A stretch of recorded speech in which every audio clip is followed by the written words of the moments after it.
Title: Mix Audiobook, the 26th of September 2023. A Tale of Steel and Gunpowder by Pixie Tokizaki 14. Chapter 78. Surprise Encounter. After their lunch, the twins left the building. As they went down the winding road that led back to the inn, Ellie sparked up a conversation. "So, which next step do you want to take next?" she asked, walking beside her sister. "I was thinking I'd give you the chance of picking one for yourself. I always pick the quest, so I guess you can try and pick one for us to do," Nira answered with a smile. "Aha, finally, I get to choose," Ellie exclaimed, pumping her fists in the air. "Let's save it for tomorrow. We are resting for today after all," Nira reminded them as they continued walking down the street. After a few minutes of waiting, the two were greeted with the sight of a paladin. Said paladin was waiting outside of a small alley, his arms crossed as he had his large long sword sheathed behind his back. His armor is gleaming white with gold trims along the edges, and his face is covered by an equally decorated helm. The helm has an angled plate covering the mouth and nose to protect them from arrows. The eye slits were shaped sharply, which gave off a threatening tone. On said plate is an insignia of a human spreading his arms while a golden halo bathes him in holy light. The paladin has this exact same insignia also on his chest and kneecaps, which are designed in gold. Before the paladin could sense their presence, Nira pulled Ellie to a nearby wall that blocked their view of him. "Is that what I think it is?" Ellie whispered as she took a peek at the paladin to see if he had spotted them. "Yeah, I guess those priestesses need protection after all." Nira gritted her teeth while she took another peek at the paladin. "Lucky for them." The paladin stood motionless like a statue, which indicated that they had not been spotted. "What do we do, sis? We can't let them see you." Ellie tried to think of a plan to not get noticed. "I know. I guess we have to wait till he moves and hope he doesn't approach us," Nira whispered as she inspected the ammo for her revolver. "Only 6 shots. I should have brought my bandolier with me," she cursed under her breath as they prepared themselves. After what felt like months, they noticed the paladin move. His body turned away from them, and he was now facing the exit of the alley. From the alley, they saw a hooded woman. Her cloak was designed with the symbols and insignias the paladin had, but they were engraved into the fabric. They could not see her face because the hood was hiding it. And after chatting with the paladin for a minute or two, the duo started walking away from them. That was close. Ellie breathed a sigh of relief as they saw their figures slowly disappearing into the buildings in the background. "The guildmaster did warn us. We have to avoid them because they most likely know what I look like," Nira said under her breath before standing back up. "Come on. We have the rest of the day to enjoy ourselves." She flashed a smile at Ellie. "Sure, sis. Let's talk about this later with Lady Emiria," Ellie said as she followed her sister back into the inn. The rest of the day was very uneventful. Nira spent her time tinkering with her weapons and coming up with ways to improve them. Ellie polished her blades and throwing knives, and Emiria merely played with Matthew in her room. The small fox was happy when Emiria fed him a slice of garlic bread later that day. Once evening came and the sun hung low in the sky, Ellie motioned for Emiria to join her with Nira, indicating that they wanted to share some information with her. As Emiria entered the room, she placed Matthew on the ground. The small fox gave off a Matthew before he cuddled up in his little corner, where he usually sleeps. "So, what is this about?" Emiria asked as she sat down on a wooden chair provided by Nira. She noticed Nira's weapons lying disassembled on a nearby desk and thought that this was the first time she had seen the interior of her weapon. "We had an encounter with a paladin earlier." Ellie immediately cut to the chase as she leaned on the wall near the doorway. Emiria's eyes opened wide in surprise as she said, "Were you spotted?" Nira rubbed her hands on a nearby cloth to get rid of the dust on it. "No. I managed to get out of sight before he noticed." Emiria breathed a sigh of relief. "Good."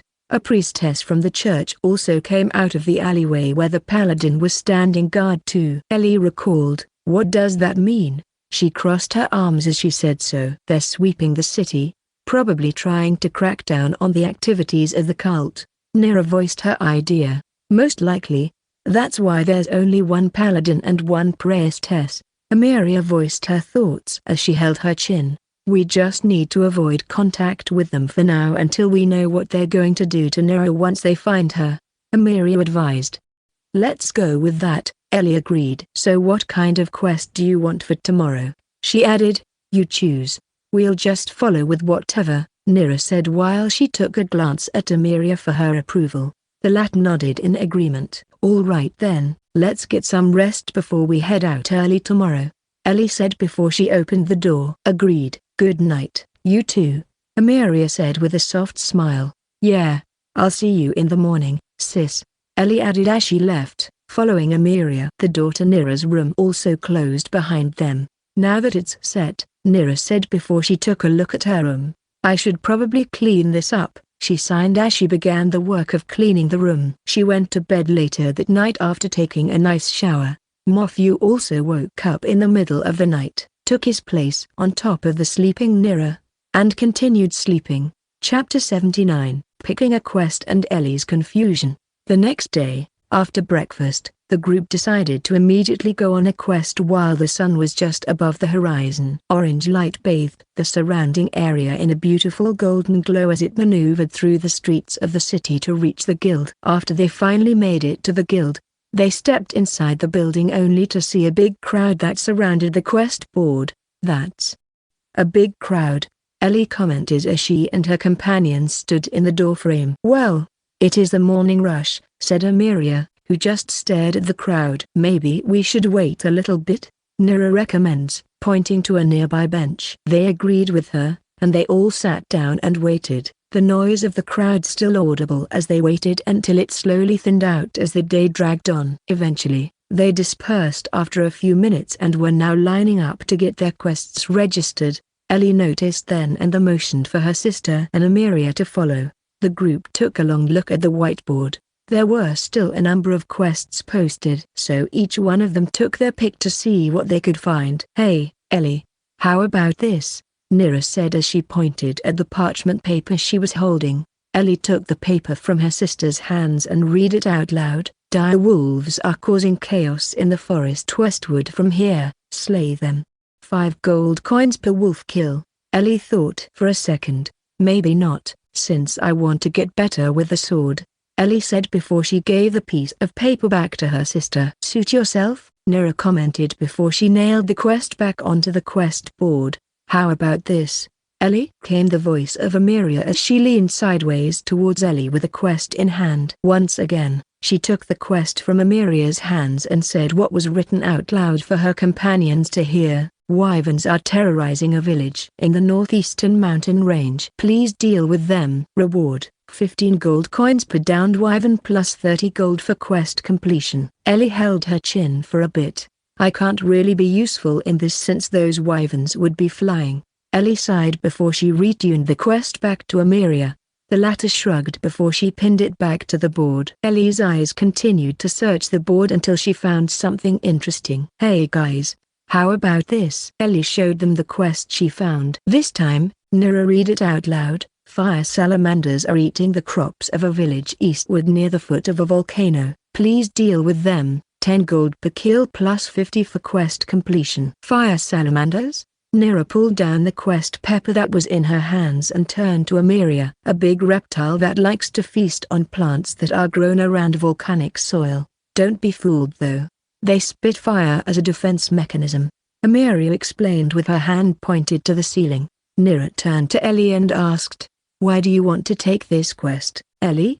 I'm sure your blade ignition isn't going to work against them." "I have another spell I really wanted to test out, and this looks like a perfect quest to do so," Ellie explained before she grabbed the quest off of Nira's hands. "All right, then let's do it," Nira commented as Ellie walked up towards the line at the front desk. It wasn't as huge before because it shrank while they were looking for a good quest. After Ellie got it registered, they left the guild to begin the quest. It was now morning, and the sun hung low in the sky as they set themselves up. Nira checked all her available ammo and took a mental note of how much she has on her. 26 revolver rounds, 5 shotgun bird shots, 5 shotgun buckshots, and 30 40mm rounds for the M1873. What she didn't notice is that her companions heard what she was talking about.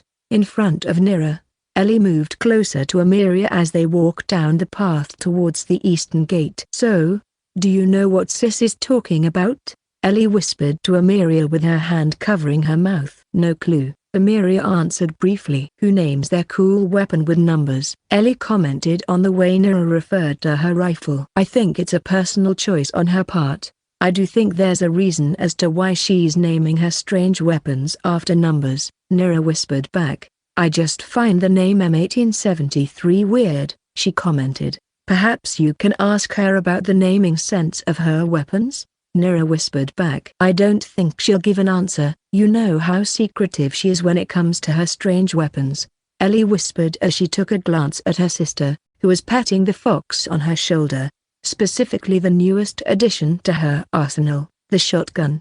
"Also that tube thing, she calls it a shoot gun," Ellie whispered again. "Ellie, I can hear you, and it's pronounced shotgun." Ellie froze for a second as she heard the annoyed voice of her sister. They all stopped walking as she did so. How did you know I was talking about your weapons?" Ellie slowly turned back to see the annoyed expression on her sister's face. "You always talk louder than you think you are," Nira blankly said as she recalled the times Ellie tried to whisper something only for it to come out like she was talking normally. Ellie also heard Amelia let out a small giggle behind her. Sorry, I was just curious about your naming sense," Ellie apologized while holding her left arm with her right. "If you wanted to know so badly, then it's named after the size of the grain on the cartridge." Nira brought out a .44 round for Ellie's eyes. "The grain is the length of this brass piece," Nira explained. "I see. So M1873 means it has 1873 grains?" Ellie tried to process the information Nira gave her. "Yes," Nira affirmed, though in the back of her mind she knew she lied. "Sorry sis, I can't tell you the name because M1873 means model 1873. 1873 being the year it was introduced," Nira thought. With this little thing cleared up, the group began walking towards the eastern gate once again. Nira gave them a few headbands along the way, much to the small fox's appreciation. "When I got reincarnated as a spider with my goddess by Noel_Alicia." Volume 9, Chapter 3, The End of Fate, 1. Chapter 3, The End of Fate, 1. Hospital room. "Sweetheart, it's time to go." Dr. Curry peeked through the door and without finding anything strange she beckoned to her daughter, Saki. "Yes, Mom," Saki replied dutifully. "Are you feeling well, Kenta?" Dr. Curry inquired, looking at the boy seated on the bed just next to her. "Never felt this good before," Kenta responded. Dr. Curry also observed that the medic solution administered to Ken's body through the intravenous injection was nearly depleted. "I will send a nurse to refill your pack. You can call me anytime if you suffer from some kind of pain or have any kind of problem." Dr. Curry was always kind to her patients, making them feel not only medically cared for but also genuinely cared about.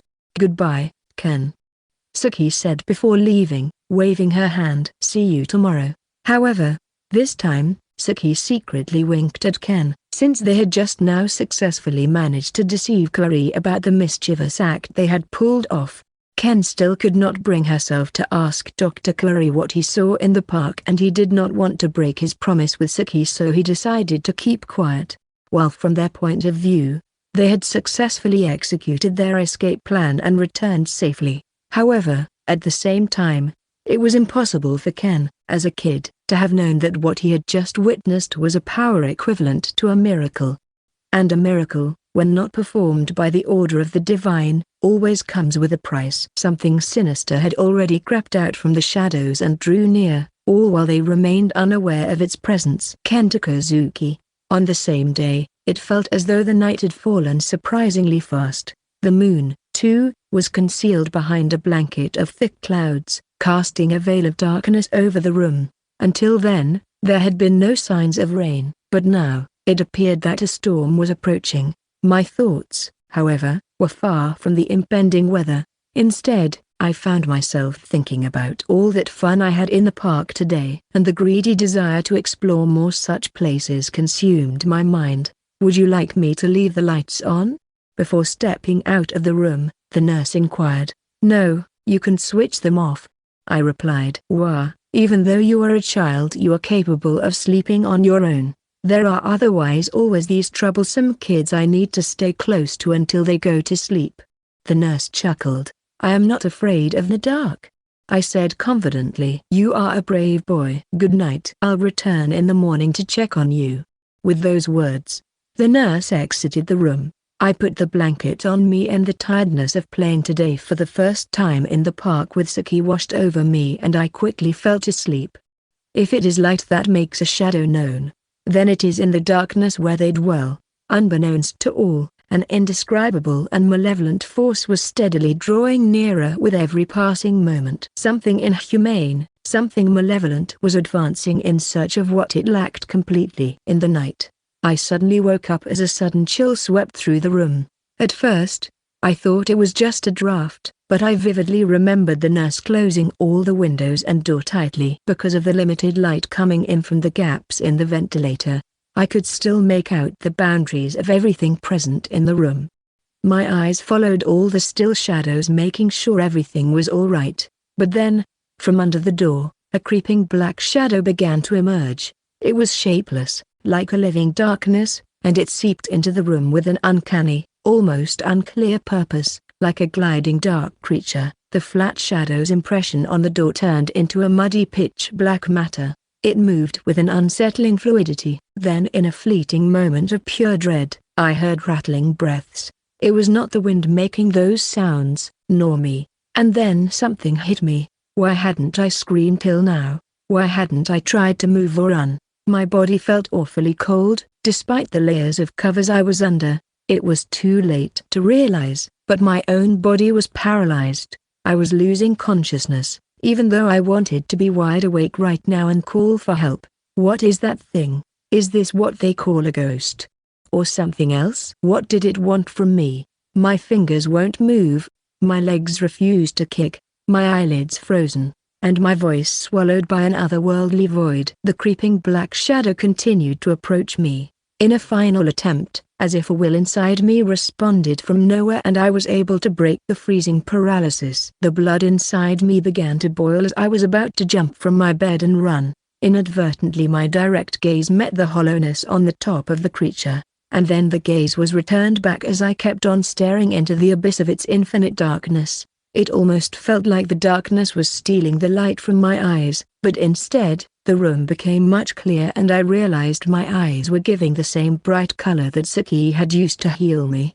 Seeing the faint light flicker, as if it was only for a moment, but the form of the shadow became much clearer to me now. But now, it seemed as though the entity resented that I had uncovered its presence. It directs the force of its hazy body upwards, unleashing the most deafening scream I had ever encountered. My hands covered my ears as I fell back on the bed, knocked out by the sound for a moment. The high-pitched sound caused the glass in the windows to crack and burst. As a consequence, the heavy storm happening outside rushed in, but it not only contained the rain but a massive cloud of that same darkness swiftly infiltrated my room and started filling the room from the top. My hands felt tied again and my body numb. No matter how much I wanted to run away, my body wouldn't work as I wanted it to. With the heavy suffocating pressure killing me as I became more aware of this deathly being, the condensed darkness had finally settled and like a rope, it trickled down from the ceiling directly on me, slowly covering my body. Resistance was futile. I could barely feel the heat from my tears.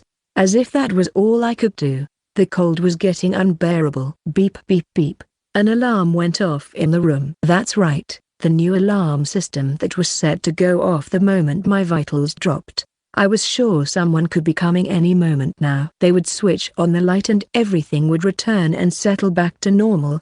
As I would realize it was all simply a nightmare, I was still trying to be optimistic, even when I felt like I was being pulled closer to death. As each second passed, the door flung open and there were two nurses just standing outside. What's happening? Boy, are you all right? Their concerned voice was imminent from the state of the complete chaos they found the room in. The broken glass, the wet curtains, the fast wind that wrecked the place. At the same time, I realized they couldn't see it. Their concerned eyes only looked at the broken pieces of glass fallen on the ground and the paralyzed me crying. But the shadow in my room as usual did not like their presence and ensnared at them. It drifted close to them in a split second. The sound it produced as if finally caught the nurse's notice. Their eyes widened and their jaws dropped. But it was too late for them. The well-lit corridor lights outside began to flicker and the wind roared. The door shut on itself and the black creature pulled them in. As the nurses attempted to flee and resist the invisible force, the dark shadow suddenly erupted and burst apart, hurling them against the wall and causing them to fall unconscious on the ground. Finally, as if in anger, the giant cloud started swirling on the top like a whirlwind and the black haze covering me started to enter my body. It felt as if all the energy within me was being sapped and taken away from me, and all I could do was just observe. My face had lost all emotions and senses. It hurts.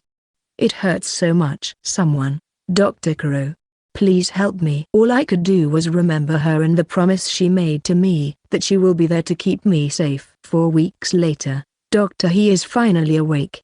A nurse came close to me and quickly took a blood sample. It's a miracle he woke up from the coma. One of the other nurses in the room, whom I recognized as the one who had been looking after me for a long time, looked relieved. What happened to me? I asked, feeling dizzy. You don't remember what happened before you fell into the coma? The doctor asked. Who are you? Where is? I did not recognize the doctor, but I also did not know what I wanted to speak next. Boy, I have a bad news. Dr. Kuri, who was treating you, was involved in a car accident with her whole family and did not make it, the nurse said with a solemn expression. That's sad, but who is Dr. Kuri? I couldn't help but feel a sense of sadness upon hearing about an unfortunate accident, but I never recognized a doctor with that name. You don't remember her? The nurse looked surprised and held her mouth, suppressing her sob. My head still felt heavy, and my body was reduced to an awfully weak state. Other than that, everything seemed normal to me. But on seeing my blank face, even when repeatedly being reminded of the past few months, the nurse burst into tears. Maybe that individual person was close to her. Young boy, what thing do you remember last?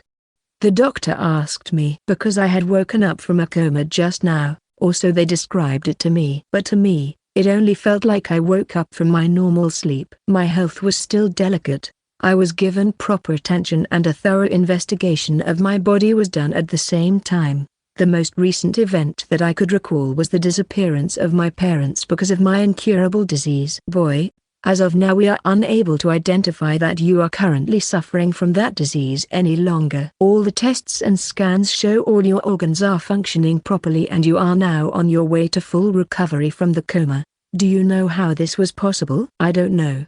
I didn't have an answer to any of the questions the doctor had for me. According to the doctor, everything that had happened to me in the past 6 months was missing from my memory. No matter how much I tried remembering, every time I drew a blank. And then there was one more thing. Do you recall anything about Dr. Kuri? Because most probably she is the one who healed you, but because of her unfortunate demise, we cannot find out how you were healed.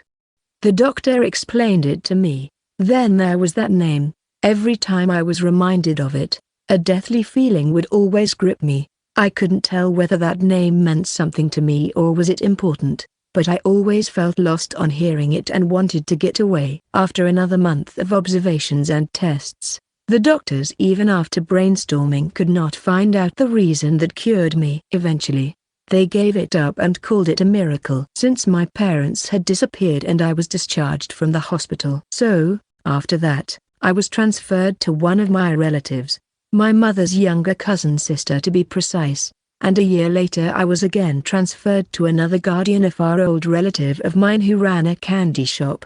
For the next 8 years of my life, it always felt like I was missing something precious completely. No matter how much I tried to remember, only a dreadful feeling of death came back to me. My life continued, but after losing the most important people, I made sure I got close to no one. No matter what I did, a particular sense of loss would leave me with an uncontainable sadness to well up within me, for so long, that no matter how much I wanted to feel happy, it eventually got quiet. It just got really quiet. 8 years later, perhaps it was my twisted fate, that I found myself in the deathbed after being involved in a school bus accident, only to wake up to another miracle in heaven, with a dubious offer letter from the Almighty God with a chance to get reincarnated in another world. Luckily, we had a choice, whether we wanted to stick to the dreamy plan of reincarnation or just move on like liberated souls, attaining salvation. We were put on a pedestal and without given any say or choice.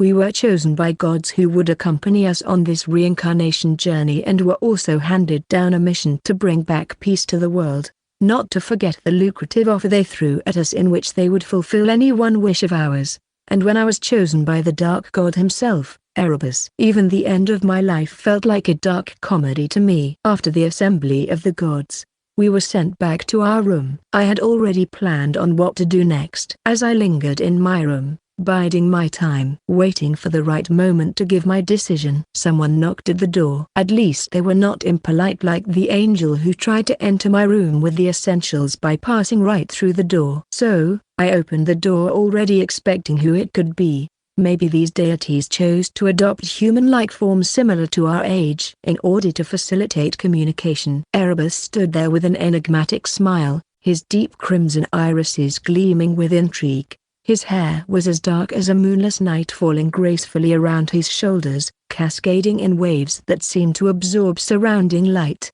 He wore a sleek, form-fitting, long-sleeved, charcoal black tunic and a silver chain necklace hanging around his neck. To be honest, I wanted to close back the door and be done away with it because of the bad feeling I got from him. I no longer planned to be a part of tonight's banquet, so you can leave me be. As soon as I decided to close the door, Erebus had already vanished in front of me. They sure are treating you well, otherwise those angels abhor anyone who is not celestially pure enough to ascend to the divine realm. Is that so? I turned back to see Erebus already taking a look inside the room without an invite. Nah, they just really hate humans for being selfish and greedy creatures and consider them the lowest and worthless life forms. Erebus stood there with an air of casual nonchalance and his sardonic humor. Listen. Maybe this could be my cue where I just denounce this offer and give it straight to him. I already know. But do you really want to just become a vegetable flowing in an endless river of life energy? Because that's what it feels like when you obtain salvation. You become a part of the cosmic energy of the world without any awareness. Saying that, Erebus got close to the window pane and tried to look outside. For me, the view to the outside was blocked. But maybe as a god, he was able to see something through it. Erebus was the kind of god who just did not know how much to hold back, and I did not care. If you already know that I did not want to be a part of this, then why did you choose me? I asked in a serious tone. I felt no longer the need to be polite with him or act submissive even if he was a revered god. Erebus turned back, leaning his back on the windowsill, framing a face that carried a perpetual mischievous twinkle in his eyes. Now that's what I have been wanting to hear. Tell me, what do you make of the offer from the Almighty? Erebus asked, looking straight at me as if he wouldn't have budged until I answered. I think it's so bogus, it almost feels like you gods want us to fail. It would have been much easier if he had just said to defeat the Demon King or win this war and conquer and unify the entire land. Right, it is because it is a hoax. I thought I would have angered him by saying that. But it looked like I just might have succeeded in pleasing him even more. But that doesn't answer my question. I too was adamant. I have a plan to restore peace in the world, and for that I want you to break some stuff. And what would that be? I didn't like the way he spoke, as if he knew everything about me, the world. And then you can just rebuild it however you want. That's pointless. Resetting everything like that won't change anything, it will just end up on the same track. It being pointless isn't a reason for not breaking the rules. Why did you think I chose you? Erebus now attempted to direct the very question I had been posing to him toward me. I was stunned for a while as he asked me to burn the world as if it was that simple a decision anyone could make. It's because I know that your hatred for this world and sense of justice is so absolute. Either you will end up completely devastated or succeed in breaking this world. Either way, you won't feel remorse because you have lost all attachments. I can see it in your soul. I hate these goldy privileges even more, given that they can peer into one's soul and now you can't even speak anything but the truth to them. For starters, you don't seem to be afraid of death. All your other friends are either freaking out or crying out their eyes in their room. But you seem to have already decided what you wanted to do next. Don't you want to know what you lost in those 6 months? Erebus finally said something that caught my eye. All my childhood I had spent each day fighting death, so it was not something new for me. How do you know about that? I asked. Remember we told you we have been watching all of you. Erebus reminded me. So, do you know anything about my missing past? I asked with my expectations raised. Not a clue. Erebus daftly replied. For a second I wanted to punch my own face for depending on an evil god, but it's so strange that even with my authority and powers I could not see your past. That's what really intrigued me, and because I could feel the darkness inside you. Erebus further explained. Is that something strange?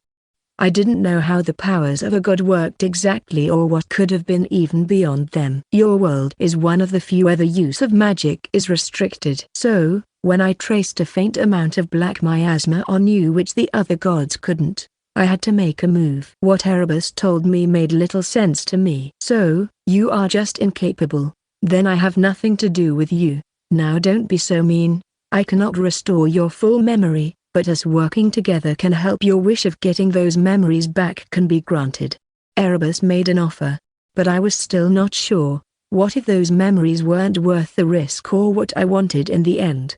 You see, I think this would make more sense if I did this. I did not realize what Erebus's intentions were, but never shifting, faintly smoky aura surrounds the dark god himself. When he moved, it was as if it left trails of darkness in their wake. Coming closer to me, he puts his hand on my hand even before I can react. A hazy black mist starts entering my body and a painful sensation leaves me numb. It was a brief moment of trance that lasted only a few seconds, but once Erebus removed his hand, I fell on the ground holding my neck as I was choking on that black mist. My whole body was sweating, gripped in fear. So, coming to the divine realm was not the first time you came so close to death. Quite an achievement for a human. Erebus looked even more enthusiastic now, as if he took enjoyment in my torment and pain. I could not see the whole thing, but it was a glimpse of the night, right before I fell into a coma that day, and there was someone who tried to save me. I was attacked by something inhumane and unearthly. What was that? I looked up at Erebus's face for an explanation. Beats me, but I can tell you one thing. It was all because you were a reject of the divine system, that those things came after you. The reason is still unclear to me what caused that, but it definitely had to do something with your missing past. How amusing. Erebus held his chin, speculating. After I woke up from my coma on that day, all that was left for me to live on was the lone feeling that I was supposed to die on that day. But now, I knew why. There was an enemy out there who took everything from me, and now it was my turn. Evolution. Start as a raft by I Am Link. 296. Inside the World Tree. Captain, the fleets ahead have split into 2 routes. The team behind promptly reported to their captain. One of the ships went right. Is the sea god on that ship? Left. They must be trying to mislead us. Follow the sea god. They think this little trick can fool me? Without the sea god, they wouldn't even know the way. The fleets behind were all closely watching the sea god's movements, so they unanimously chose to follow the left fleet, and the fleets even further behind did not see Rain taking the other path. Before long, the sea god said to Avril, "There is a counter-current ahead. We are preparing to accelerate upstream." Roger that. All captains be prepared to accelerate. Fancy had been leaning against the window, watching until that warship disappeared into the darkness. "Rain, you have to come back alive, or I'll never forgive you," Fancy said with tears in her eyes. Rain sat in his seat, preparing to transfer his consciousness to the ship, but at this moment, White somehow appeared. "White? How did you get on this ship?" Rain didn't expect White to stay on board. "Woof woof." White barked at Rain a few times, wagging his tail happily. White always liked to follow Rain wherever he went. There was no time to send White away now. Rain squatted down and petted White's head. "You rascal. You have no sense of organization or discipline." "Well, you're much stronger than before. Maybe you can help me. I'll take you with me. Just watch over my body for me." Woof woof. Rain's sea god's child body was secured by the seat belt, and his consciousness was currently merging with the ship. He could clearly see that no ships had followed him. For a moment, his warship was the only one in this waterway. Amid the surrounding darkness, it felt somewhat lonely. Rain believed that Avril and the others could follow his orders and prioritize safety. The sea god fruit was not a must-have. Such a big tree, I refuse to believe you grew naturally. Rain muttered, the wood heaven crystal must be here. Speaking of which, although Rain had acquired the fire heaven crystal, earth heaven crystal, and metal heaven crystal, none of them were obtained easily. One could say they all involved life and death situations. So when the sea god mentioned the dangers of this journey, Rain chose the gate to hell without hesitation. Display full topographic scan. The system quickly completed the scan. Even though it was pitch black here, Rain was able to clearly observe the surrounding environment. The surroundings were a sealed tunnel, and it felt like he was some microorganism traveling in a blood vessel. There were no forks in the road, just one way forward. He sailed along the waterway, and after about 10 minutes, the water gradually began to become turbulent, as if the direction of the current was leading him forward. Ding! A large waterfall is located ahead. Please prepare in advance. The system sounded an alarm. Rain checked the map ahead. The topography ahead was a bit frightening. The routes were almost vertically downward at a 90-degree angle, and the passageway seemed to become narrower than before, almost filled by the water flow. Even the flight mode couldn't be switched. Damn. So I have to be swept down with the water flow? It seems I can't take the warship on the road ahead. Rain quickly returned to the sea god's child body, unbuckling his seatbelt as he spoke. White, the ship is too large. We two will go down and let it wait for us here.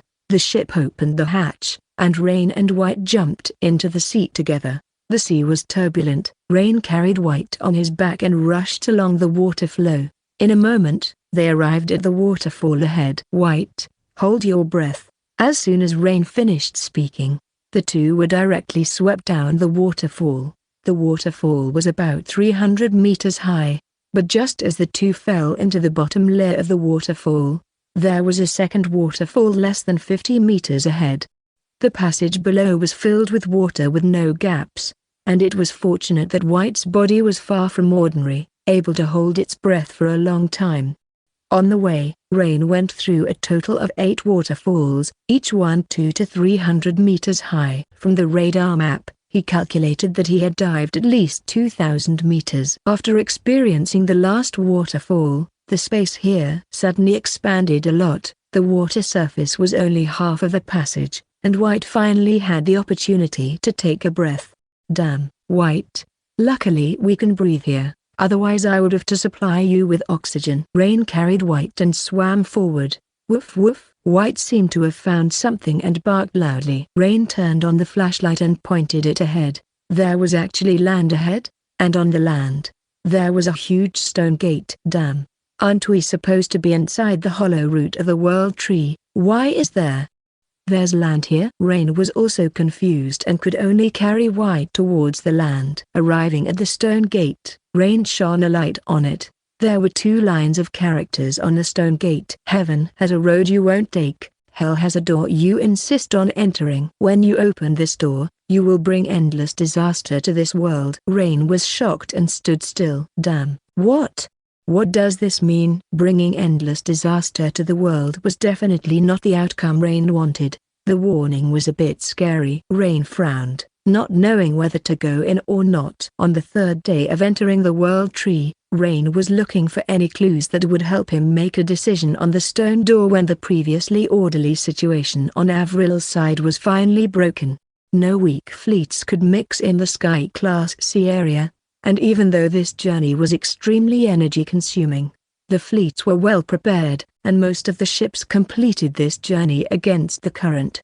As they continued to sail upwards, the road gradually began to widen. The fleets behind also started to speed up and catch up, almost sailing side by side with the DAD. On the 3rd day, the sea area in front of them was quite wide, and thousands of warships were almost lined up. Sea God. What exactly is this place? What is the structure inside the world tree? Why is there such a wide space? Olivia asked puzzledly. Sea God smiled slightly.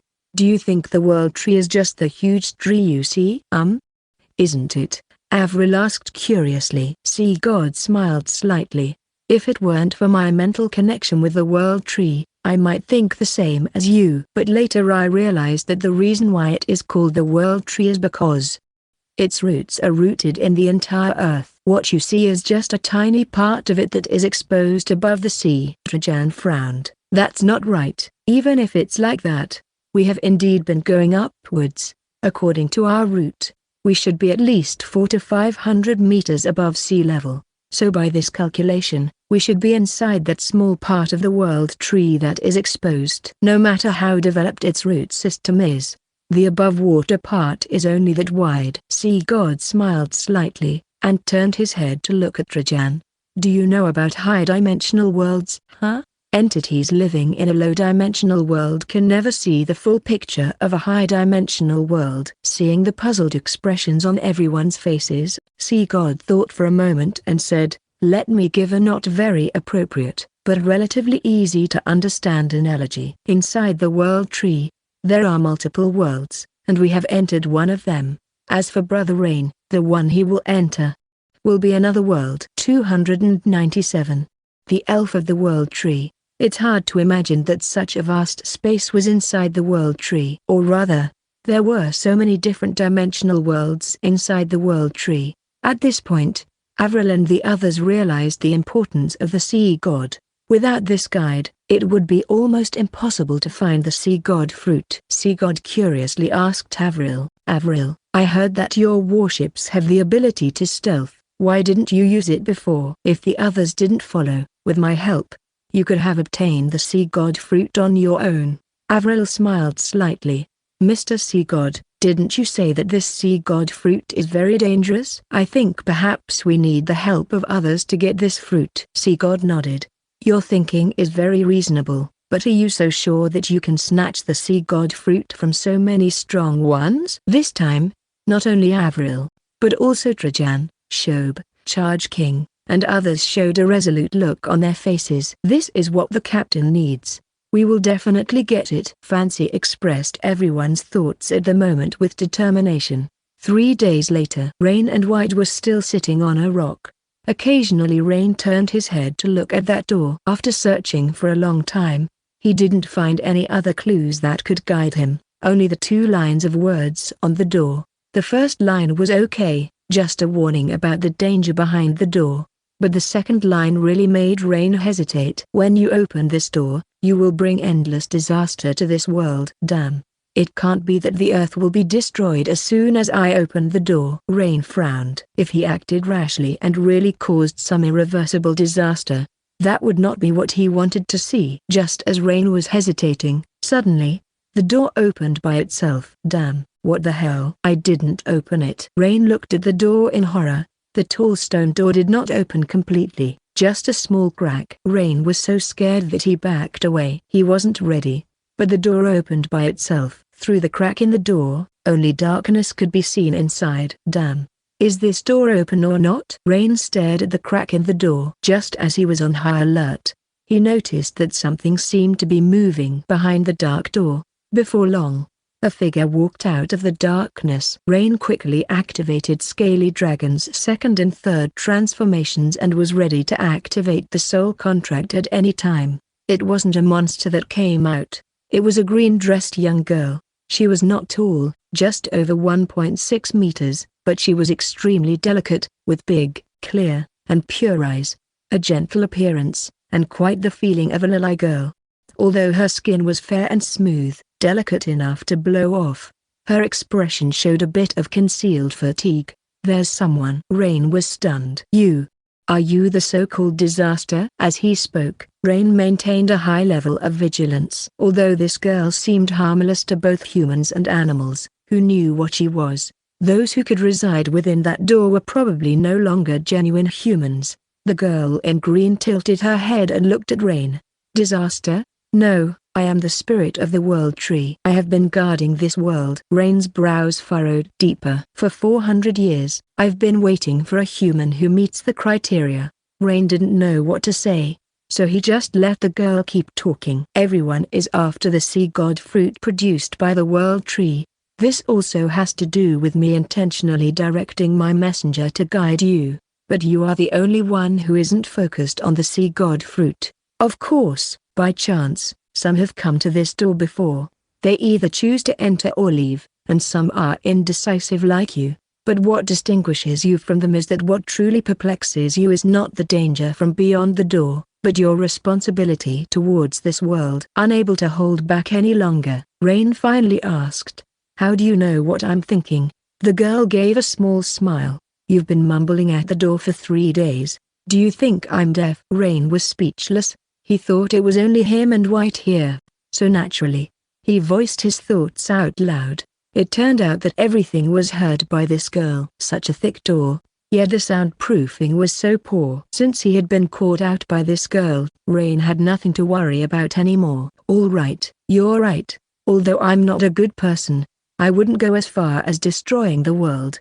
Besides, if the earth really encounters a cataclysm, I wouldn't have a good end either. This is just the awareness that a smart person should have." The girl gave an ambiguous smile. "You're quite interesting, insisting that you're not a good person. Anyway, do as you please." "I heard you say that you came to find the Wood Heaven crystal, and I also sensed that your warship is already equipped with 3 heaven crystals."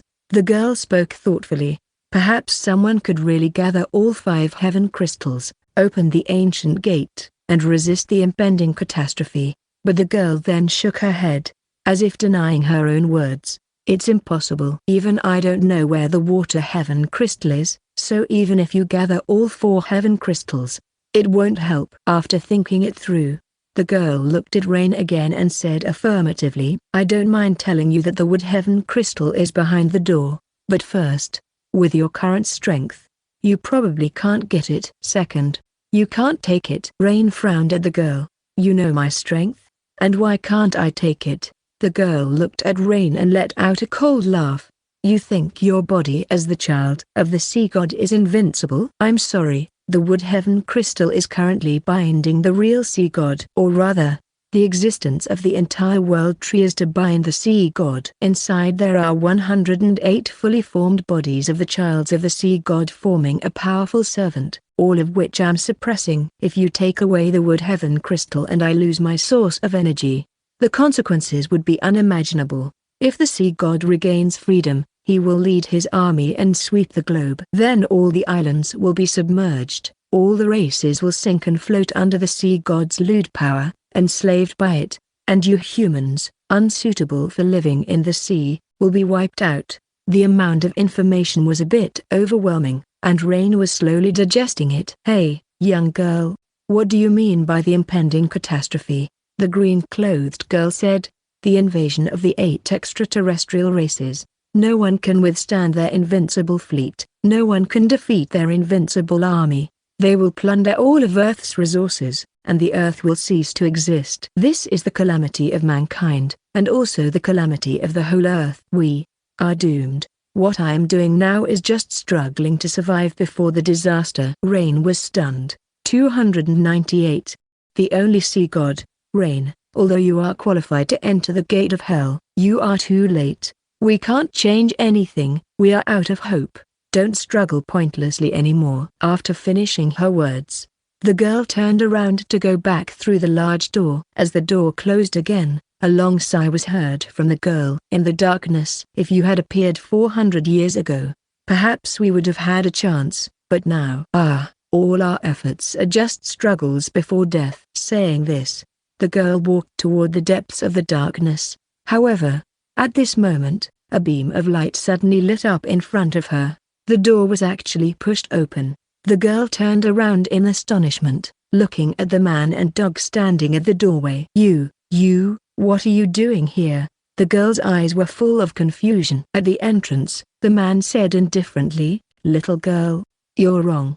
The man walked slowly into the door, and his Labrador followed him without hesitation. Whether the road ahead was filled with dangerous mountains, fiery seas, or deep abysses, as long as its master did not stop, it would not stop. I will never give up until the last moment. In this life, my fate can only be in my own hands. At this moment, the heart of the elf of the world tree trembled. Could it be? She had been waiting for 400 years, just for this man? The road ahead was pitch black, but next to the elf of the world tree, there was always a faint green light enveloping the two and the dog. Rain, once you take away the wood heaven crystal, not to mention the sea god's rage will engulf the entire world. Just saying, when you take the wood heaven crystal, the sea god himself will not spare you first. He will snatch your wood heaven crystal. The elf of the world tree said as they walked, so you must be fully prepared. Your current form as the son of the sea god is not fully formed yet. I still have some sea god fruit here. This is our last chance. Rain, following behind her, casually said, forget about the sea god. Even 108 fully formed childs of the sea god would be enough for me to handle. So, elf sister, the sea god fruit you're giving me better be powerful. I can't confirm the properties of the sea god fruit. It all depends on your luck. The elf shook her head, or rather, it depends on the luck of all humanity. On the way, Rain saw numerous large intertwined branches in the huge space in front of them, leading to an abyss. Among those intertwined roots, he could vaguely see a giant figure, hundreds of meters tall, trapped within them. From the branches around, there were countless human figures bound by the branches into mummy-like knots of wood. Elf sister, is that giant the sea god? And those in the knots of wood, are they the sons of the sea god? The elf girl stopped and turned to look at Rain with a frown. Hey, you, why do you keep calling me the elf sister? I'm much older than you. Rain chuckled. The world tree was only a little over 400 years old, which was still younger than him. Of course, Rain had no intention of explaining the details to the elf sister. I called you that because you look so cute. Should I call you elf granny? The elf covered her mouth and giggled. Why are you so glib? I thought you were a serious man. Forget it, I won't argue with you. It's meaningless anyway. Yes, the ones in there are indeed the sea god and his sons. Restraining them has already consumed too much of my energy. Without the wood heaven crystal, I wouldn't be able to do it. Rain nodded. It seemed that once he took the wood heaven crystal, these terrifying creatures would break free from the restraint of the world tree. So, he had to defeat them. After following the elf for an unknown amount of time, the two finally arrived at their destination. The elf finally stopped in a room formed by entwined roots. It's inside. Every time I bear fruit, I only allow my messenger to announce a very small amount of fruit news. I hope to attract more capable people to the world tree through this method, to find the person I'm looking for. However, after all this time, you are the only one I've waited for. Rain didn't say anything, just looked at the room. With a wave of the elf's hand, the roots clustered there came to life, slowly opening a hole. Go in. What kind of sea god fruit you can find? It's up to you. The elf said. What if I eat a few more? Rain suddenly asked. I remember people saying that the body of the child of the sea god can endlessly consume sea god fruits. Eat more? Rain. Do you think this is ordinary fruit? Although these sea god fruits are of no use to me and the body of the child of the sea god can indeed withstand a large number of sea god fruits, it's useless for you to eat more. The body of the child of the sea god is after all not the sea god himself. Your limit is the stage 10 level 10. I've looked at your situation. You can eat at most 4 more. Rain frowned. Is there no possibility of a breakthrough? There is a possibility, but among all the childs of the sea god, only one can break through to stage 10 level 10, and that one is now being trapped by me. Rain immediately understood. The exception that the elf was talking about was the sea god himself. As long as he was around, the other childs of the sea god would always just be childs of the sea god. Rain, after you go in, I will lock you in. If you can't break my restraints on your own, it means you can't defeat the sea god and his many children. Rain didn't argue, he nodded and walked into the root house. All right, I understand. After Rain and White entered the root house, the elf girl stood at the door for a long time, saying in a trance, it's impossible. Unless you eat all the strongest sea god fruits, you won't be able to fight the sea god and the 108 sons of the sea god. What are you so stubborn about? Rain was frightened by the sight in front of him. Damn, White. We're rich. So many sea god fruits in front of him, and White. There were hundreds of sea god fruits piled up. What's more astonishing was that all these sea god fruits were brightly colored. From previous experience, these bright, slightly glowing colors indicated these sea god fruits were all top tier. Damn, I've searched several oceans and only got a few pitiful ones. So, the world tree had all the good stuff. Rain had already consumed 5 sea god fruits before, and his current level was stage 6 level 10. Eating 4 more would bring him to stage 10 level 10. Hey, the world tree is not omniscient after all. The little girl didn't expect that my biggest capital is not the body of the child of the sea god at all. Rain laughed sinisterly. Activate the system. By the way, I remember that my system can erase previous mutations. Rain's eyes shone with excitement. 299.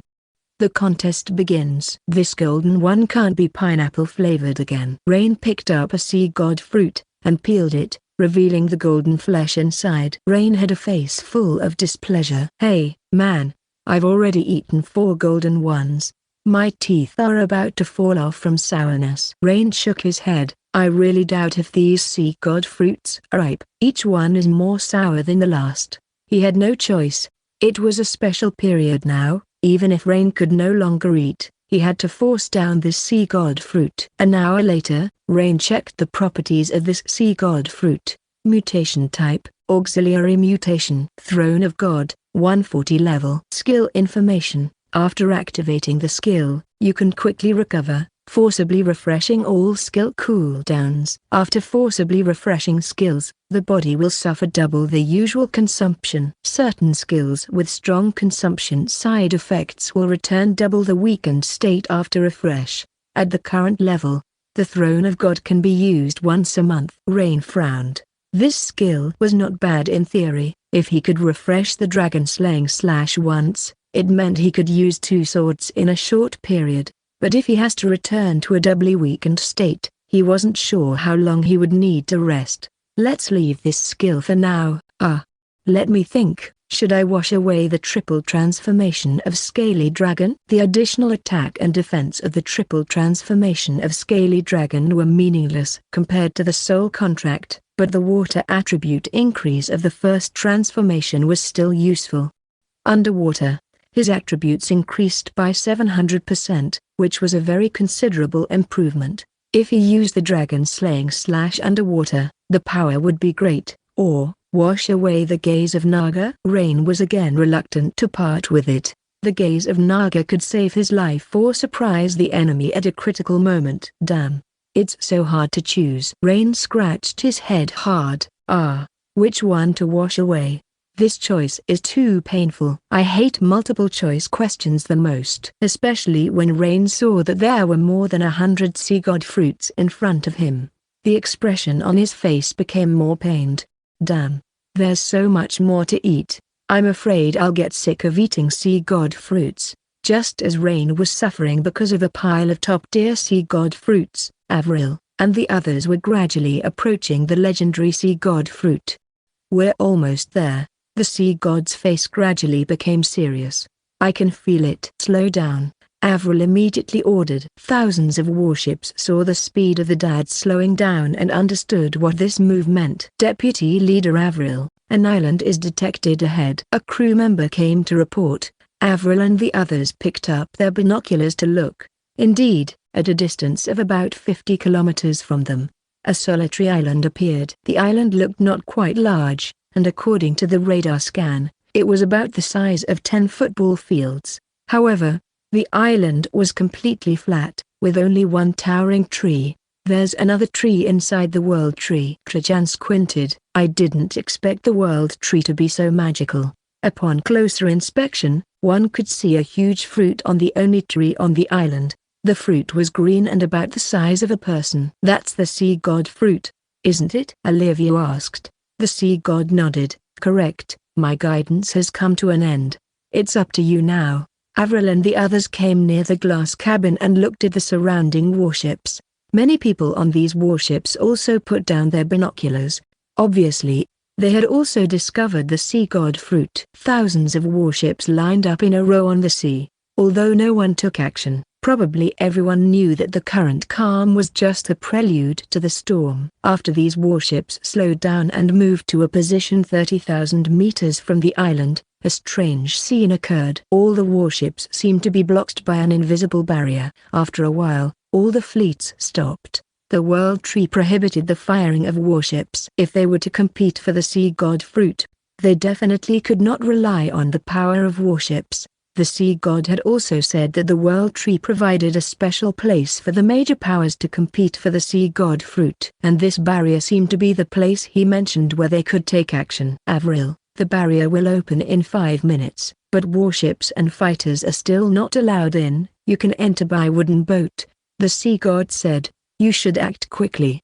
The other warships are already preparing. By the way, you must be careful. This competition for the sea god fruit is very dangerous. I don't know what kind of dangers are hidden in this 30,000 meters of the sea. You must be careful. Avril nodded. The sea god had already prophesied that the success rate of this competition for the sea god fruit was less than 1%. The surrounding fleets were well prepared. They lowered wooden boats from the warships, and the elite crew members of each fleet boarded them. Some fleets brought their own sea monster pets. At this time, they all jumped on the bodies of the sea monsters, ready to enter the barrier. Avril and the others also opened the ship cabin one after another. Blackie, Avril called out to the sea, and a giant black head surfaced from the water, gradually revealing Blackie's massive body. All captains, vice captains, we let Blackie lead us. Time passed second by second, and in the 5th minute, after they touched the barrier, a halo flashed on the barrier. The flash of this halo meant that the barrier was open. At this instant, countless small boats, sea monsters, scaly dragons, and even divine dragons, like sprinters on a starting line, rushed forward as the barrier opened briefly.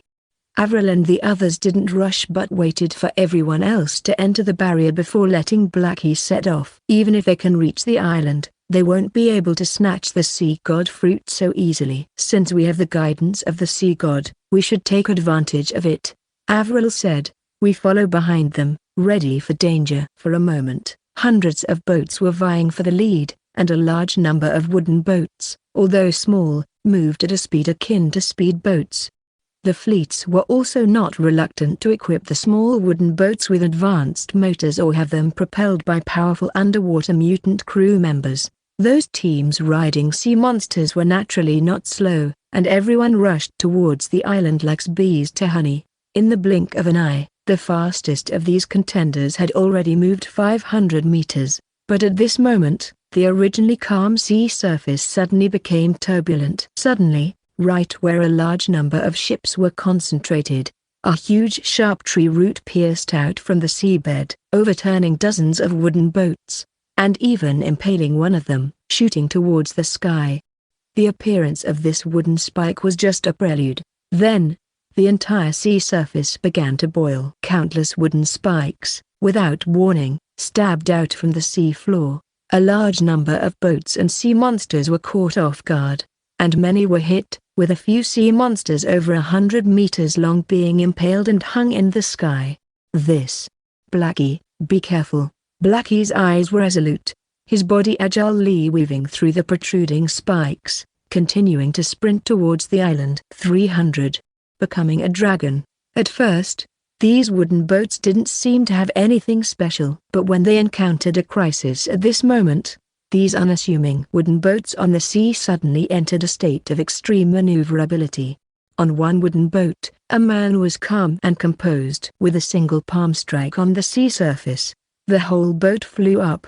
The small wooden boat dodged left and right in midair, wedging itself between the large number of wooden spikes sticking out from the sea. Delia snorted coldly, lifting a chunk of seawater to form a wave, raising their small boat high above, dozens of meters higher than the heads of others, and dashing along the crest of the wave.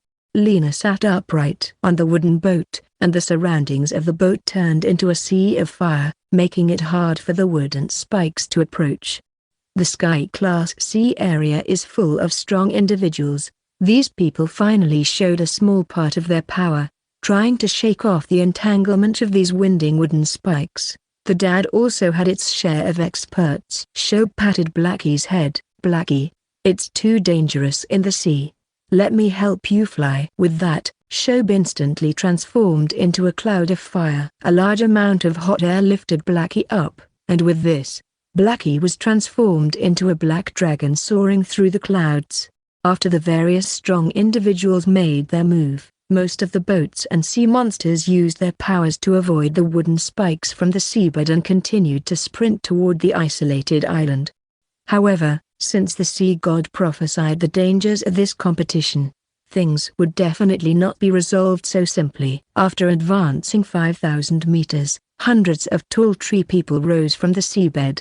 They were tall and mighty, about 100 meters tall, with long arms that could extend. They formed a wall of people and continuously attacked the treasure hunters who were above the sea surface. In the sky, a large number of unknown petals fell, filling the entire sea area. These pink petals looked as beautiful as cherry blossoms, but when these floating petals fell on a huge flying fish sea monster, the body of the flying fish sea monster was directly cut open. "Damn, it's the flower blade of the world tree, incredibly hard and sharp." "Everyone be careful. Don't let these petals touch you," someone shouted. "No way. I heard that this kind of flower blade only appeared during the first fruiting of the world tree, and it appeared again today. What the hell?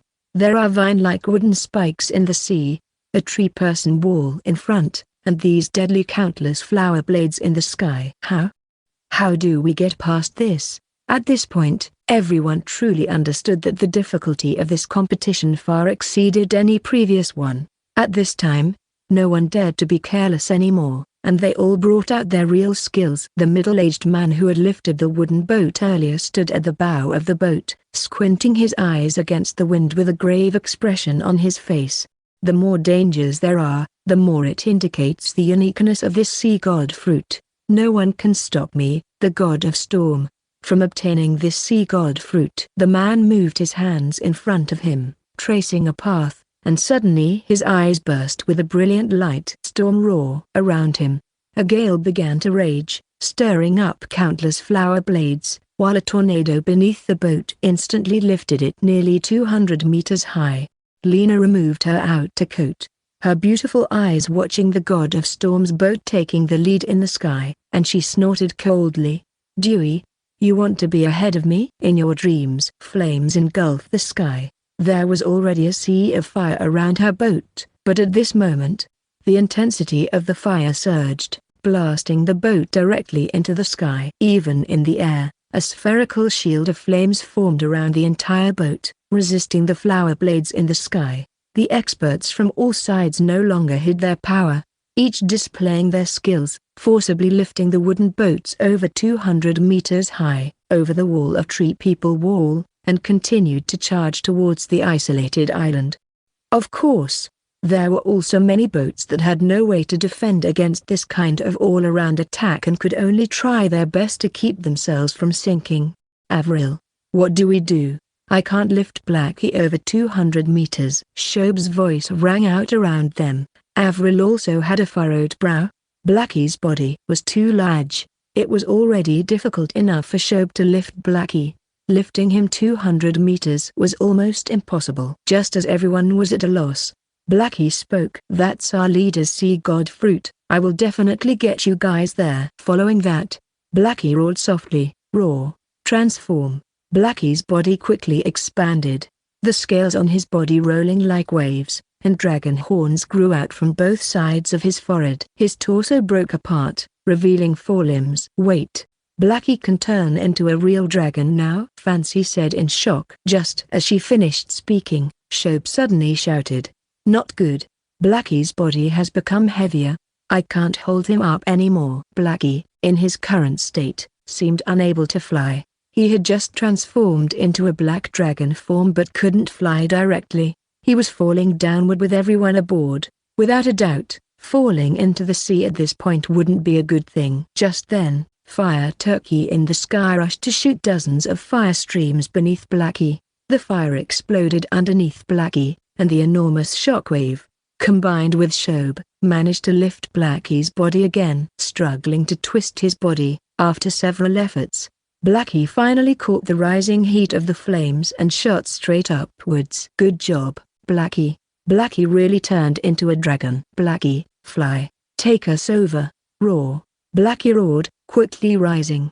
In the sky, a black dragon, aided by a cloud of fire, soared straight up. Among the many fleets riding sea monsters, there was no shortage of those riding dragons, but their dragons couldn't reach a height of 200 meters. They all looked at the black dragon in the sky, faces filled with shock. Is this a joke? Why can that dragon fly? Our dragons can't fly that high. What kind of dragon is theirs? That one of theirs must have just evolved into a dragon from a scaly dragon. It's said that dragons that live in the sea long term can't fly, but if it evolved from a scaly dragon, then it is a real dragon that can soar in the sky. Only those who have gone through trials, grown in adversity, can break free from the bondage of gravity. Damn, those people are so lucky to have gotten this flying dragon. Of course, they didn't know that this wasn't a matter of Rain's luck. Blackie was once seen by his parents as a young dragon with a poor physical constitution, so much so that even his scaly dragon mother couldn't bring him back to the King Class C area. Along the way, Blackie developed a deep bond with Rain, and together they had been through many battles. Blackie grew stronger through each battle. After consuming the heart of the Dragon King God, Blackie finally had the potential to become a dragon. Faced with this crisis, Blackie even more so stimulated his potential, finally completing the transformation from scaly dragon to real dragon, realizing the legend of the scaly dragon tribe. Boss, I did it. Blackie's eyes were moist. Blackie will definitely become your right-hand man. Alpha Strike, an interstellar weapon platform's guide to cultivation, progression sci-fi/cultivation. Biosamayu, Book 1, Lesson 62, Knowledge is Key. Come on, work, you stupid thing.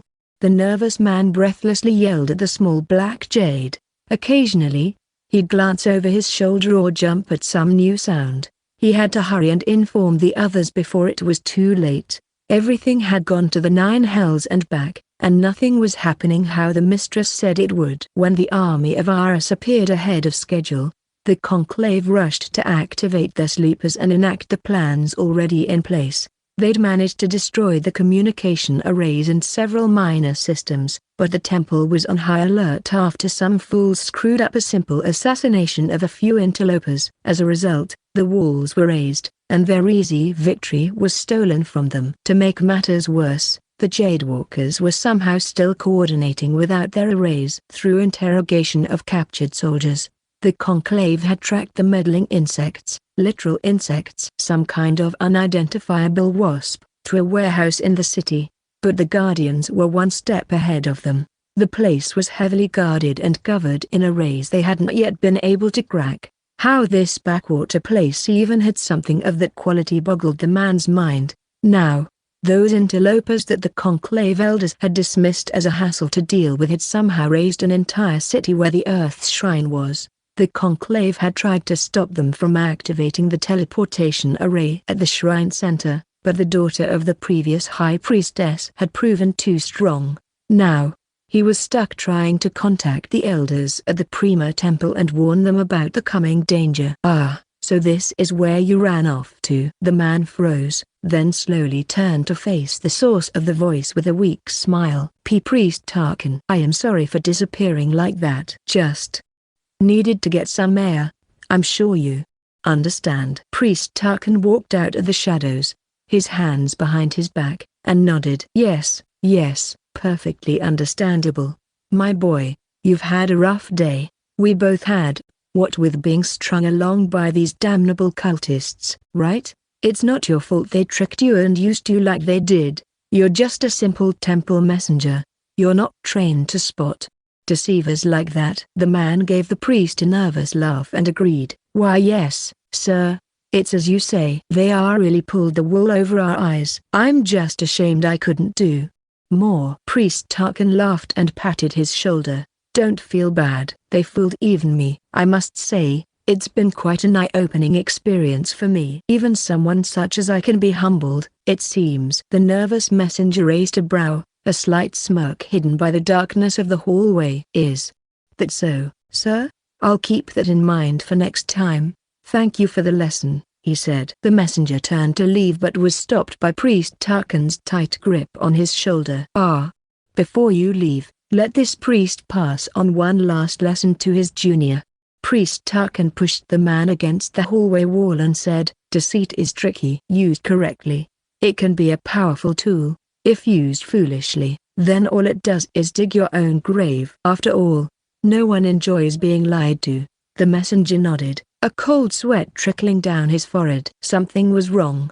The icy smile of the priest sent shivers down his spine. Slowly, he reached for the black blossom dagger, hidden in his robes. The dagger was an artifact blessed by the mistress herself. It was only a single-use item but was strong enough to kill even a earthly transcendent, with a single blow. The plan had been to use it on the head priest, but he'd never gotten a chance. Using it on a senior priest like Tarkan might have been a waste, but it would throw the temple into chaos for a while. That could buy them the time they needed to smooth things over and for him to escape. The messenger smiled up at Tarkan and said, thank you for the lessons, Priest Tarkan.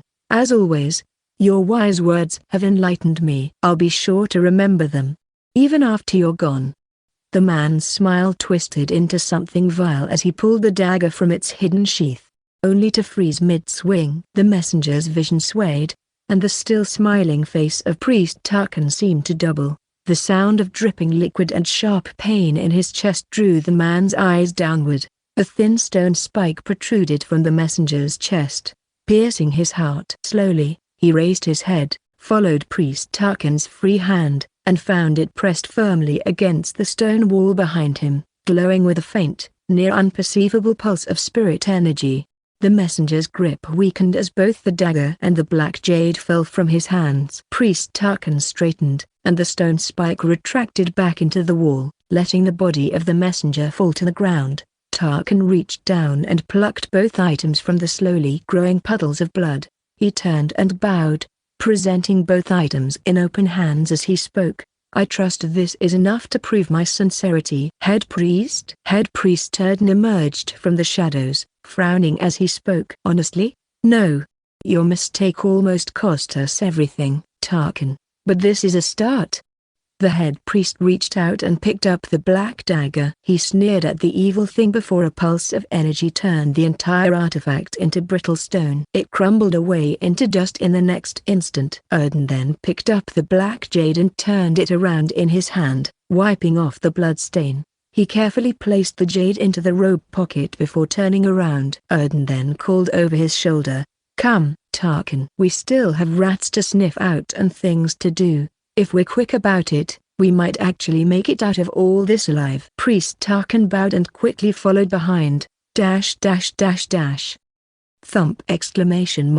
Thump, thump. The distant sound of the wall guns firing was strong enough to be heard even from here, as were the rumbling screams of the giant elementals as the massive projectiles slammed into them. Sometimes, the voices of the elementals, which sounded like a falling avalanche, were replaced by the soul-chilling scream of one massive undead or another. The giant undead were far rarer than the elementals, however. The danger of the undead came from their sheer numbers and the black-clad figures directing them. A wild woman swinging a long monk's spade sliced one such figure in two. A floating, phantasmal shield pressed the severed halves into the ground. They struggled for a moment, then burst into black flames. The surrounding undead fell into chaos, all sense of order lost as they fell back into their base, feral instincts. Chaj. Duatan gave the order from atop Alpha's back.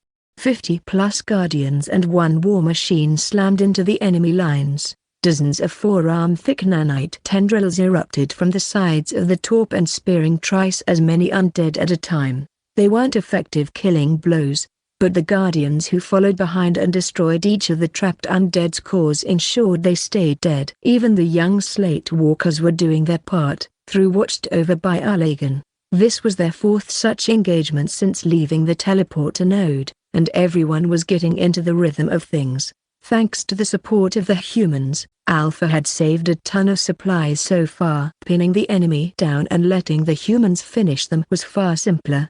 The big boys were handled by the stronger members of the group or Jishi's guns. So far, the only time Alpha had to step in was against a group of flying undead that were too numerous for the humans but too small for the wall guns. A quick round of turret fire had erased that problem before they could even draw near, and the enemy hadn't attempted it again. Instead, they seemed content at throwing more and more undead at the small, advancing group, seeming less to truly stop them but rather slow them down. And for all they knew, it was working. The group had made slow progress through the city so far, and at their current pace, it would take hours, maybe days, to reach the pyramid at the center of the storm. Thankfully, that wasn't their destination. Yet Artemis leapt into the air, landed on Alpha, and bowed to Jishi. "Your plan is working, Lady Prima. The enemy is attempting to force us to take shelter in the library," she said. Calyx stared at the large building a few blocks away, one of the largest still standing in the city. She frowned and said, "It's likely a trap. They've either booby-trapped the building or plan on pinning us in once we're inside." Jewett nodded. "I don't doubt that, but that's all part of the plan," he said. "Why do you have a passage leading to the center of the most important location in your city, hidden under a library of all things, again?" Alpha asked. Jishi chuckled and responded, "You have it backward. The passage leads from the heart to the library. It was created as an emergency escape route, while the library itself is designed as a bunker. The heart can be an extremely dangerous place under the right circumstance. And you're sure I'll be able to fit through?" Alpha asked. Jishi waved the worry off. "The passage was designed to accommodate hundreds of staff at once. You'll be too big to fit through some of the side passages, but we only care about the main corridor to the heart." "Good enough for me," Alpha responded. 10 minutes later, the small army was pushing its way into the library's main building. As soon as the last guardian crossed the threshold, there was a pulse of dark spirit energy, and an array carved into the outer walls flashed to life. In an instant, the building was covered by a dome of deep, black fog. One of the nearest guardians pushed their spear through the fog, only for it to instantly rot away. The guardian dropped the weapon, and everyone backed further away from the fog-filled archway. Even the metal spearhead had corroded. Artemis wrinkled her face and said, "Looks like you were right. That's some nasty stuff. Let's get gone before they pull out whatever else they're planning." "Where is this passageway?" Jishi led the group deeper into the building. It was a massive place, easily a square kilometer on the ground floor alone. Alpha could see how such a place might have been used to shelter civilians at one point. Now, most of the shelves were barren or covered in dust and rotting paper. Like much of the city, the library had seen little use from the current Uklet clans occupying the city. They much preferred the inner areas and the main temple, stripping the city of anything valuable while abandoning the rest. The Uklet may have been powerful, but they were too few in number to keep such a large city from falling into disrepair in places. Nonetheless, it was still a place one could get lost in if they didn't know the way. A short while later, Jishi led them to an open lounge area as large as a town square, sprinkled with the semi-rotting remains of hundreds of desks, chairs, and other seating arrangements. Jishi gave the area a sad look before waving her arm to one side. In one motion, all the rotting furniture was pushed to the side, and the dust lifted from the tiles to reveal the intricate mosaic scene of 4 faceless beings. In the upper left, a massive man with burning hair and more muscles than anything stood at a glowing forge, shaping metal with his bare hands. Weapons, armor, and various gadgets flowed from the forge to be gathered by the tiny men below. In the upper right, a young girl floated in an endless ocean, her eyes closed as if asleep. Behind her, countless men and women stood in shining armor as they pushed back a billowing black tide into the depths. Black, crooked arms reached from the dark waters to grab who they could, only to be chained by the very tides themselves. In the bottom right, a young boy flew through the air, grinning ear to ear. As he passed the land, black fog receded, blown away by strong gales and fierce rains. as fertile lands bursting with life took its place. And on the bottom left, a woman wearing a dress of soil and grasses raised her hands to the sky. Behind her, tall walls and sturdy buildings pushed their way out of the earth. An endless stream of people flooded into the walls, fleeing the chasing darkness. Finally, at the center, there was nothing but a blank square. The middle of the mosaic was just a large, empty indent in the ground, as if whatever had been there had long been pulled up. The group spread around the area, some pointing at the mosaic and muttering, while Jishi directed Alpha toward the center. He stopped a few meters away, and Jishi held out her hand. The obelisk appeared in a flash of light, hovering over the center of the mosaic, gently spinning. Then, in the blink of an eye, it expanded and fell to the ground, neatly slotting into the blank slot. There was a pulse of energy, and 4 light lines pushed their way out of the obelisk's corners. They swirled around the floor, following the lines of the mosaic, until they reached the pictures of the 4 figures in either corner. The eyes of the figures lit up with a bright white light, and the building shook. Then, slowly, the mosaic fell away, piece by piece like crumbling stone, until 2 large, spiraling staircases were revealed, each wide enough to fit 10 men standing shoulder to shoulder. The staircases spiraled downward into the darkness. Jewton and the Scions began directing the guardians down the stairs while Artemis walked closer to Alpha, her eyes never leaving the stairs. She shook her head, eyes wide as she spoke. "I used to explore the city all the time. There are dozens of interesting places in these old ruins. Hell, I've been in this very building half a dozen times. How did we never know there was something like this here?" Jishi laughed and responded, "What use is a hidden passage if it is easily found?" Number 7 folded their arms and stared. The masked figure had been awfully quiet since meeting up with the humans. Alpha figured they just weren't much of a people person, so it was almost surprising when they asked. Though that begs the question, if this was an emergency passage, why was the key with a different use so far away? Doesn't that negate the purpose? Jishi shrugged. It's supposed to be with the High Priestess. Why she hid it with my other self, I don't know. That me was still asleep at the time. Maybe she knew the enemy was closing in on her and didn't want it to fall into their hands. Or maybe it was her way of ensuring we could get past them. Either way, what matters is that we're here now. Artemis clenched her fists at the mention of her mother. Her eyes burned as they walked toward the nearest set of stairs, and she called out over her shoulder, "Then let's finish this." "No more games." The others shared a nod, and Alpha moved toward the stairs as well.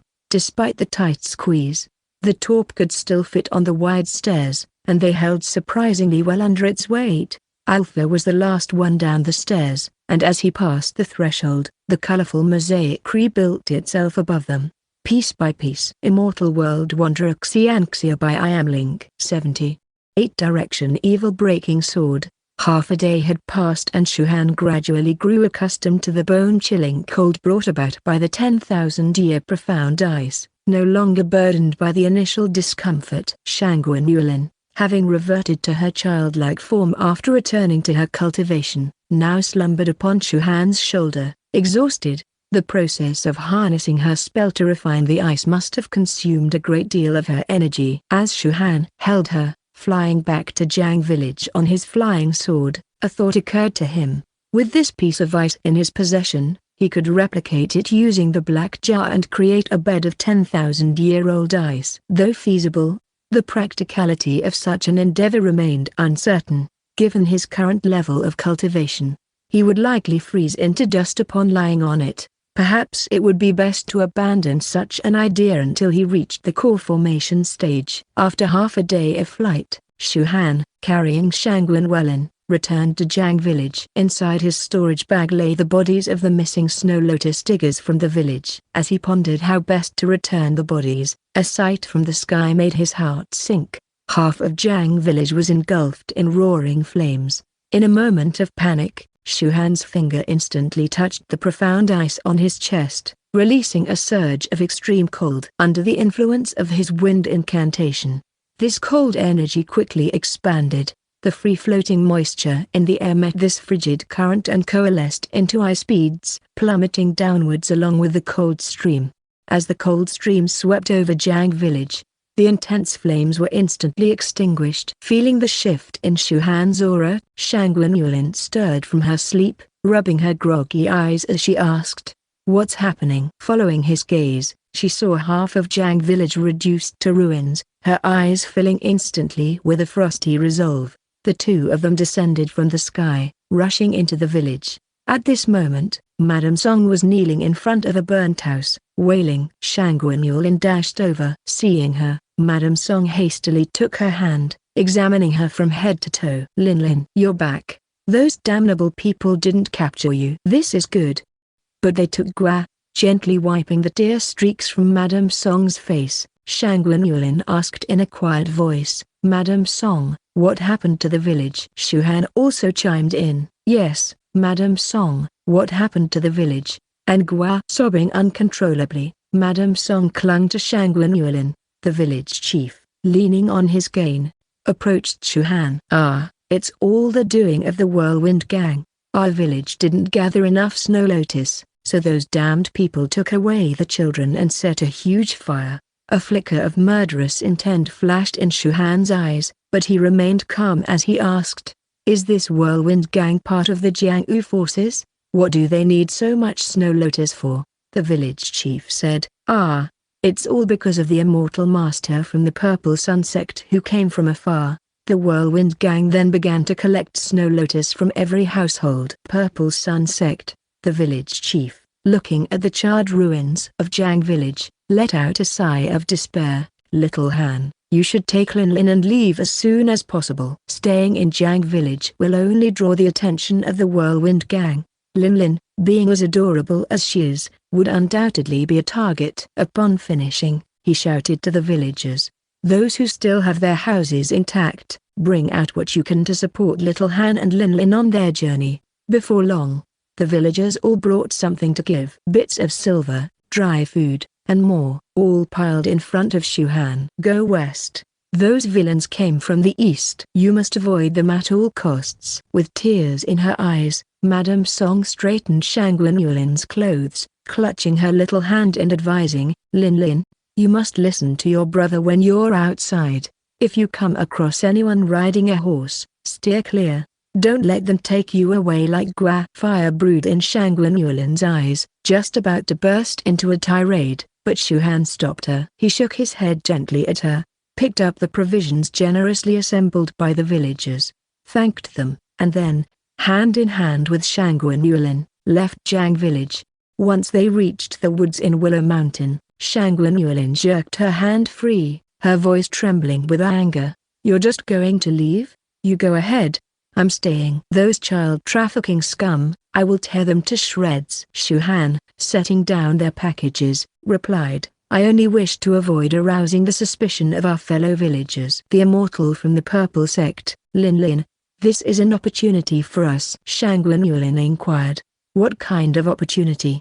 Do you remember the external incarnation technique I mentioned to you?" Shang Yulin nodded. "You said about cultivating an external incarnation to infiltrate a sect and secure a quota." Shu Han responded, "Exactly, but creating an external incarnation takes half a year. If we join a sect after that time, we may not receive due attention as newcomers and fail to secure a quota. It would be better to target the cultivators from Purple Sun sect and directly replace him with the external incarnation." "I don't care about your plan," Shang Yulin interrupted. "First lend me your cultivation." "Lend my cultivation again? You just borrowed it not too long ago. It will consume your vitality." Fire flashed in Shang Yulin's eyes. "I am going to kill. I will handle it." "There's no need to dirty your hands on these low-life scoundrels who prey on our neighbors. I can take care of them all by myself." Shang Yulin still shook her head and gritted her teeth. "Anyone who dares harm my people, I will personally deal with them.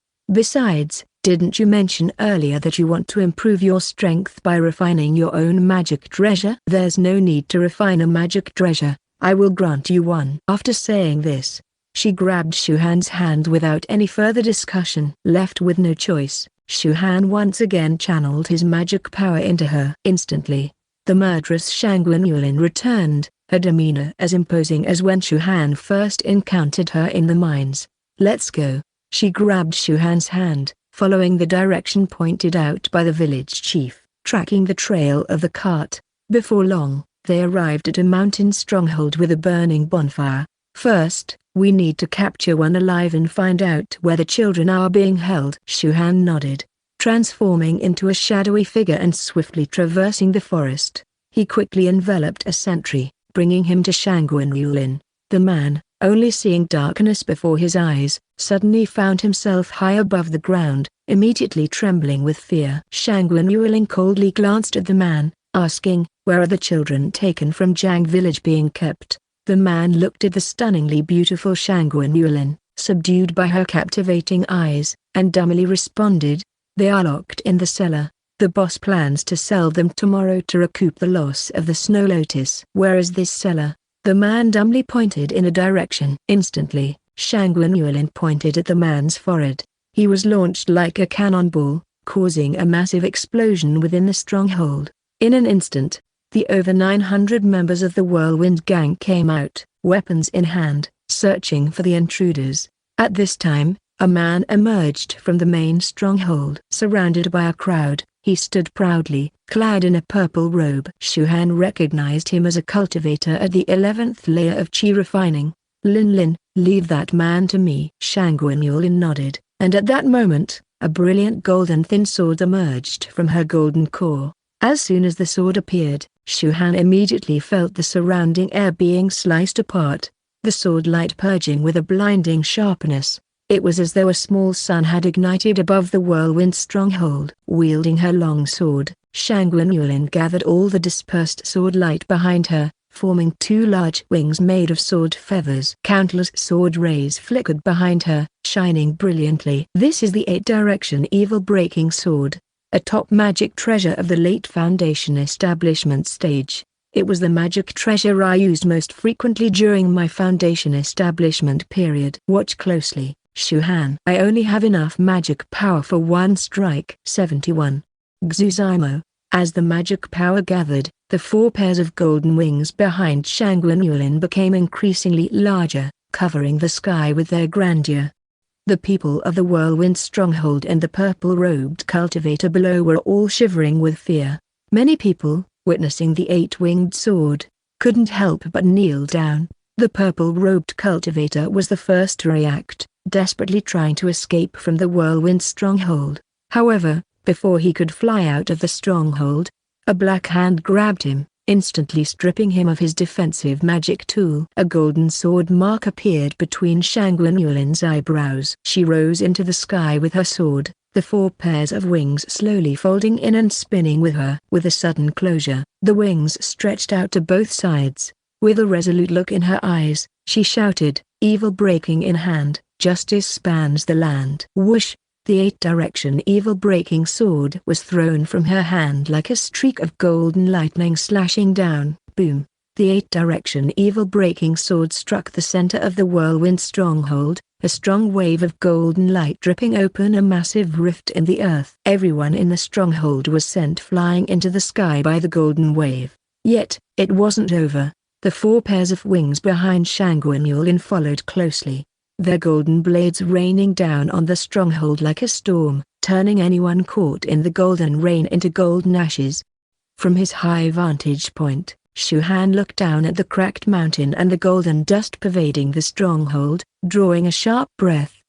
The magic treasure of the late Foundation establishment stage was so terrifying. The first round was a powerful focused strike from the 8-direction evil-breaking sword, followed by the devastating rain of swords. Shangguan Yulin had used this move against mere mortals, partly to demonstrate to Shu Han, and partly because she was truly angered. This move directly wiped out all the people in the whirlwind stronghold. Luckily, the purple-robed cultivator had been held in Shu Han's dark hand, sparing him from the disaster. Seeing such a terrifying offensive, he was scared into fainting. Shangguan Yulin beckoned, and the 8-direction evil-breaking sword returned from the ground to her hand. At this point, she was trembling, nearly collapsing in midair. Shu Han quickly moved forward to support her. Too much magic power was used. Shangguan Yulin, panting, wiped away the mark of the 8-direction evil-breaking sword, turning it into a masterless object.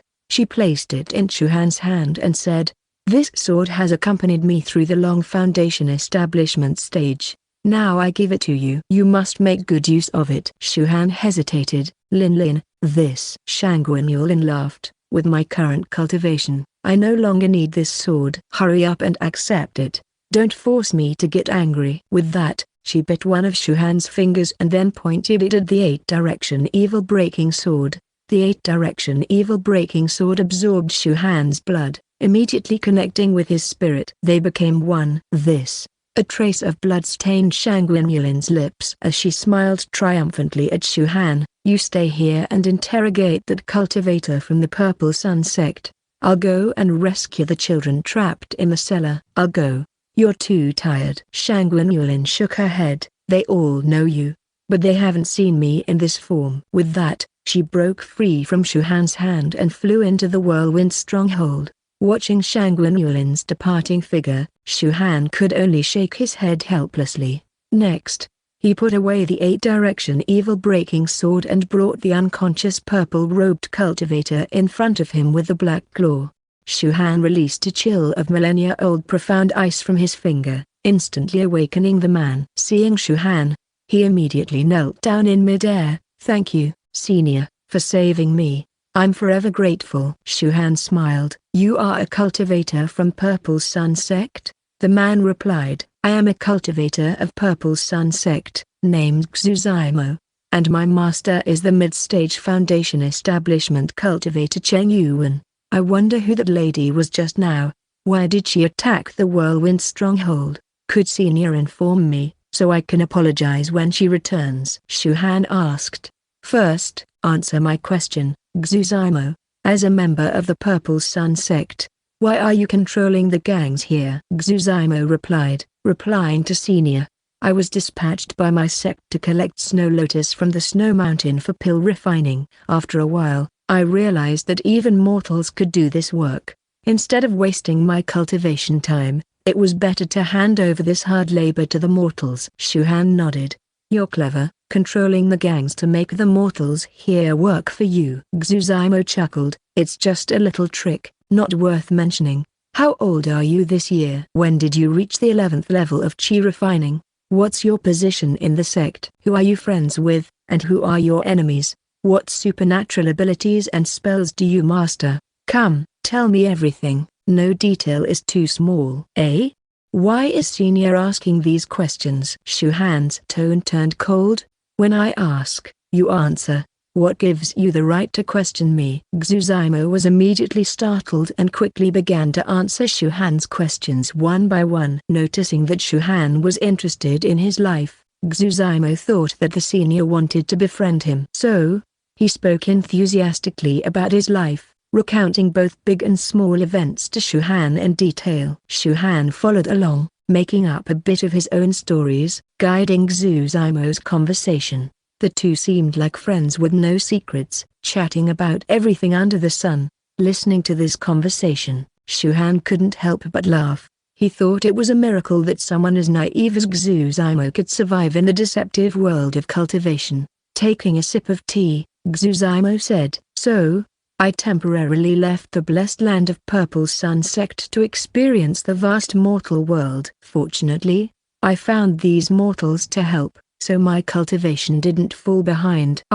Hearing about all the wonders in the cultivation world, I really hope to make a fortune one day and return to the Purple Sun sect in glory, to slap those who look down on me." Shu Han couldn't help but laugh. Then, he calmly said, "Collecting snow lotus is a task that, if you did it yourself, would just be a bit time-consuming, with no danger to your life. But those mortals, carrying the chill of snow lotus, climbing the cliffs, can easily fall to their deaths if they're not careful. I wonder how many mortals have lost their lives for your leisure." Xuzaimo was taken aback. "What does it matter if mortals die? What does it have to do with cultivators like you and me?" Shu Han nodded approvingly. "That's right. If I didn't know these mortals, I might ignore what you're doing, but unfortunately, these mortals have saved me and taken me in, so I have to consider things from their perspective. From their perspective, you're the culprit who killed their husbands, fathers, sons." Hearing this, Xuzaimo became agitated and retorted, Senior. You. Where are you getting this from? I've basically been sitting in this stronghold meditating and drinking tea. It's not my fault. Whoosh! A chill erupted from Shuhan's chest, instantly freezing Xuzaimo into an ice sculpture. Jiang Village was unfortunate to encounter you, and you were unfortunate to encounter me. Be smarter in your next life. 72. Cultivating an external incarnation. The sun set in the west, and the dispirited villagers of Jiang Village suddenly saw a group of people coming from the east. Under the setting sun, Shangguan Yulin's small figure cast a long shadow. Behind her was a group of children, slowly moving towards Jiang Village. At this moment, Shangguan Yulin was indeed the child king of Jiang Village. All the children followed quietly behind her, without crying or making noise. The villagers were overjoyed and cried when they saw the children miraculously return. They rushed to find their own children in the group. Madame Song was weeping as she held her child and Shangguan Yulin, unwilling to let go. The village was instantly filled with cries of joy as the villagers wept for happiness. The village elder looked at this scene with tears streaming down his face. Although he didn't understand what had happened, the return of the children meant that Jiang Village had hope for the future. After a while, Shuhan brought a cart filled with frozen bodies into Jiang Village. Shuhan explained to the village elder that they had encountered a fairy on their way who had heard their cry for help. The fairy had helped them eradicate the whirlwind gang, save the children, and found the bodies of the missing villagers in the snow mountain. Although the story was strange, all the children told the same story. They all said a beautiful fairy sister had come to the cellar to save them. The villagers believed their story since all the children said the same thing, no matter how bizarre it sounded. Moreover, with the eradication of the troublesome whirlwind gang, a massive burden was lifted off the villagers' minds. This caused the once troubled Jiang Village to instantly become cheerful. Shangguan Yulin stood next to Shuhan, watching as each family joyously took their children back home. She said, "The happiness of mortals is so simple. Because their hardships come easily, their happiness also comes simply. A small cultivator at the 11th level of qi refining can disturb the peace of thousands of households," Shuhan replied. Shangguan Yulin looked at the burned ruins and asked, "What should we do about these burned houses? Should we use magic power to help rebuild them?" Shuhan patted his chest and laughed. "Why use magic power for such a small matter? As a well-known young man in the area, I'll help them rebuild. Based on our schedule, we will still live in Jiang Village for more than half a year." Shangguan Yulin gave a sweet smile. "Then you better work quickly. This time I want to sleep in a big bed." So, a new phase of cultivation began for Shuhan in Jiang Village. One of his avatars started replicating thousand-year snow lotus with the black jar, mass-producing clear bright spiritual eye elixir, while another avatar found a cave on Willow Mountain, took out the body of the old man in grey from the storage bag, and started creating an external incarnation, following the form of Xuzaimo and combining various materials. Meanwhile, the main body stayed by Shangguan Yulin's side, protecting her, and with her assistance, continued to digest the fragments of the golden core. The external incarnation technique was very extraordinary. During the cultivation process, Shuhan felt his mental power growing rapidly. This was different from his avatar technique, where both avatars were operating on the main body's mental power, whereas the external incarnation technique first doubled the mental power before transferring it to the incarnation. Once the incarnation was successfully cultivated, it was as if Shuhan had an extra life. On the other hand, the clear bright spiritual eye elixir showed its magical effects when the thousand-year snow lotus was added. Upon the first use, Shuhan felt as if his eyes had been reborn, with a faint divine light emerging, and his spiritual consciousness also benefited from the elixir. After using it continuously for 99 days, not only could his eyes see through illusions, but they could also see through objects. He thought to himself, no wonder he couldn't hide his true face from Chenhua with the mask. The clear bright spiritual eye was so miraculous even at the minor achievement stage. However, when his eyes looked at Shangguan Yulin, he received a hard slap. These days, Shangguan Yulin had also been using the elixir to cultivate clear bright spiritual eye and had reached the same level. If you use these thieving eyes to look at other women, be careful, I might gouge them out. Shu Han. However, Shangguan Yulin still highly praised this eye technique, stating that it could be on par with the insight of a magic treasure at the nascent soul stage if further refined.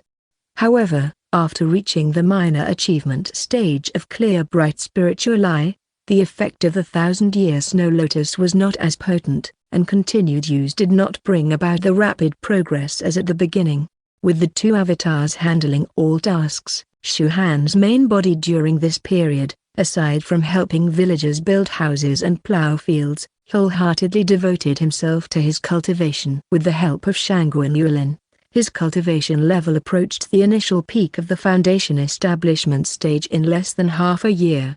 His body, under the tempering of the 10,000 years of profound ice, became increasingly robust and sturdy. Although far from reaching the state of heavenly cold body, it exceeded cultivators of the same or even higher stages. Life in Jiang village was tranquil and peaceful. Time flew, and half a year passed in the blink of an eye. One day, Shu Han was teaching Shangguan Yulin how to fish by the riverbank. His fishing hook hit the mark frequently, and he often hooked a big fish. However, Shangguan Yulin's side was deserted, only catching a small fish in half a day. This made Shangguan Yulin's little face turn red. I don't understand why we are not cultivating during the day and instead doing this. Shu Han laughed and said, I've reached a minor bottleneck now. With your golden core fragments in my body, I have plenty of spiritual energy, but I still haven't broken through.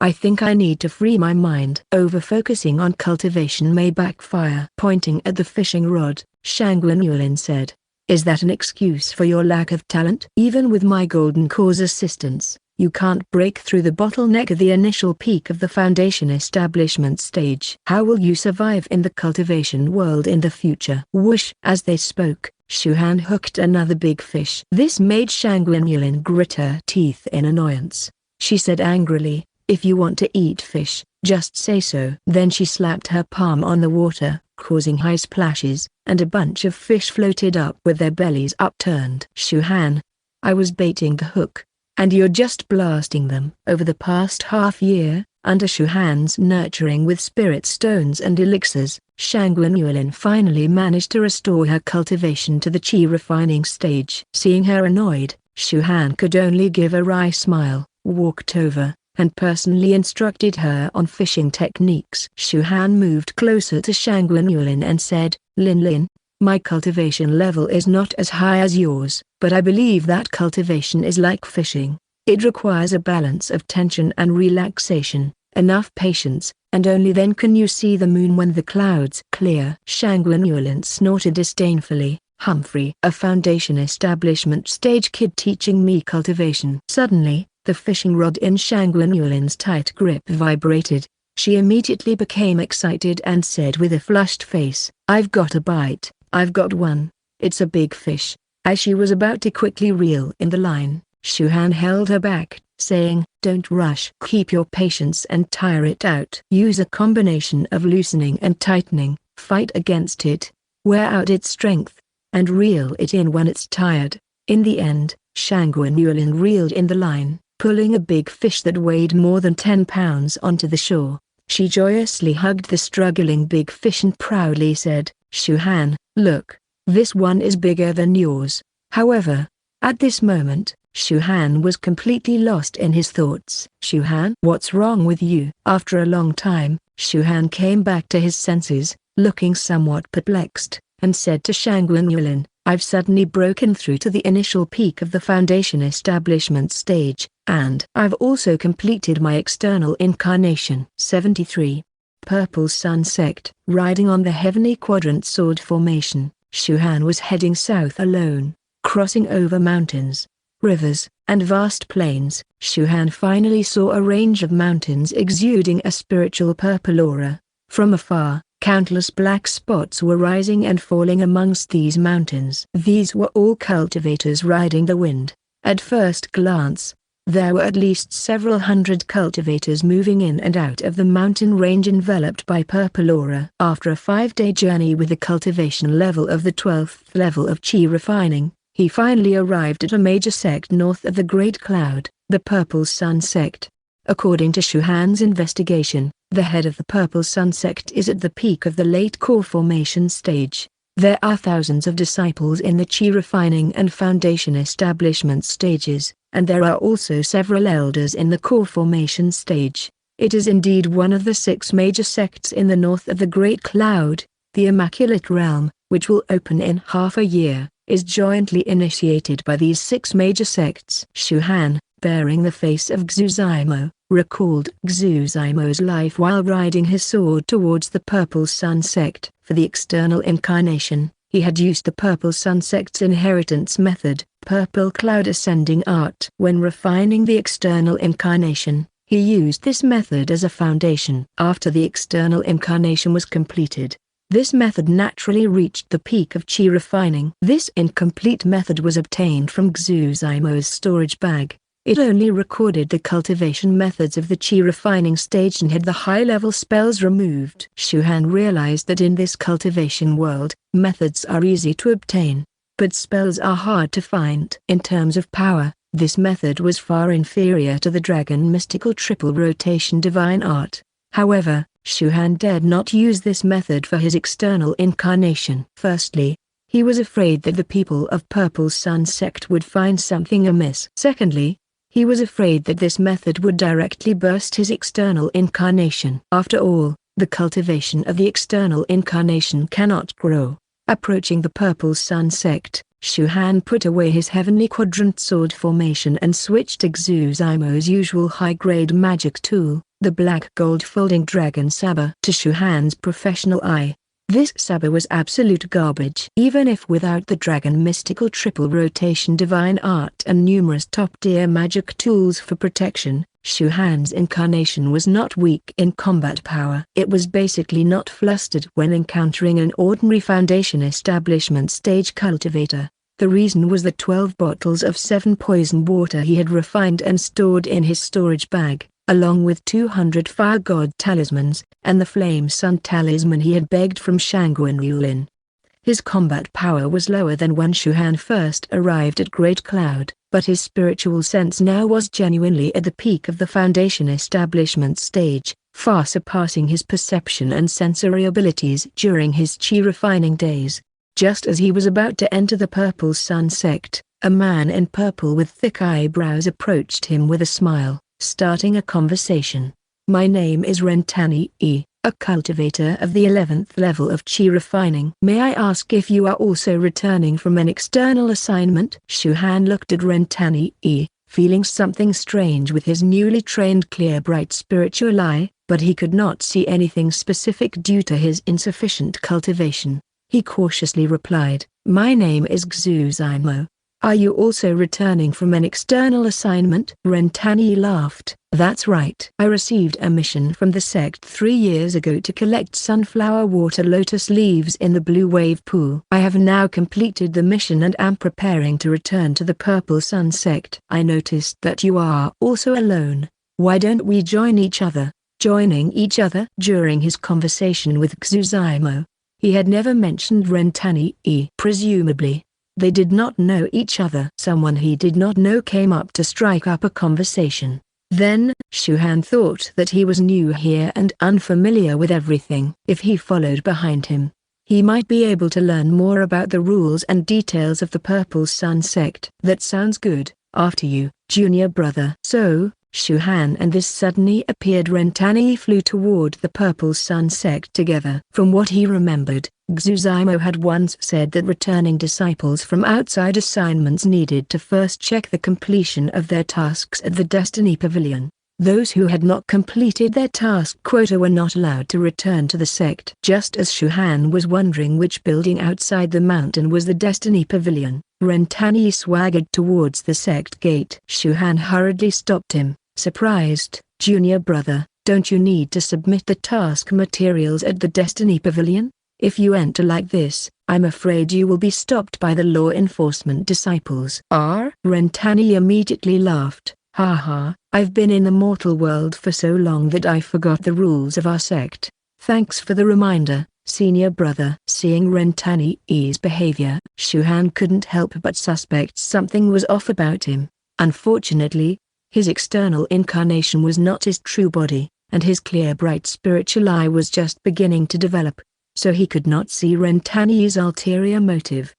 However, Shu Han didn't want to meddle. His main goal was to compete for the qualification to go to the Immaculate Realm. Who Ren Tani was and what he wanted to do was none of his business. So Shu Han looked at the crowd and saw a pavilion with the most people coming and going. He focused his gaze and sure enough, he saw the 3 characters of Destiny Pavilion. He then led Ren Tani towards the pavilion. The pavilion was bustling with people, like a checkpoint, checking disciples entering and leaving the Purple Sun sect. Shu Han and Ren Tani arrived at a checkpoint. The disciple at the checkpoint, who was at the 12th level of Qi refining, sat bored and said, returning from an outside assignment, hand over your mission token and materials. Ren Tani took out his mission token and 300 sunflower water lotus leaves and handed them to the disciple.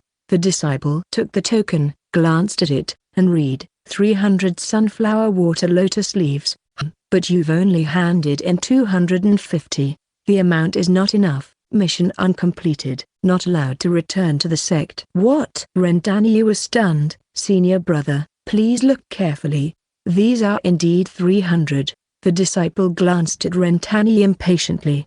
Is this your first day? With that, he waved his hand, and 70 sunflower water lotus leaves directly went into his storage bag. He said, now there are only 230. Hurry up and get out. Damn. Shu Han couldn't help but curse inwardly. This was outright extortion. Ren Tani was trembling with anger, slamming his fist on the table. Say that again. It was clearly you who swallowed my 70 lotus leaves and now you're falsely accusing me. The man snorted coldly. Humphrey. Immediately, he stood up and shouted, someone come. There's a demonic cultivator trying to infiltrate our Purple Sun sect. Quickly. Someone gets him.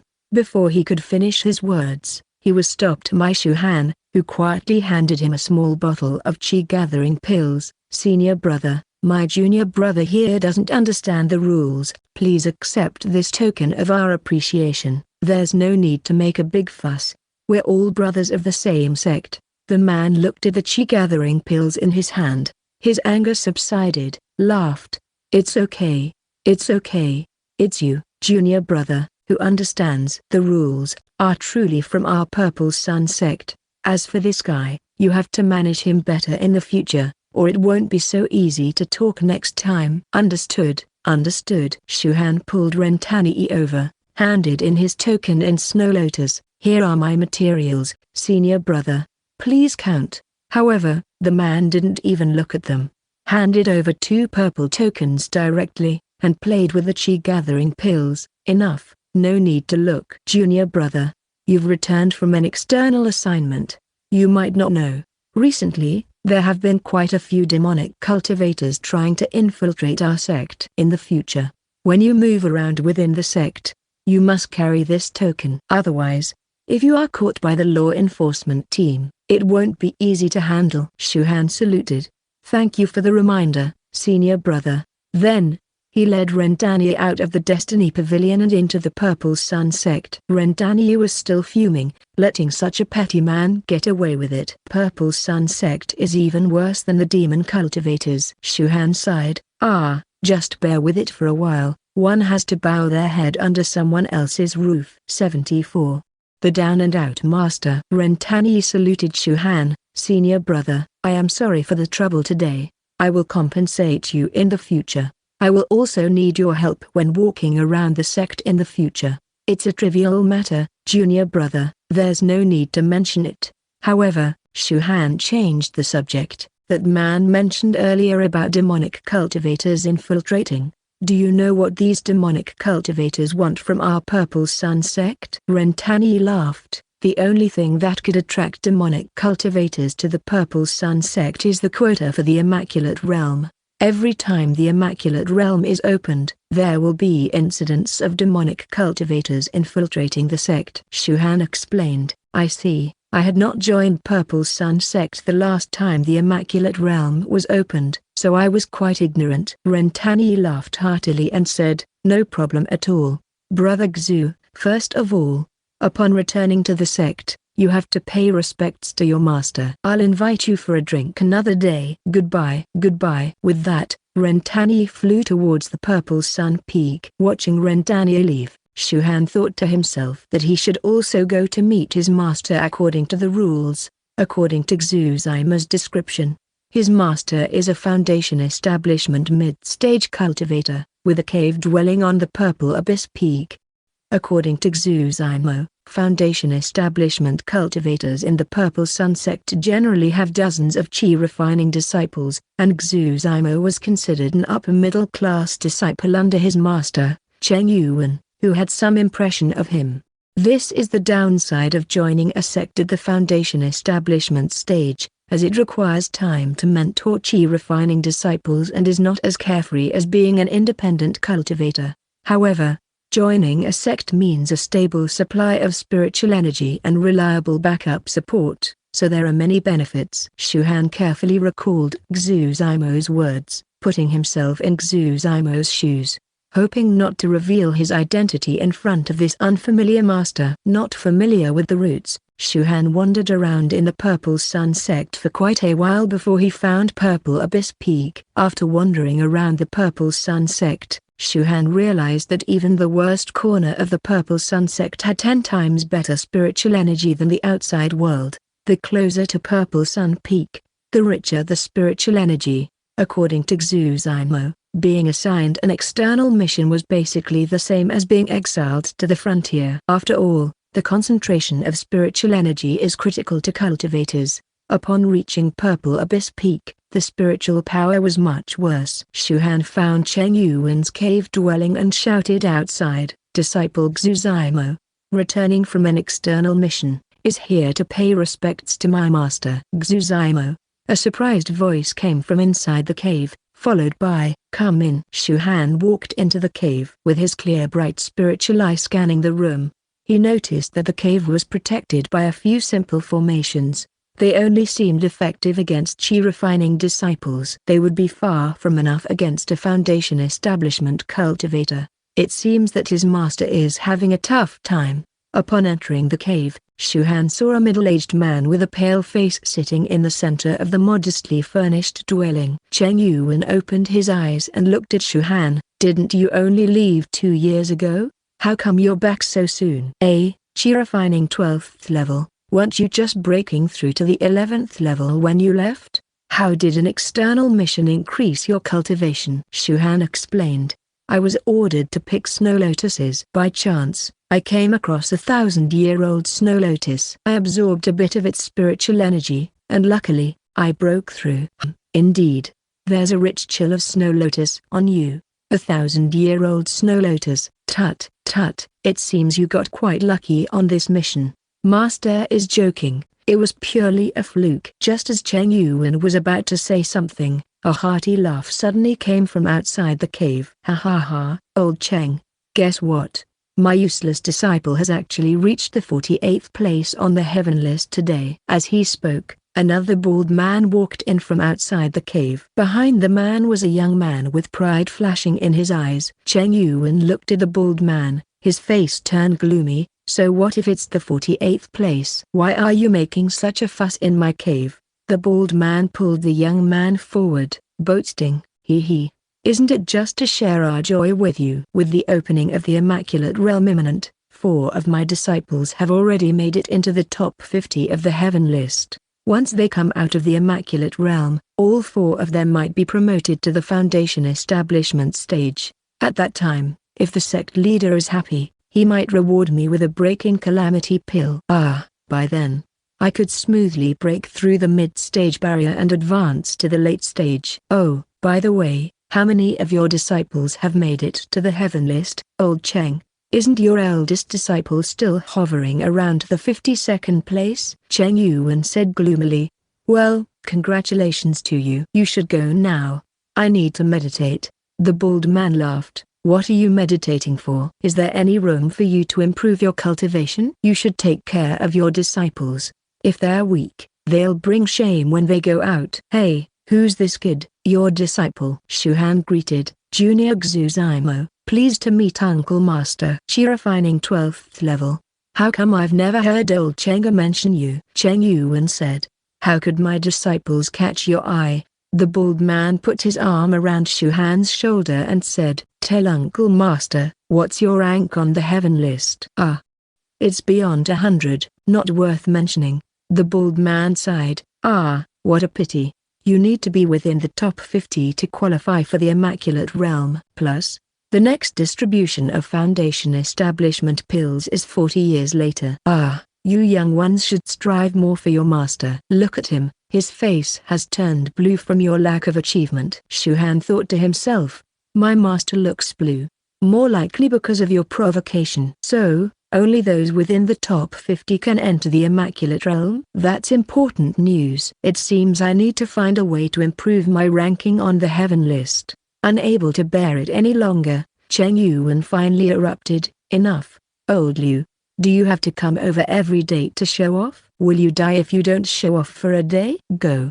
Zimo, see your uncle master out. Hey, the bald man, still holding on to Shu Han, laughed. Alright. He's really angry now. Old bro, if I have a bite to eat, so do you. How about this? Your disciple just reached the 12th level of chi refining, and he's probably unfamiliar with this realm. Let my foolish disciple spar with him. This could increase his combat experience. Who knows, he might even make a good ranking on the heaven list in the future. Cheng Yuan thought for a moment, then nodded and said, That's fine, but he's just promoted. Be careful. The bald man patted Shu Han on the shoulder and reassured him, No worries. Listen to your uncle master, feel free to fight hard. My disciple can take it, and he won't hurt you out of respect for your master. Shu Han, fight hard. Are you sure? Shu Han laughed and replied, Uncle master, if by some chance I defeat this senior brother, then his place on the heaven list will be mine, right? The bald man was taken aback. That would be quite a coincidence, wouldn't it? You really dare to dream. At this moment, the young man stepped forward and disdainfully said, Master, I can agree to his proposal. If you win, naturally, the spot is yours, but let's see if you have the ability to match your big words. 75. Purple Cloud Skyfall Divine Art. Cheng Yuan and Liu Wanqing stood outside the cave, watching the two confronting each other. Liu Wanqing slapped his bald head, took out a bag of purple jade sunflower seeds from his storage bag, and shared some with Cheng Yuan. They then started cracking them with interest. The young man showed his magic tool from his storage bag. It was a blue segmented whip. He looked at Shu Han with disdain and greeted, Wise Iming, Chi Refining 12th Level Cultivator, Magic Tool Blue Jade Bamboo Whip. Please guide me. Shu Han then showed his black gold folding dragon saber, and replied, Xuzimo, Chi Refining 12th Level Cultivator, Magic Tool Black Gold Folding Dragon Saber. Please guide me. Cheng Yuan, who was watching the fight, glared angrily at Liu Wanqing. Damn, old Liu, you're not following the martial ethics. That boy's bamboo whip is a top-quality magic tool. Liu Wanqing, stroking his bald head, said, Stop talking nonsense. Any cultivator who can make it to the Purple Sun Heaven list has a top-quality magic tool. I see you have 2 top-quality magic tools in your pocket. Why don't you give them to your disciple? Cheng Yuan snorted, Apart from my life-bound magic treasure, I only have these 2 top-quality magic tools. What will I do if I give them to him? What do you need top-quality magic tools for when you never leave your house? Your old stingy nature hasn't changed. If your disciple performs well, the sect will naturally reward you. While the two were chatting, Shu Han and Wise Iming were already in a heated battle, causing dust to fly around and rocks to crack on Purple Abyss Peak. Every now and then, a stone would fly over and be immediately blocked by the protective shields of the 2 chattering men. Looking at Wise Iming's overwhelming whip technique, Liu Wanqing sighed, My disciple. His whip technique can make it into the top 3 in the Purple Sun sect. It's continuous and steady, leaving no loopholes. Look at your disciple. He's already being beaten back step by step. He's going to lose soon. Cheng Yuan said with disdain. Top 3 in Purple Sun sect? Old Liu, you really like to boast. There might not be 3 people using a whip in the Purple Sun sect. You think my disciple is about to lose? but I don't think so. Although your disciple's attack is fierce, Zymo not only has enough defense but is also looking for an opportunity to counterattack. Winning won't be so easy. Right. This kid's footwork is strangely fast. Is it the Cloud Sky Step from our Purple Sun sect? Cheng Yuan shook his head. No, the Cloud Sky Step doesn't have the ability to maneuver in such a narrow space. This footwork seems to rely more on physical condition. Liu Wancheng asked in surprise.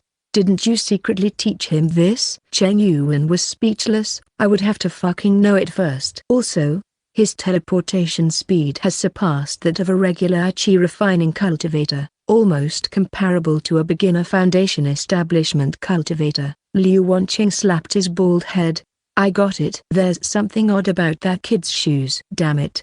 It's a top quality magic tool. Old Cheng, you're tricking me. When did you give your disciple such a treasure? Cheng Yuan was taken aback. I would need to fucking have one first. Shu Han's evasiveness had evidently exceeded Wise Iming's expectations.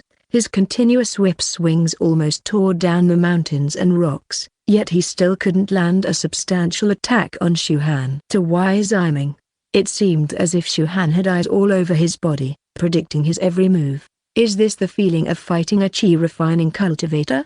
The angrier Wise Iming became, the more his anger built up. Unable to suppress it, he thrust his whip into the ground, popped a pill, clasped his hands in front of his chest, and his body started to emit a purple aura. He shouted angrily, "Let's see how you dodge this," Liu Wancheng said triumphantly. Oh, he's desperate now, using the purple cloud skyfall divine art. Old Cheng, this is the end. Cheng Yuan's face was getting greener.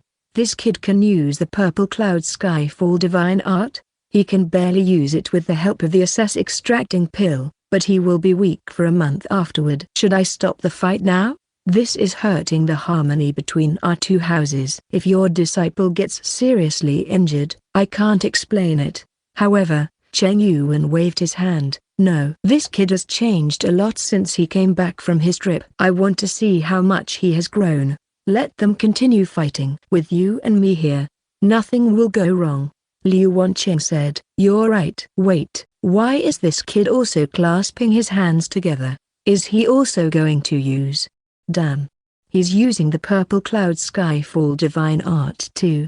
Two powerful auras rose on Purple Abyss Peak. Wise Iming was shocked to see Shu Han also gathering spiritual power and using the same technique. Are you kidding? And Chi Refining Cultivator wants to perform this divine technique without the aid of a pill? Impossible. He must be bluffing. Purple Cloud Skyfall, suppress him for me. Wise Iming pressed down with both palms and in a boom, the illusory purple cloud gathered into the illusion of a small palace, descending above Shu Han's head. In an instant, a tremendous pressure came down, and Shu Han felt indeed suppressed by this spell. The pressure is tolerable, but the destructive power is lacking. Shu Han thought if he could use the triple rotation protective shield, this guy's spell would be like a breeze. So, he lifted his hands, and the purple cloud above his head also began to take shape. A palace more solid than Wise Iming's rose from the ground. The purple palace gradually turned blue, like the cold moon palace described in books, and directly broke through Wise Iming's palace. Forced back by Shu Han's technique, Wise Iming had to retreat 3 steps. However, Shu Han's cold moon palace immediately suppressed him, the cold air pouring down from above his head, making him shudder uncontrollably. Liu Wancheng shouted, "What kind of technique is this? Since when does the purple cloud skyfall divine art have this form?" Old Cheng Yuan was also stunned. "Don't ask me if I taught this. Same as before, I don't know how to do this either." "What's going on then?" "There's a bone-chilling cold 1,000-year snow lotus." Cheng Yuan suddenly realized, my disciple absorbed the essence of the 1,000-year snow lotus while outside and was thus able to break through. This transformation of the purple cloud skyfall divine art must be related to the chill of the 1,000-year snow lotus. Liu Wancheng touched his bald head. Your disciple actually had such an encounter. And you said you weren't trying to trick me. Forget it, we concede.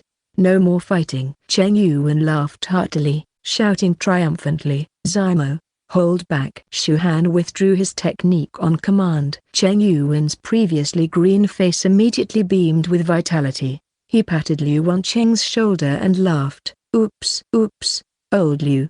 How can you say I tricked you? You came here on your own to show off. After all these years, you've been provoking me every day. This is karma. Liu Wancheng pulled a long face, and shook off Cheng Yuan's hand. Enough. Look at you. Gloating. Disgusting. Shu Han said from the side, Uncle Master. About the ranking. Upon hearing this, Liu Wancheng's face lengthened even more. He glanced at Shu Han, and glared at Cheng Yuan. Old Cheng, are you serious? With his level, he should challenge others directly. Why is he coveting my disciple's rank? It was hard-earned. Didn't you agree to it? Liu Wancheng took a deep breath, put on a smile, and draped his arm around Shu Han. Good nephew, your Uncle Master wants to discuss something with you. System vs. Rebirth, 843 to 848. Chapter 843, Goal. Keel couldn't help but smile when she witnessed the shift on the battlefield. As she expected, the kids would be the greatest weaknesses that Noel and Dimitri had to cover. However, Noel alone wouldn't be enough to stop her and the other spirit grandmasters. She could see that his plan was to let Dimitri defeat Nelfa as quickly as possible before helping with this situation. If Dimitri could stop Keel, it wouldn't be much of a problem for Noel to stop the other guys. Sadly, Noel had miscalculated Nelfa's strength. No, more like, Noel had correctly predicted his strength. But Nelfa simply surpassed that expectation. The frustration that Nelfa had endured for the last few days was released at this time, allowing him to continue moving even with such injuries. Nelfa can continue attacking the kids, forcing Dimitri to block his attack and injuring him gradually. The other spirit grandmasters could become a distraction while trying to capture those two kids. I will restrain Noel's movement. Keel recalculated the situation. She considered Dimitri's true spirit body, but there was no sign of it yet. Noel had to do something to escape from this situation, especially if he didn't want Dimitri to use his true spirit body. But would Keel allow him to do so? Keel had aimed her bow at him, ready to release multiple arrows. Sensing the fluctuation of energy, Noel couldn't help but furrow his eyebrows. What should I do? If it continues like this, the two kids will be captured before reaching the border. Dimitri might use the true spirit body, but it will lead to a severe delay in my future plans. Is it worth it? But if we can't escape from here, there is no future. No, wait. There is one more thing. Noel looked at Keel with a grim expression as though he had steeled his resolve. Feeling his fighting intent, Keel released 3 arrows. The first arrow flew straight at him while the other 3 curved to the left and right. Noel raised both hands. He sent forth Undying Phoenix from his right hand and created Snow Shield on the right. The Undying Phoenix flew at the arrow at first, but it suddenly curved before it reached the arrow as if trying to match the arrow's movement. Even Keel was surprised. Noel actually matched the arrow movement just so that the arrow was exposed to the fire longer. Even though the arrow was faster, it was enough because the spiritual energy dissipated at high speed to the point where the arrow disappeared before it could reach him. On the other side, the snow shield perfectly blocked the arrow, leaving only a small trace. Noel easily knocked it down with his blade. However, Noel didn't do anything against the arrow that came straight ahead. What? Keel couldn't help but gasp. Is he going to take my arrow? Even though she had split her power into 3, the arrow was still considered lethal. Even Noel's strongest abilities had a hard time stopping them, so how could his body receive it? Noel activated 3 runes at the same time. The first rune was the Reduce Impact rune from the rune body. It reduced the force that hit his body. The second rune was the Spiritual Energy Dispersion rune, allowing him to scatter the energy that fueled the arrow even for a bit. The last one was Rune Blast, trying to knock the arrow away. It's not enough. You won't be able to stop it. Keel harumphed. Even though she was surprised by his attempt, it was still not enough. Yet, a smile actually appeared on Noel's face, startling her. Noel used the spirit weaponry to cut spiritual energy itself, but he met with extraordinary resistance. The impact was so big that the shock wave hit him like a giant boulder. KH. Noel gnashed his teeth as blood seeped out between his teeth. Even with the reduced impact rune, the force was still enough to shake his entire organ, causing some internal injuries. However, this was what Noel wanted. He used his body to receive the force and use it to launch him away. The speed was so fast that it caught up with the other Spirit Grandmasters. The Spirit Grandmasters were stunned, not expecting Noel to be able to escape from Keel. The latter hurriedly formed her arrows again, realizing Noel's intention. On the other hand, Noel actually thought, "I'm glad that I use my honor points sparingly." Ardagon, exchange the 400 honor points for skill points, and distribute those points to Ardagon's swordsmanship and undying fire. It took Ardagon an instant to process everything, fully knowing that he couldn't be slow because Noel's life would be in danger. Converting 400 honor points, you've acquired 200 skill points. Using 100 skill points to upgrade Undying Fire. Undying Fire, 3-5. You've acquired Hellblaze. You've acquired Flame Devil. Using 80 skill points to upgrade Ardagon's swordsmanship twice. Ardagon's swordsmanship, 10-15. You've acquired Imperial Sword. You've acquired Sword Transmutation. A sharp pain instantly jolted his brain as the new information entered his mind. Yet, instead of screaming, Noel was actually smiling. Miracles come for those who have prepared. He had been saving a lot of honor points so that he could use them depending on the situation. Before, all his plans had succeeded without any problems, so there was never a chance to use them. Of course, he couldn't use those points in front of an absolute power like the only Spirit Transcendence level Devil Saint. Noel raised his right hand, clenching his sword tightly. What is he doing? The Spirit Grandmasters were surprised that he managed to catch up to them, but they became more confused when Noel made a gesture he had never shown before. That could only mean one thing: Noel had another trump card he hadn't used. But the people couldn't believe Noel actually hid another trump card after getting besieged by all of them and Keel. But the moment they had that thought, Noel swung his blade, Imperial Sword. Some of the Spirit Grandmasters instinctively ducked down, while some raised their weapons to block Noel. But even with several Spirit Grandmasters, they couldn't even stop Noel's blade as the energy spurred out, extending the blade before erupting to create an enormous force that knocked them down. Although it was a surprise attack, it was still shocking that even several Grandmasters couldn't stop Noel's sword. More importantly, the ones who got lucky were actually the knocked ones earlier. A huge fire erupted behind Noel, forming a humanoid silhouette. Even though it was only an upper body, the silhouette was swift as it extended its left hand to catch the Spirit Grandmasters that were still running.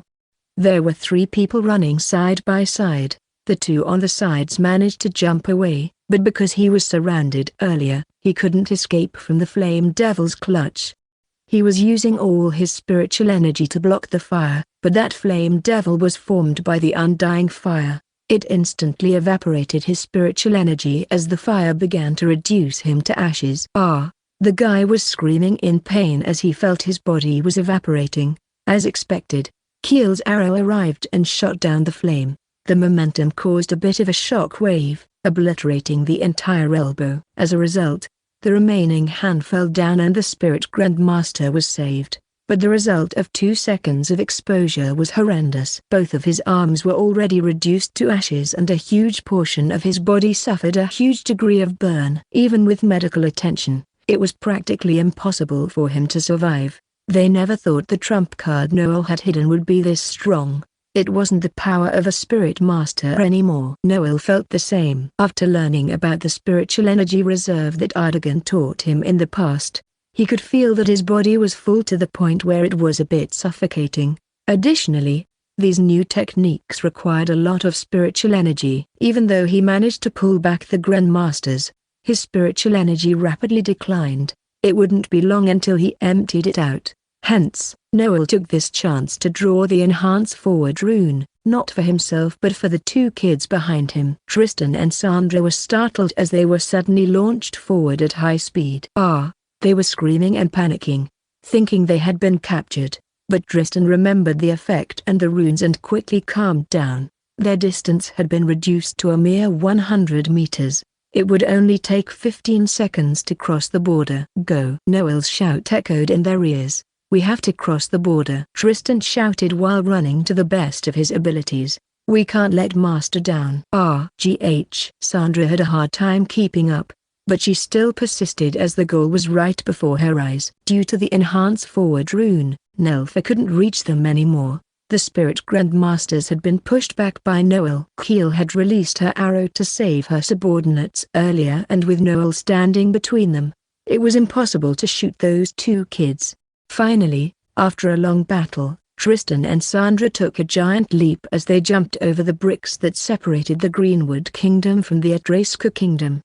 There was a huge sign of relief on Noel's face. Tristan and Sandra looked exhausted, but they felt a sense of accomplishment. After the chase that lasted for almost 2 weeks, Tristan and Sandra entered the Greenwood Kingdom. Chapter 844, Raincart. Tristan and Sandra finally crossed the border. When Noel saw that, he couldn't help but smile, realizing that this was going to end soon. He shouted, "Dimitri!" Dimitri understood what that shout was for and took a glimpse of Tristan and Sandra's positions. "Got it." "What got it? You won't be able to do anything before you reach the border city," Nelfa shouted in anger while punching Dimitri. Once again, Dimitri turned into a shadow and moved toward Tristan and Sandra. Noel also did the same with the spirit grandmasters following him. TSK. Keel gritted her teeth but hadn't lost her will yet. She was the one telling Nelfa that Noel wouldn't be safe until he reached the border city where he could get some help. "Chase him.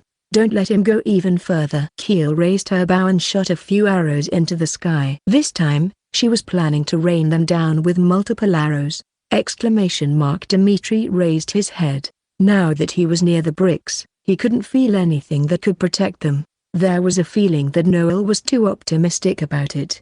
To prove it, Dimitri rushed to the kids and waved his blade a few times, sending forth a few shadows to the sky to wrap the arrow before making it explode. Boom, boom, boom. A series of explosions occurred. Even after reaching the border, there was no barrier or whatever that would help them. In fact, not a single reinforcement was sent, making him think the plan had failed. "This is the end, Dimitri." Nelfa arrived in front of him, taking advantage of his focus on the arrows to deliver a huge damage on him. "I don't have enough time to circulate my energy." Dimitri thought and chose to use his body as a shield. At the same time, he grabbed Tristan and Sandra before tossing them away so that they didn't get injured. "What?" Tristan and Sandra couldn't even react, but their faces became pale when they saw Dimitri was about to be punched by Nelfa. But before that fist could land on Dimitri's body, another palm struck the fist. "Hellblaze!" Both Nelfa and Dimitri were surprised that Noel managed to reach them. Noel's palm released a burst of black flame, trying to engulf Nelfa's entire arm. Nelfa could feel the intense flame despite not sensing a lot of heat from the undying flame. However, he also coated his arm with his spiritual energy and even turned it into steel. "Do you think someone like you can easily block my fist?"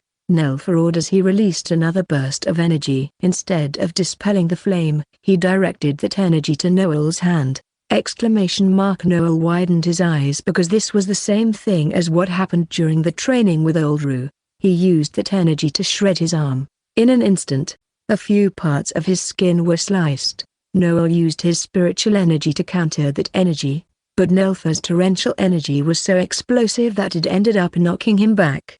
Still, that burst of flame managed to stop Nelfa's punch from hitting Dimitri. The latter hurriedly waved his blade, but Nelfa easily avoided it by jumping to the side. The spirit grandmasters began looping around as Nelfa shouted, "Surround those two kids." Keel also shot out a few arrows to make Noel and Dimitri busy. It was possible to aim at them simultaneously now that they were close to each other. Master Dimitri assessed the situation. Even if he could stop Nelfa and Keel, it would be hard to stop those devil bishops. He thought this would be over once they crossed the border, but it seemed that he had to use the true spirit body to cover them until they reached the border city.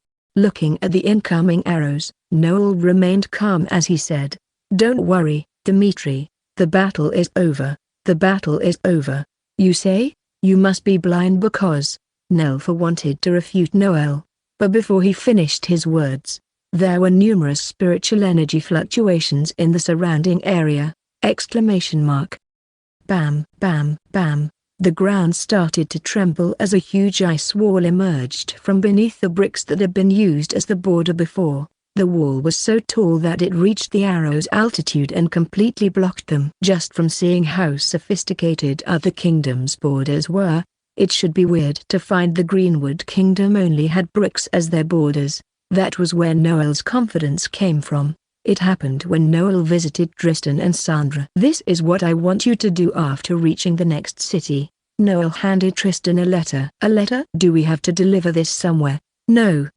I want you to use the kingdom's mailing service and use a lot of money to make this letter their priority. This letter will be the one saving us, so that means your role is important here. Can you do it?" "I understand. I will not disappoint you, Master." Tristan nodded furiously before he fell silent while staring at the letter. Out of curiosity, he asked, "If you don't mind, can I know to whom this letter is addressed?" At that time, Noel smiled as he stated the identity of that person. "It's obvious. He is the former strongest court magician of the Greenwood Kingdom, Rain Cuttenham, my grandfather." He was already frustrated with how the Ardigan family snatched his daughter from him. So, there was no way he would let a mere Supreme Devil organization kidnap his grandson, without anyone realizing it. There was an old man appearing behind Tristan and Sandra. "So, you two are the kids that he mentioned. You don't have to run anymore." "Eh?" Tristan and Sandra raised their heads. The old man hid a gentle smile, but they could feel the hatred in his eyes. That hatred was directed at all the grandmasters that tried to surround them. The old man was wearing a white robe and holding a staff. There was a blue jewel on the staff that let out a flickering light. The people from the organization furrowed their eyebrows, wondering who this old man was. Meanwhile, Nelfa might be the only one from the organization who could see through the old man's strength. His face became pale as he shouted, "Not good, run away." That shout startled everyone, but the old man replied with a cold tone, "Do you think you can run away?" That cold tone somehow spread and turned into a cold atmosphere, rapidly lowering the temperature in the surrounding area. Before anyone could react, the old man hit the ground with the back of his staff. Frozen world. A thick layer of ice was formed on top of the ground and spread in all directions, instantly engulfing the Devil Bishop's feet as it spread all over their bodies and ultimately turning them into ice statues. Nelfa widened his eyes in shock. He couldn't sense any life from the ice statues anymore as they suddenly crumbled into pieces. Never in his wildest dream would an old man like this appear. With just a single tap of his staff, he actually froze an area in a 100-meter radius and killed 8 spirit grandmasters. Even if they weren't prepared, Dmitri didn't possess that kind of strength. With another tap of his staff, the old man disappeared. Nelfa instinctively smashed something on his left, albeit he found no one. All of a sudden, he felt a cold hand touching his right arm. "Is this the one that injured my grandson? You don't need it anymore then." Ice formed and covered the entire arm. "What?" I reacted too late. Nelfa gritted his teeth. He had used his spiritual energy to stop the ice energy from freezing his entire body, but it actually reached up to his shoulder. More importantly, once his arm was covered in thick ice, it soon crumbled into pieces. "You mere magician." Nelfa spun his body, trying to use his physical advantage to blow him away. But the old man actually moved faster than him and grabbed his face. He had even leapt on top of his body so that the punch missed. "Do you think a magician can only shoot their power from behind?" He snorted as he placed his hands on both Nelfa's face and chest. Boom, boom. 2 explosions occurred as 2 arrows blasted through the ice wall, making it crumble. Nelfa knew Keel would be in his rescue. Yet the old man only looked at the crumbling ice wall with an emotionless face. "A mere terrorist dares to run rampant in my kingdom. There is only one outcome," he harumphed as he circulated his energy on both hands. "Execute!" Nelfa's body jolted before his eyes rolled upward until the black pupil disappeared completely. Before his body fell, an ice crystal appeared on the back of his head and chest. The old man used Nelfa's body as a cushion to land on the ground. Despite the frail old back, It somehow looked very sturdy and reliable. Even Dmitri and Noel didn't expect that he was this strong. The old man turned his head around with a smile. It's been a while, my little grandson. Chapter 845, Grandfather. It's been a while, my little grandson. Noel smiled. On the one hand, he was dumbstruck by his grandfather's power. On the other hand, he felt a bit helpless because he had to rely on someone else to solve his own problem. Let me take care of this. Raincart waved his hand. As he said those words, 2 more arrows blasted through the ice wall. Due to its position on the lower part, the huge blasts caused the entire wall to crumble, revealing what happened on the other side. Keel couldn't help but frown, never expecting that the situation had become like this. The spirit masters had died in the Edrica kingdom, and the spirit grandmasters had all died in the Greenwood kingdom. Even though Nelfa was heavily injured, he was by no means weak. Yet, Nelfa couldn't hold a candle against Raincart. Keel maintained her silence, but it was clear that she had been defeated. Miserably, in fact. Not only did they lose a lot of devil inspectors and bishops, but they even lost 1 devil saint without being able to capture a single target. This might be the biggest loss they have suffered so far. More importantly, Dmitri hadn't used his true spirit body, meaning that he could directly rush to the Demon Banner army to inform them about the situation. They would definitely launch a massive counterattack when they knew that one of the devil saints had died.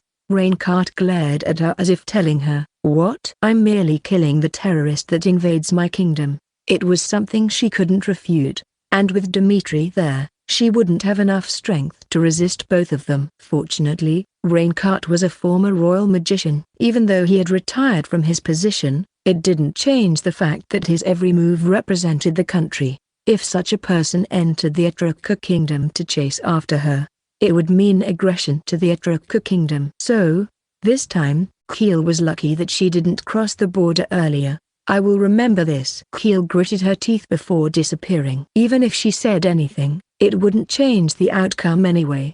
Raincart harumphed before waving his hand to the air, shooting a blue light that exploded after reaching a certain altitude. It seemed he was informing the rest of the people to take care of the situation. After that, Raincart turned round and walked to Noel, who looked a bit ashamed. "Grandfather." Noel lowered his head, apologizing for the fact that he ended up forcing him to come here. Instead of getting angry, Raincart actually smiled and patted Noel's head. "You've grown up." Despite being chased by 2 peak grandmasters, you can still survive and even create a plan to kill one of them. I'm impressed. But Noel bit his lips. He couldn't do that without relying on him, so Noel felt he didn't deserve that praise. "Ha ha. What kind of grandfather am I if I can't even help my cute grandson?" Raincart chuckled. Instead of looking down, "How about you accompany this retired old man for a while? You're not going back to the Muevil kingdom immediately, right?" Noel made a wry smile. He felt grateful and said, "Yes, I'm planning to master my fire and directly break through to the Spirit Grandmaster. That is if Grandfather doesn't mind me staying for a while." "Good, good." Raincart nodded, satisfied. He glanced at Dmitri, saying, "You've worked hard." "Thank you, sir." "Since Master is with you, I can finally leave his side for the next plan." "Thank you, Dmitri." "Sorry for giving you this much burden." Noel also thanked him since Dmitri had been fighting against Nell for this whole time. Dmitri smiled before lowering his head to excuse himself. He turned back into the shadows and headed back to the Muevil kingdom. Meanwhile, Raincart turned to the 2 kids and asked, "Who are they?" "Let me introduce them." Noel looked proud. After all, Tristan and Sandra had completed all the ordeals and became the big reason why they could reach this place. "This is Tristan, my disciple. He is learning rune from me. And this is Sandra, a maid in training. In fact, the only reason why I am able to reach this far is because they have gone through dangerous ordeals to send that letter." Tristan couldn't help but smile because his dream had been achieved. Noel truly introduced him as his disciple to his grandfather. Even Sandra was praised a lot in that simple introduction. "Is that so?" Raincart patted the 2 kids' heads. "Unfortunately, I didn't bring any gifts with me, so let's go back to the Enham family first." "Yes, grandfather. Noel agreed without hesitation as he noticed a lot of soldiers coming to the area. A middle-aged man came to Raincart and said, "Sir, have you finished your business?" "Yeah." "I'd have to trouble you in cleaning this up." The man looked at the mess and understood the assignment. At the same time, he also noticed Noel and the strength he possessed. He couldn't help but say, "Congratulations, sir." "What congratulations? This kid can't even stay in one place for a long time." Raincart harumphed, complaining about the fact that Noel didn't want to stay in his place. The man could only make a wry smile as he watched Raincart bring them away. While walking, Raincart couldn't help but watch Tristan and Sandra. Even though Noel introduced them as a maid-in-training and his disciple, their interaction looked closer. Raincart approached Noel and whispered, "Be honest with me. Do you have any woman you fancy over there?"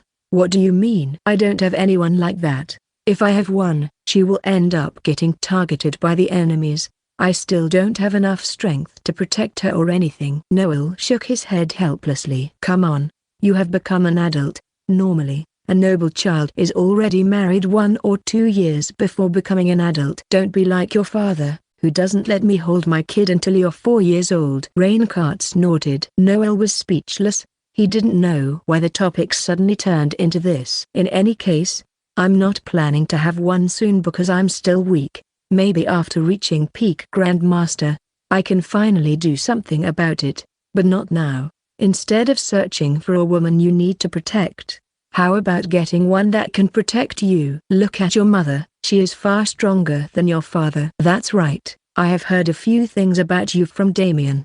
Raincart recalled for a moment. "I heard that you have a close relationship with Anna Stargaze." Cough. Noel didn't expect that statement and said, "What do you mean? You don't have to be shy. I've looked into it. She is the most talented woman in the Muville Kingdom." "She indeed tried to execute you or something, but from the stories Damien told me, it seemed to be a misunderstanding." "I heard that she is going to become an arbiter soon since her fight against another arbiter is happening soon." "What?" Noel knew that Anna was going to do it, but there were still a few months from the time limit. It looked like she was rushing, but at the same time, he thought Anna wanted to use the remaining time to solidify her position as an arbiter. "I think this girl is good and her father is your father's best friend. So, how about marrying her? Looking at the fact that she can already manifest the true spirit body means she might be the one protecting you." "So, when are you going to get engaged with her?" "If you say you don't have enough standing after the fall of the Ardagan family, you can just use my Inham family to propose." Noel shook his head helplessly. "Our relationship is not like that." "Not like that?" "So, do you hate her or something?" "No. I don't hate her." "Even though I still need an explanation from my father regarding the entire thing, I no longer hate her." "Then, what is stopping you? Is she not beautiful enough?" "But isn't she one of the most beautiful ones in the Muville Kingdom?" "Her character? No. Do you like her in the first place?" "I think she is the only one who can stand beside you." Noel scratched the back of his head. He felt like his grandfather was interrogating him. It might be because he was frustrated by the questions that he tried to recall all his memories about Anna so that he could use them to counter Raincart's argument. But he ended up recalling the little bear they had, the game they completed together, and all the other small fighting. It was frustrating, annoying, tiring, and taxing. Yet, when he recalled those memories, they gave warmth, happiness, and comfort. Despite wanting to counter his grandfather's words, Noel ended up saying, "She is beautiful. Anyone would definitely like her. In fact, I even admire her. She is not perfect, but she is always doing her best to become a better person." Then Raincart became more interested when Noel looked so serious. He first urged him out of curiosity and desire, but it soon changed to a consultation. But Noel couldn't help but remember the time Anna proposed a little bet followed by a peck on the cheek. He said helplessly, "I feel like I will lose if I admit it. Besides, if we ever end up together, the royal family would make a huge fuss about it and we would be besieged from all directions." "Eh?" Raincart looked annoyed as if he didn't understand why such a small matter stopped him. "You are too smart for your own good." Raincart patted his shoulder and said, "Sometimes, you don't have to think too much about that. It's just as simple as saying, I love you. You know, as a noble, you will get used to a political marriage. In fact, being able to say I love you to your partner is something that you should treasure dearly. This is advice from your grandfather. You might be smart, but there are problems that are so simple you can solve them just by being dumb. Don't think too much and just do it. Chapter 846, Situation. Noel's arrival gave a huge shock to the entire Greenwood Kingdom. After the rune was popularized, it was said that Damien, the vice-captain of the Royal Army, had learned directly from Noel Lardigan. He then publicized the two unique ways of runes. The first one was the completed version of Spirit Enchantment. The Spirit Enchantment was basically a normal support rune that Noel usually used, but the most shocking thing was the second one, which was the Movement rune. As a kingdom filled with spirit magicians, the Greenwood Kingdom had utilized the way of using their abilities far better than anyone else. By adding the Movement runes into the mix, it was as if a human was given a pair of wings. There was a full-scale research conducted in the kingdom. Of course, Damien also told them about the rune body, but because he didn't get the secret from Noel, there was still not much movement regarding this type. With those achievements, Damien was promoted to a marquis, but he chose to remain as the vice-captain of the Royal Army. And because of all those trips with Noel, Raincart caught Damien all the time, forcing him to tell him about Noel. Obviously, Damien also got more information from Raincart, including the fact that he suddenly went to the border to get Noel. Upon finding out about Raincart's intention, Damien rushed to the royal palace. He was currently kneeling in front of the king, reporting the situation. The king raised his eyebrows, asking, "Are you sure?" "Yes, I believe Sir Raincart is bringing Noel home at this time. I think he will be staying in this kingdom for a while." The king looked down, falling into deep thought. "You said that it's impossible to entice him, right?" "Yes. From my observation, Noel Lardigan is not someone that can be enticed by money, status, or women." "Coercion?" Damien shook his head.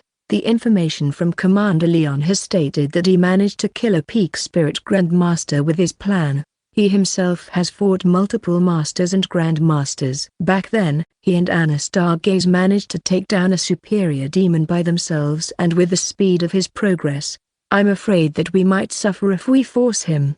Can't be enticed and forced. The king frowned. It was hard to deal with someone like this. On the one hand, he wanted to integrate Noel into this kingdom since the opportunity had arrived. On the other hand, he didn't know the method that could do it. They seemed to only have one path, which was a business relationship. The previous one was extremely beneficial, so it wasn't that bad of an option. But before he made a decision, Damien added, "That's right." In the report from Commander Leon, it's said that he has brought 2 kids from the Edrica Kingdom. I don't think he will kidnap someone with high status, so I'm assuming that they are either commoners or slaves.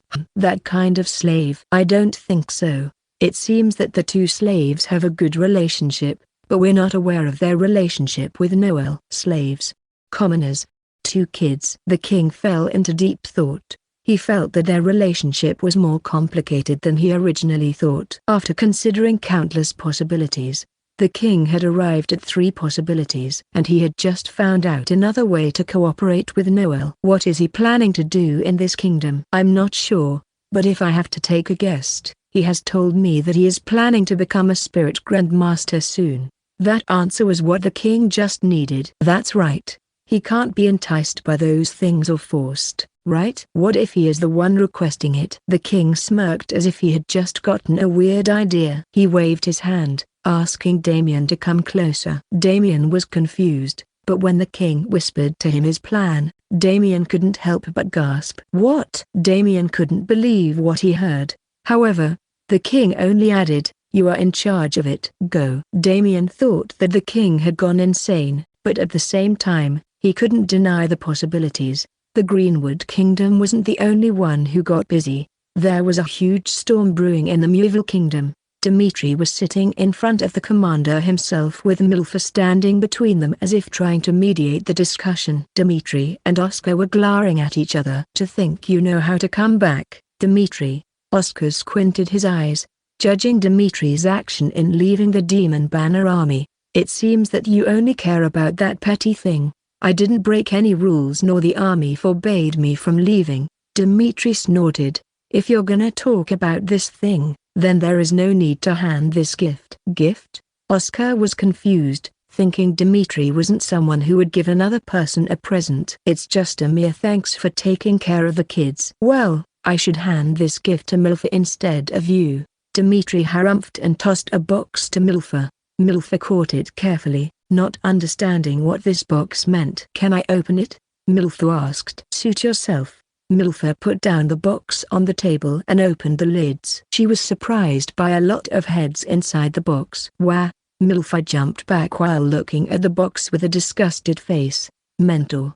Even if this is a prank, this is not funny. It seems that you have been around Oscar too much, that you've become too soft. Dmitri shrugged. Milfa also thought Dmitri would scare her like this, so she took another glance at the heads before widening her eyes. This is... Milfa gasped. What's wrong? Milfa? Oscar frowned, feeling something wasn't right. He shouldn't have died for a long time, so the energy is still lingering in his body.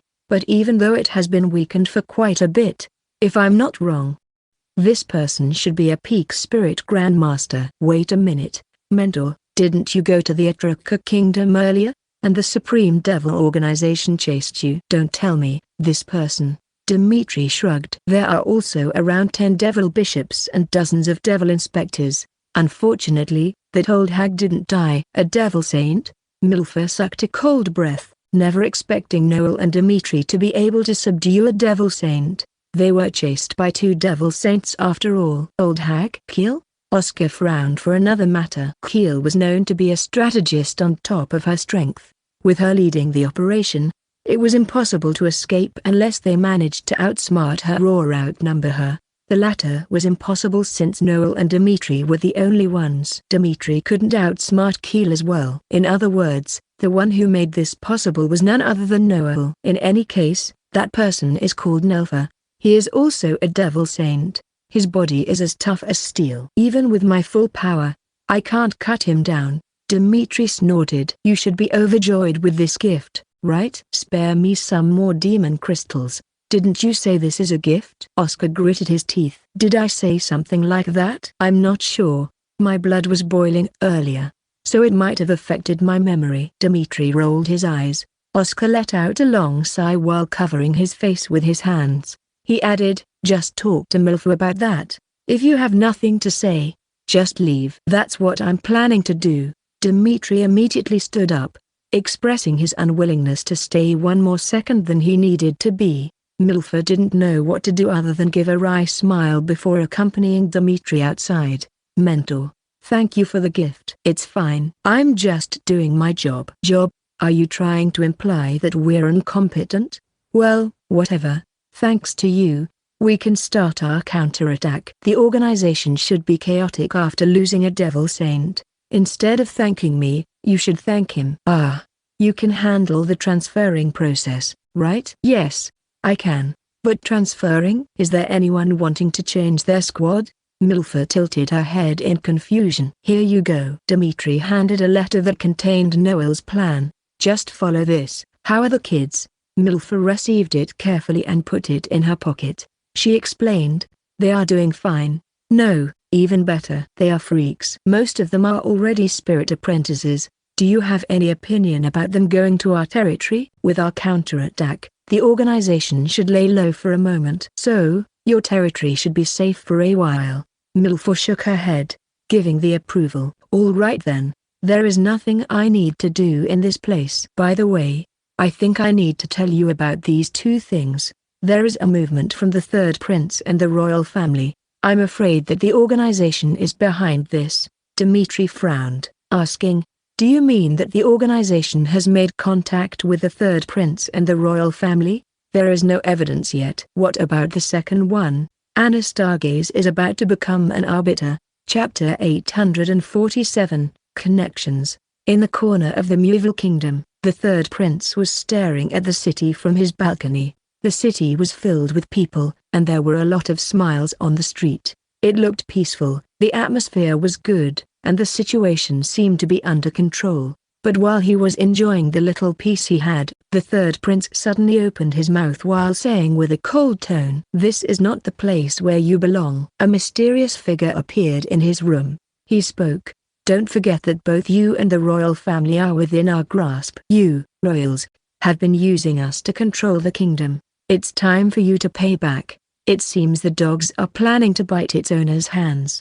The third prince squinted his eyes and turned around, recognizing the person. "Laufey Ardogan, don't forget that the reason why you can enter the Ardogan family was thanks to my late father, the former king."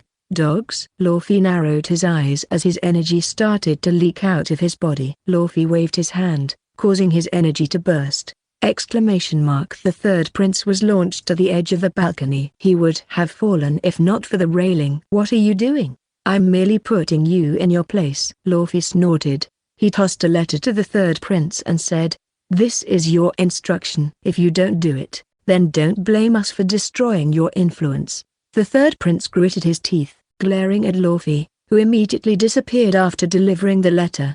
Just like the third prince, the current king also had a visit, but this visit came from none other than the strongest devil saint, Alexander. Inside a hidden chamber, the king, accompanied by a man in his 50s, sat in front of Alexander. Despite facing a spirit transcendence, the king didn't show any sign of fear because the man next to him was exuding an aura that was equal to Alexander's. Yes, he was the current marshal of the Muvil kingdom, the spirit transcendence that the royal family possessed. Alexander smirked when he saw the marshal standing in his way. He said, "To think the little boy back then has become a spirit transcendence and a marshal.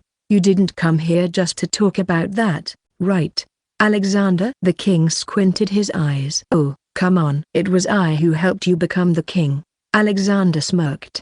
"Do you think I'm not aware that you are also using my brother?" The king snorted. There was only one person who could be called brother by the current king. He was none other than the third prince. Looking at the situation, the organization seemed to have contacted the third prince as well. "I don't have time for this. I have to handle a lot of other things." Alexander paused for a moment before raising two fingers. "It's pretty simple. We want Noah Lardigan." The king narrowed his eyes. "Oh, my. Is the kingdom really lacking that they couldn't even find out that Noah Lardigan is still alive?" Alexander sounded it that way, but the only reason why Alexander knew Noel was because of Laufey. Other than a handful of people, Noel's identity hadn't been known at all. Still, the king couldn't show that weakness. He kept his poker face and said, "I'm merely thinking about the possibility of you using Noah Lardigan. There is no reason why the organization wants Noah Lardigan after all.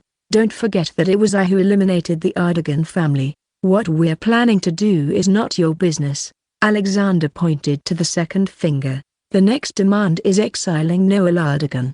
The king frowned. From the looks of it, Noel seemed to have gotten pretty big under another alias, and it was so big that exiling was an option. Normally, there was no need to exile a commoner since the latter had no power to fight back, but it seemed that Noel's situation was bigger than he thought. Of course, he had heard about the rune book as well, but because he was under the impression that Noel had died, he only tried to research the book.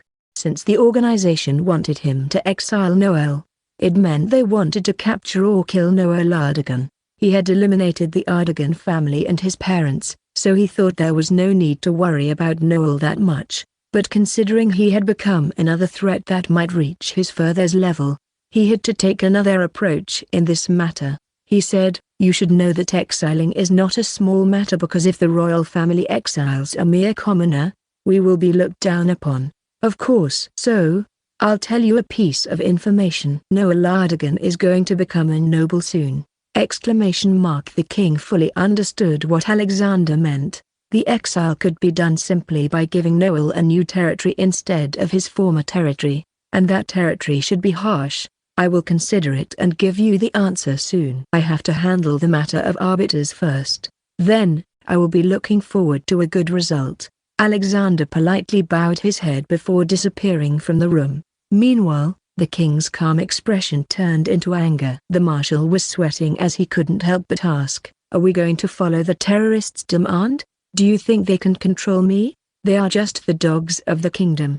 Do you think I don't know that 4 out of 12 arbiters have switched to their sides? The king became even more frustrated. Unlike the Demon Banner Army, who had been strict in their selection ever since Laufey's incident, the royal family had a hard time managing the arbiters. Are you planning? The marshal frowned. Yeah, I know that former Count Erden has cooperated with the organization. It's time to replace him. The marshal's face turned grim, fully aware of what the king was planning to do. There was only one person who could replace him. It was Anna. Anna was meditating in her room, preparing for the battle that was going to happen 2 days later. She had been in the capital for a week. It only took her 1 week after that trip to become a spirit grandmaster, and she finally challenged Count Erden for revenge on what happened in the Creek village. As expected, the capital was filled with danger. Her instinct was telling her that there was an extremely powerful man just leaving the capital. That feeling was similar to what she felt during the mission in Creek village. That devil saint, huh? As expected, the royal family is connected to them. It might be a secret from the public, but when one grew stronger and could see the entire kingdom with their strength, they were bound to realize that the kingdom had actually created the organization to control the kingdom. In other words, it wouldn't be that hard to know that the royal family or the exiled member had made contact with the organization. Even Noel could see through it completely. However, there was simply no proof to prove it. Anna had come to this conclusion as well. Still, why didn't my previous life realize this? Was it because of my ignorance? No. Was it because I was created to be ignorant? Anna could see how her teacher and the royal family made her blind, forcing her to follow orders.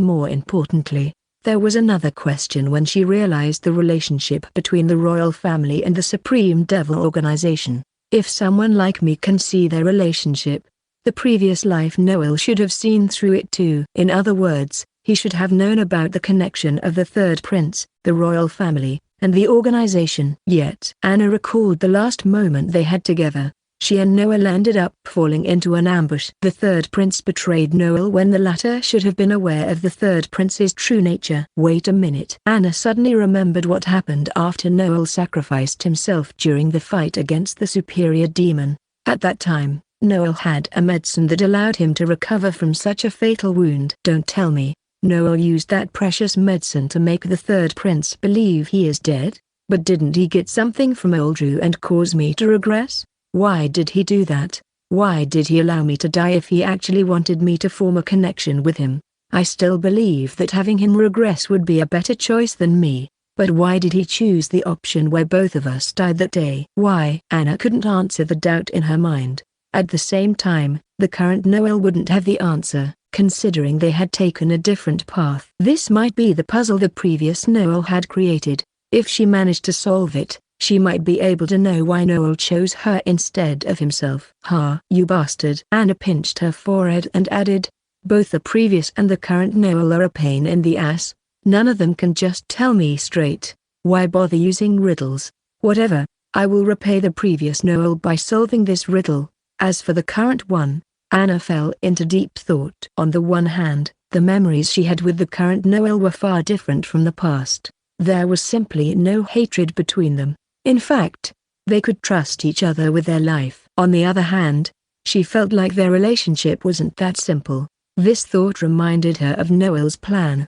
I want to become a noble. She could remember Noel's voice vividly. A noble? Huh? What would happen after that? Does he want to become a noble just to be killed? But this time, there is no second chance. In the previous life, it's gone bad because of me, and in this life, he wants us to tackle the problem together. Well, it's true that I feel like no one can rival us if we're together, but, Anna scratched the back of her head. If I propose this, won't that mean I've lost the purpose of my life? Anna had been controlled by everyone, including Noel, in her previous life. In this life, she obviously wanted to take her own path, free from others. But there was no denying that Noel had a big impact on her life. She just didn't know anymore. Ugh. The more I think about it, the bigger the headache. Whatever, I'm just going with this until I see another variable. Anna clenched her fists. Just you wait, Noel. Whatever you're planning, I'm going to surpass it. Chapter 848. Match. Right outside the capital city, There was a huge line of people trying to enter. The mood inside the city was filled with excitement as though they were preparing a huge celebration. The people were cheering at each other, showing their enthusiasm. The heart of this festive mood came from a huge stadium inside the city. This stadium was used only for a huge celebration where they gathered a huge number of people to witness. And this time, it wasn't that different. The people were filling up the stadium to the brim. We can't miss this. That's right. I would never think that I could witness something like this. Look, in the middle of the stadium was built a huge arena. But it would be dangerous for the people if the arena wasn't protected. That was why there were a total of 20 pillars that circled the arena. On top of each pillar stood a powerful man, releasing their spiritual energy to form a barrier. However, there were 4 pillars that had yet to be filled. One of the people suddenly pointed at the northern pillar. A man suddenly stepped on the pillar, causing the cheers to erupt. Whoa, isn't that? The one who stepped forth was a middle-aged man. He had a muscular body and sharp eyes. There was a claw scar that ran through his right eyebrows to the right cheeks. Everyone seemed to recognize him as they began shouting his identity. Count Zerin. The Fire Arbiter is here. Count Zerin. Fire Arbiter. That was right. He was one of the 12 arbiters of the kingdom. Hawk Zerin, known as Fire Arbiter. However, the cheers soon swept the arena once again as another person appeared on the west pillar. The people couldn't help but stop for a moment as if they were getting entranced by her beauty. The woman looked like she was in her late 20s. She had long red hair and an expression devoid of emotion. But that was exactly her charm. She looked aloof and cool, like a flower that could only be admired from afar. As expected, she is also coming. Well, it can't be helped. She is after all a teacher. That's right. The Void Arbiter, Josephine Brown. That was right. The person who just appeared was none other than Anna's teacher, Josephine. As her teacher, it would be weird if she wasn't here. However, the people didn't know that their relationship wasn't like what they were thinking. Josephine had been brainwashing Anna while the latter actually had figured out her trick and acted like she was a good student. It only took a moment before the cheers changed once again. This time, the person who came was an old man. At first glance, there was nothing special about this man. However, the more they looked at him, the more they felt the difference. When they made eye contact, they felt like they were being cut by numerous swords. He was the most senior arbiter and known to be the strongest. The sword arbiter has taken the stage. Duke Lorelei, I'm glad that I'm attending this fight. I can see all these famous figures by myself. But there is one more spot that hasn't been filled yet. But the sword arbiter has taken the stage first. So, the last one should be someone more famous than him, right? Is it the marshal? You idiot. You shouldn't forget about the fighter this time. That's right. If it's her, then her father must be going. As people said those words, the last figure landed on the pillar. As everyone had expected, since the challenger was his daughter, there was no way he wouldn't come. Marquis Stargaze, the fleeting arbiter has taken the stage. As expected, he is going to watch his daughter. Who do you think will win? Count Eden might win this time. After all, he has been an arbiter for 2 decades. Meanwhile, his opponent is someone who hasn't lived for 2 decades. You idiot. That's exactly the reason why Count Eden can't let his guard down. The fact that his challenger is that talented means she has a trump card that can defeat him. That's possible. While they were discussing the match, a loud voice suddenly swept the arena. Ladies and gentlemen, I'm sure that you can't wait for this match. So I'll spare you from a long opening speech. Let me introduce you to the people who will protect you and become the witness of this amazing fight. The first one is Count Zerin, known as the Fire Arbiter. I'm sure you've known him by his nickname, Fire Demon. It came from the fight where he pushed back an army of 10,000 demons with the knights from his territories. The second person is none other than our challenger's teacher. Her space element is unmatched in this kingdom. You can't escape when she has set her eyes on you. The Void Arbiter, Josephine Brown. You might already know the third person as he is the oldest arbiter and the one with the longest career as an arbiter in this world. There is nothing he can't cut. The Sword Arbiter, Duke Lorelei. Last but not least, as a father and as an arbiter, there is no way he will pass this fight. The arbiter who has defeated more bandits than anyone else. the protector of the kingdom, holding the title of fleeting Marquis Stargaze. The people cheered while clapping their hands. Without further ado, I will be introducing you to the two people that will fight today. For our challenger, we have someone extremely special. She is recognized as the most talented person in the Muvil Kingdom. She is the student of the Void Arbiter as well as the daughter of the Fleeting Arbiter. In her early career, she joined the Demon Banner Army and graduated earlier than all her comrades. She has broken the record as the strongest person to graduate from the training camp in the kingdom. She has surpassed everyone's record. She is only 19 years old, but she has become a spirit grandmaster. No one can surpass this record anytime soon. In order to get the right to challenge an arbiter, she had to complete 3 missions. The first one was to gain recognition from at least 6 arbiters. The second one was to eliminate 100 peak-level demons, which she completed pretty easily. The last one was to defeat a superior demon by herself. It seemed that the Sword Arbiter, the Fleeting Arbiter, and the Fire Arbiter were there as her witness. I'm sure that you can't wait anymore. After all, she is known to be one of the most beautiful women in the kingdom. Without further ado, let's invite Anna Stargaze. The cheers erupted once again as a figure walked into the arena.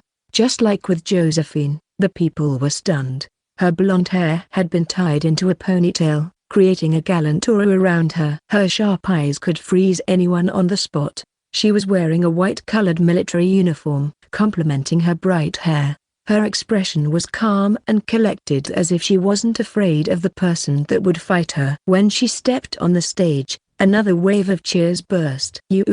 Anna Stargaze. She is so beautiful. To think that she is that strong already. Who would actually be her match? The announcer shifted their attention again by introducing her opponent. On the opposite side, I think everyone has known him. He has been an arbiter for 20 years. His achievements are so many that I can't list all of them for you. He is the Earth Arbiter, Count Erden. An old man walked to the stage.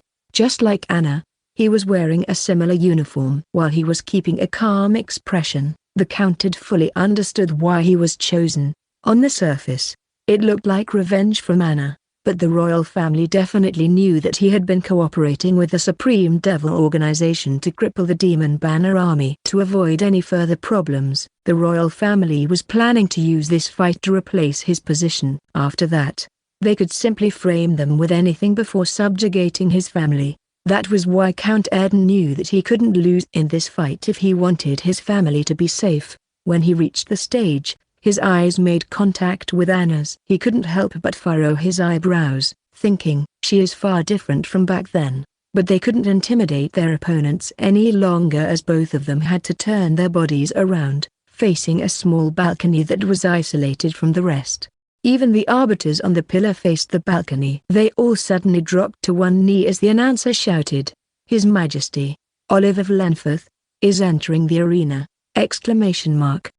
From their action to the announcement, the other people also followed suit. The king of the Muvil Kingdom had just entered his spot, standing on his balcony while looking at the arena. He was accompanied by the marshal, who would protect him from all kinds of threats. He announced, "This is a battle between the young talent and the old reliable arbiter. I'll spare you with the speech. The rule is simple. Do your best to defeat your opponent without killing them. I don't wish for the talent of my kingdom to be destroyed right before my eyes.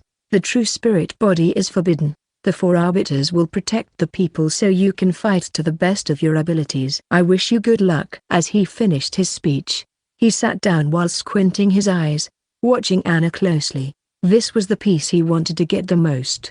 Unfortunately, he couldn't state it openly. He waved his hand, as if signaling the announcer to begin the match. Everyone began to stand up, fully knowing what would happen next. They couldn't contain their excitement anymore. With an energetic tone, the announcer finally said, "With His Majesty's permission, let me announce it to everyone. The battle between Count Erden and Anna Stargaze officially starts." Walker of the Worlds, Chapter 1822. Crown Princess Request. Being alone, Lin Mu took a look at the bookshop, finding it to be old.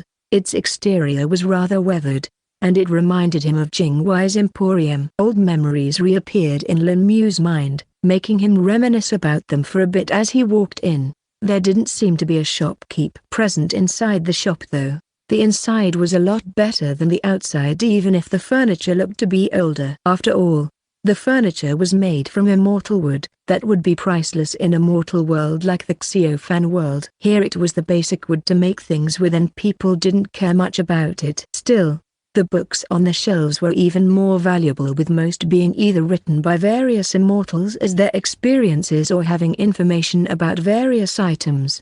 Lin Mu lightly scanned the store with his immortal sense and discovered that most books were informative there. There were no cultivation techniques or chi skills kept here, at least not the obvious ones. Lin Mu picked up on a few books that were travelogues on the outside, but actually contained incomplete chi skills and more inside of them. Though figuring them out wasn't easy and one needed to read the entire book and then comprehend them, they were more like a clue than actual skills. Lin Mu casually read a few when he heard a voice. Like anything? Lin Mu looked at the counter where the shopkeeper would sit and saw a familiar person there. Crown Prince. Lin Mu greeted the man with cupped hands. The man had appeared out of nowhere and Lin Mu hadn't sensed him either, and this was despite the fact that he had his immortal sense extended in the area. There were no spatial fluctuations either, thus Lin Mu knew the man hadn't teleported there. At least, "You were rather early." Crown Prince spoke while tapping on the counter. "Guess that's a good trait to have," he said before walking out from the side. "How could I be anything but early, since it was you calling?" Lin Mu replied, putting down the book. "You can keep it if you want," the Crown Prince said, looking towards the book. "This? Don't I need to pay?" Lin Mu asked. "It's fine. We own this shop anyways." The Crown Prince waved his hand. "Ah, royal property." Lin Mu now understood why the man had called him here. "Most of it is out property. We just rent it out," the Crown Prince replied. "So you can take what you want here." "I won't be polite then." Lin Mu wasn't one to give up on an offer like this and quickly gathered the books that he found interesting. There were multiple books talking about various resources, plants, and best of all, different worlds. Thus, Lin Mu knew they would all come in handy for him eventually. He liked to learn anyway, thus it was a treat for him. Having stored the books away, Lin Mu looked at the Crown Prince before finally asking, "So why is it that you called me here?" "Well, it isn't me that wanted to meet you in particular," the Crown Prince replied. "Oh? Then who?" Lin Mu was surprised. "I did." Lin Mu heard another presence appearing behind him, Crown Princess Shang. He was once again surprised as to how she also managed to appear like this. They are definitely using a tool. Lin Mu thought to himself. Similar to Du Gushan, it also made Lin Mu think about the man's spatial storage tool. Lin Mu desired to take it with him, but knew it wasn't possible. After all, if he took it in front of so many people it would be concerning. Plus it was accustomed to return the remains of those that had died in the tournament back to the people that were related to them. But in the case of Du Gushan, it was even more dangerous as he was under investigation due to practicing the Six Faiths Soul Mystic Eye. It was obvious that clues to that would be in his spatial storage tools. Thus the temple had custody of all that. There was no way Lin Mu would be able to get his hands on them easily. "You are up against Yao Qingying tomorrow," Crown Princess Shang said in a tone tinged with glee. "I am indeed. We did as you told and used the brackets. Though we could only do it twice," Lin Mu replied. "That is more than I had thought," Crown Princess Shang said before chuckling. "Besides you'll be going against her too. So that will count as 3, she added. "These bracelets. How much will they weaken her though?" Lin Mu finally asked. It had been bothering him for a while, and he hadn't been able to see any obvious change on Yao Qingying. "At least if you've used it 3 times. She'll be weakened by at least 50%. Crown Princess Shang answered. "Though adding your companion's slap, the insult being to injury should disturb her mentally too perhaps," she said, while laughing a little. It was clear that she was amazed and pleased by Lu Xu's act too. 50% should be quite good then," Lin Mu replied, "considering the fact that the temple thinks I can match up with her in strength." "Indeed, you've shocked quite a lot of people." Crown Prince Feng joined in. "Even in the royal court, they've mentioned you." "Oh? I hope it was in a positive aspect," Lin Mu inquired while raising his brow. "Of course, They were pleased that you removed a problematic character like Zhu Gushan, the Crown Prince Feng said before waving his finger in the air. Among those that Zhu Gushan defeated, there were quite a few nobles too. A few names appeared in the air that Lin Mu recognized. Ita These nobles at least have a positive image of you, Crown Prince stated. I see. That's good to hear, Lin Mu replied before turning to the princess. Was there anything particular you wished to talk? Yes. In your fight against Yao Chengying, can you just kill her? Chapter 1823 A Modification and Surprise. Hearing that the Crown Princess wanted Lin Mu to kill Yao Chengying right away, he was rather taken aback. After all, it was quite literally against the rules of the tournament. Then there was the fact that the Crown Prince Feng and Crown Princess Shang were both from the Immortal Court. For them to offend the Temple of the Four Guardian Beasts that had direct links to the Immortal Court simply didn't make sense. But he didn't reply to her right away, wondering if she had more to say. 10 seconds passed like this in silence before he heard her laugh. Ha ha ha. I'm joking, Crown Princess Shang laughed. Can't I even tease you a bit? Ha Princess. Lin Mu let out a breath of relief upon hearing that. He had almost wondered if the Crown Princess was a bit insane. I know it is against the rules to kill her. Besides, she'll be dying, eventually, the Crown Princess clarified. You weakening her and fighting her should be good enough for later, she added. I see. Though I reckon you won't be able to do it here. In the Rust Sky world, Lin Mu wondered if they would take the risk of doing so. Novelnext.com. You are correct. Fighting and killing Yao Chengying anywhere on the Rust Sky world would be a massive diplomatic issue. Crown Prince Feng spoke up. In fact, it's as simple as giving an order for me to have her killed here, but the consequences of it would be a war, he said casually.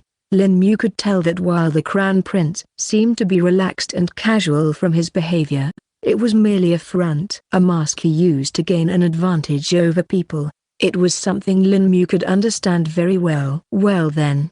So you just asked me to meet you with this? Lin Mu questioned, as it didn't seem necessary. After all of this could have been said over the communication jade slip too.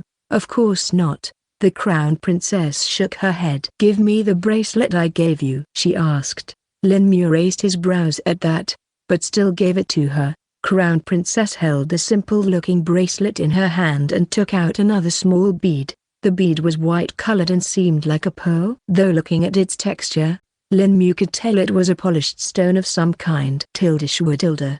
The Crown Princess held the bead against the bracelet before using a skill of hers. A small vine grew out of her sleeves before wrapping against the bracelet and the bead. It drilled through the bead and attached it permanently to the bracelet. Here you go. The Crown Princess handed the item back. What did you do to it? Lin Mu questioned. Strengthened it a bit and added a little extra surprised for Yao Chengying. The Crown Princess answered. Strengthened it? By how much? Lin Mu raised his brow. And what's the surprise? Combined with the previous bracelets, it should reduce Yao Chengying's strength by about 60%. Crown Princess Shang answered. As for the surprise, let's just say I got a little inspiration from your companion Luke Zhu. But it's no fun if you know it too. Just see it for yourself, she said with a sly smile. I'll look forward to it then, Lin Mu said with a helpless smile. Well, we won't take any more of your time. You can go prepared for the match, Crown Prince Feng stated. I'll see you after the finals next. Very well, goodbye. Lin Mu bid both of them farewell before leaving. Once Lin Mu was gone though, the Crown Prince and Princess talked amongst themselves. Was that necessary? Crown Prince Feng asked with a smirk. Teasing him? What? It's hard to resist. The Crown Princess chuckled. I haven't met anyone other than you that could keep his composure like that. All others just melt seeing my appearance. That does seem true. The Crown Prince nodded his head. Perhaps it really is, as Monk Hushu said. Mulin is meant for the Buddhist path. He added. Hey, don't let him turn into one of the celibate baldies. The Crown Princess frowned childishly. That's up to Mulin. I can't do much about what he chooses. Ha ha, the Crown Prince said before disappearing into thin air. Bah. The Crown Princess shook her head as well and disappeared too. Lin Mu, who was on his way back to the restaurant, had no idea about their conversation. Instead, he was focused on the modified bracelet that now had a white bead added to it. He used his immortal sense to check it, but couldn't figure out much. There was a barrier present on it that prevented him from looking into any details. I can break the barrier, but it'll also damage the bracelet, Lin Mu thought. I guess this is a safety feature in case it is found by someone else. They won't know its real use that way, he reckoned. Soon enough, Lin Mu was back at the restaurant and told his companions about the modified bracelet. They were surprised that he had been invited by the Crown Prince to meet, but they were also pleased that the bracelet was strengthened further. It just meant that their previous failure could be negated to a certain extent. 4 more hours passed as the night rolled in, and then another 7 hours later, it was daybreak. It was the day of the semi-finals, and the people were very excited about the first match that was between Child Wildfire and third Prince Fengboxing. Lin Mu and his companions also watched it eagerly, wondering just how it would go. With Child Wildfire's breakthrough, he is technically above the third prince in terms of cultivation base, but will that really help him? Lin Mu wondered as he waited for the match to finally start. Millions of eyes watched as the 2 contestants were finally teleported into the spatial plane. Chapter 1824, Fengboxing vs Child Wildfire. Child Wildfire and Fengboxing appeared at a distance of 100 meters just like others, but they didn't waste any time in waiting and attacked directly. Fengboxing used his hand to create a vortex that surrounded him like a protective barrier, while Child Wildlife slapped out with his palms, sending out fiery palm imprints that threatened to burn Fengboxing. But before the palm imprints even reached him, the spinning winds around Fengboxing stopped them. The winds churned and erased the palm imprints into nothing. Are you just gonna stay hidden in your barrier like before? Child Wildfire scoffed. You did the same last time as well. Novelnext.com. If you can't even touch me, your words are worthless. Fengboxing replied without caring for his opponent. Instead, he just raised his hands and slashed out, creating blades of wind that flew towards Child Wildfire with deadly precision. Child Wildfire clapped his hands together, creating a wall of fire that managed to block the wind. But that wasn't all, as he spun around to kick, sending a thick arc of fire that lashed out on the wind barrier. The fire arc and barrier collided, creating a large explosion. Fengboxing narrowed his eyes, as he could feel the top layer of the barrier actually eroding away from Child Wildfire's attack. So you've improved. Fengboxing could see the power that wasn't what he had experienced before. More than you wanna see? Child Wildfire said before a wave of chi spread out from him. The wave of chi directly rocked the barrier of wind and pushed Fengboxing back. At the same time, a searing heat could be felt coming from Child Wildfire's body as he started to glow in a red light. The people in the audience instantly realized what had just happened. Sixth tribulation stage of the immortal realm. Someone shouted. Child Wildfire has reached the 6th tribulation stage. How is this possible? Wasn't he just at the 5th stage earlier? People wondered. When did he break through? Child Wildfire has successfully hidden his cultivation base from everyone, with only Lin Mu knowing it. This ended up catching Fengboxing off guard. He frowned a little before taking out a fan from his spatial storage. Looks like I'll have to take you seriously, he said before opening the fan. The fan looked like it was made out of large feathers, but it was unknown what beast it belonged to. Shearing Hurricane Fan. It's actually the Shearing Hurricane Fan. Isn't that supposed to be kept in the treasury? Still, a few keen eyes in the audience seemed to recognize it. Shearing Hurricane Fan. It's actually the Shearing Hurricane Fan. Isn't that supposed to be kept in the treasury? Heavens! Did the Emperor give the third prince the fan? It was clear that the fan was rather well known. What's that? A young man sitting in the audience asked the person beside him. Is it something famous, uncle? Of course. It is one of the treasured weapons of the imperial family. It is a peak-grade immortal weapon and is made from the feathers of the great hurricane falcon. It is said that the former emperor of the Downwind Empire hunted down a seventh tribulation stage great hurricane falcon that was causing troubles in the empire. After killing it, the corpse of the great hurricane falcon was refined into materials that were later turned into immortal weapons. The uncle explained. Wait. You mean to say there are more of them? The young man was surprised. Of course. The corpse was enough to make 3 immortal weapons. The hurricane covering parasol, that is the personal weapon of Emperor Feng, the shearing hurricane fan that the third prince is using, and the 100 feathered hurricane daggers. The uncle answered. Were all of them peak immortal grade weapons? The young man wondered. After all, peak grade immortal grade weapons were quite limited in number and not everyone could see them. Not only did they need valuable resources to make, but also needed to be nurtured for a long time to reach their full potential. No, out of the 3, only the hurricane covering parasol and the shearing hurricane fan are peak-grade immortal weapons. The 100 fettered hurricane daggers are high-grade immortal weapons though, the uncle explained. Boom. Their attention was quickly pulled back to the fight as another large explosion took place, but unlike the previous ones, this one wasn't due to fire. Instead, it was Feng Baxing who had done it. The shearing hurricane fan in his hand glowed in an azure light and emanated strong immortal chi waves. If there were people with weak cultivation bases present here, they would pass out simply from the pressure and not even the attacks. But that wasn't all, as wind doubt traces could also be felt at the same time, the shearing hurricane fan gleaming with them. Feng Baxing swung the fan, creating a gale that directly blasted away all that was in front of him. Child Wildfire was forced back for 500 meters, while the land was devastated, leaving a long gully that was 20 meters deep and 100 meters wide. Gasped. The audience that saw it could tell that attack was something they would never be able to go up against. So you're gonna rely on that weapon, huh? Looks like I finally forced your hand. Child Wildfire smirked, not minding at all that his opponent still seemed to be holding up against him. Instead, Child Wildfire brought his palms in front of his chest. You're not the only one who has a weapon, Child Wildlife said as a small orb rose from his chest. The orb was red in color and orange flames were burning around it.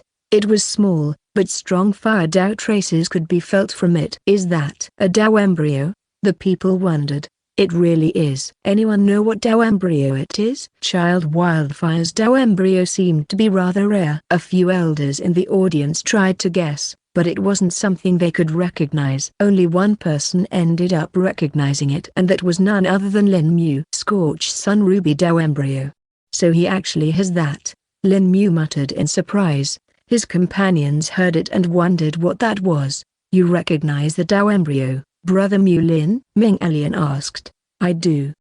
It is one of the rarer Dao embryos of the Fire Dao, Lin Mu replied. What's special about it? Lu Xu asked, not knowing much. If I recall correctly, it allows one to use the scorching sun flames. They are several times stronger than normal flames and can melt stone and steel with ease, Lin Mu explained. What makes them stand out from other flames, though? Liu Olikin asked.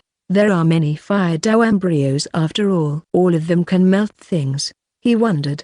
The intensity of the scorching sun flames is so strong that even its user isn't free from its effects. If one is careless, they could very well end up burning themselves to death, Lin Mu explained, shocking his companions. Gasped.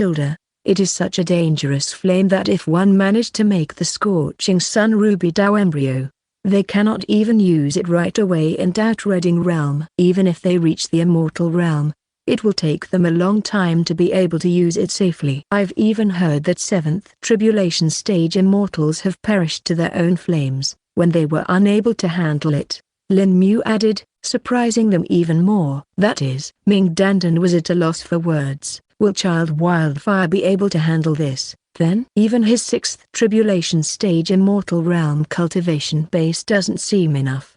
Qian Wen wondered. He should be able to. One of the ways of overcoming the flames is to raise one's own resistance to fire. It can be either through body cultivation or using resources that can directly boost it, Lin Mu answered. Child Wildfire doesn't have body cultivation, so I think it's the latter for him, he added. Hearing that, They all couldn't help but wonder just how it would go for Child Wildlife. "It is time for you to be burned," Child Wildfire said as he raised his hand, creating a large sphere of fire in the sky. The sphere was nearly 10 meters wide and burned in a fierce red light. "Scorch Sun Domain," Child Wildfire shouted to mortals. It would seem like a new red sun had appeared in the sky. The heat from it was enough to soften the ground of the spatial plane. A few seconds was all it took for the brown soil and gray rocks to turn red hot, and a minute later, they had softened into a dough-like consistency. Of course, this was only the start as the temperature kept on rising. "Now burn," Child Wildfire pointed at Feng Boxing, causing a fiery rain to fall from the sun. Chapter 1825 Scorched Sun Domain. Child Wildlife's Dao skill was simply stunning to all those that watched it. Lin Mu, who had his immortal sense inside the spatial plane, could feel it even better. "Even I'll have to take this attack seriously. Might even be forced to use the spatial skills."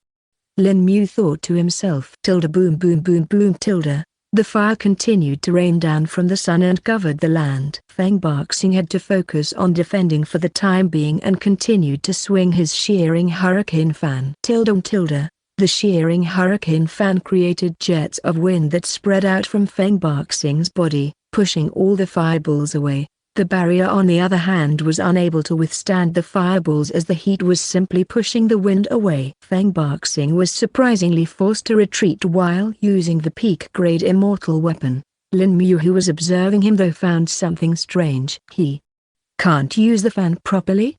Lin Mu could sense the immortal chi fluctuations from the fan and found them to be a bit erratic.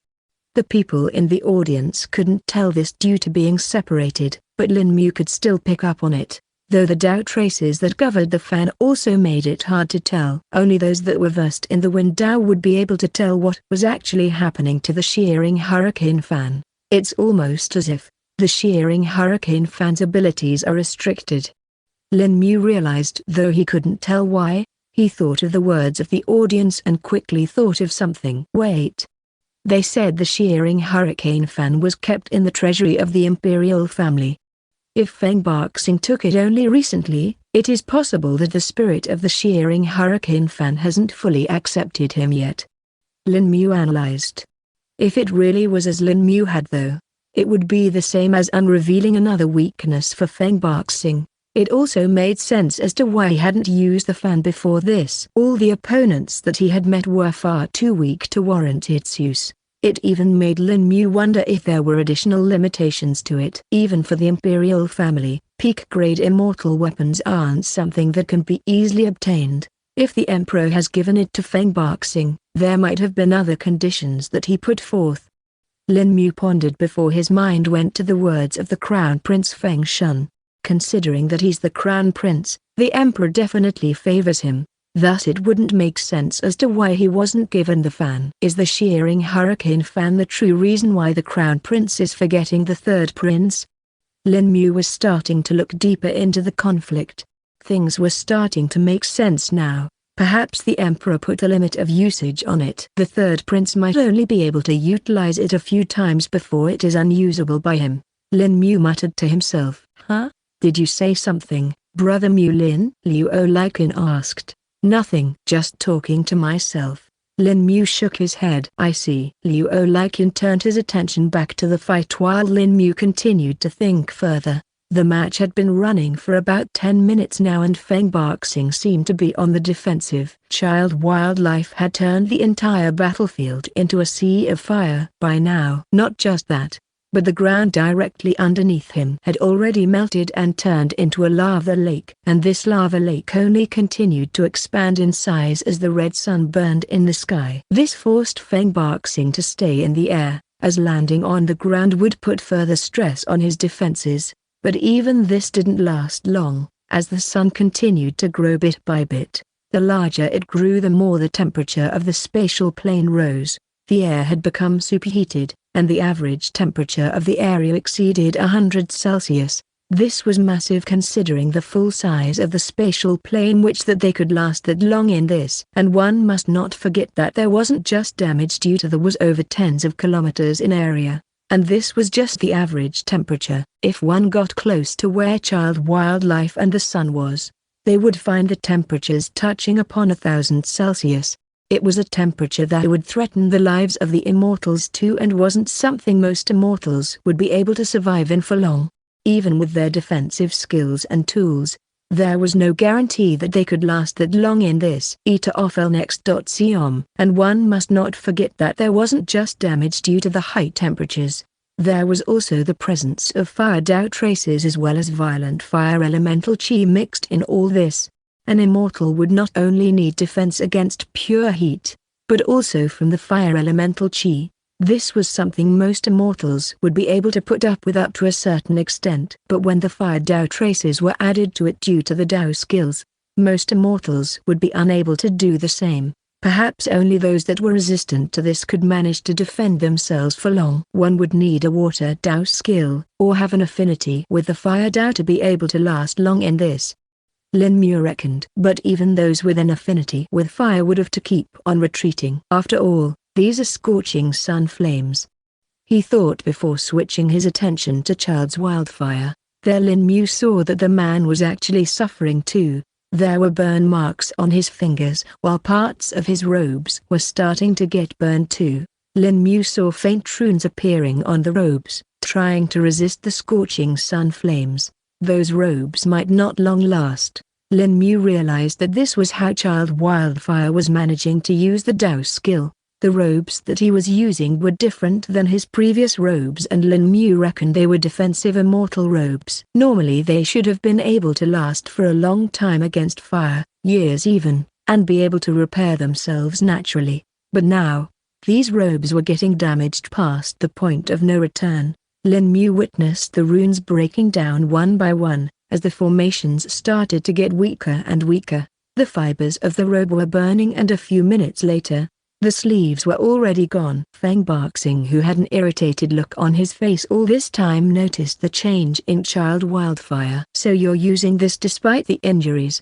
Let's see how long you can keep up. The prince smirked before raising the shearing hurricane fan up high. Hong. A strong wave of immortal chi burst out from the fan, and transformed into a corporeal form.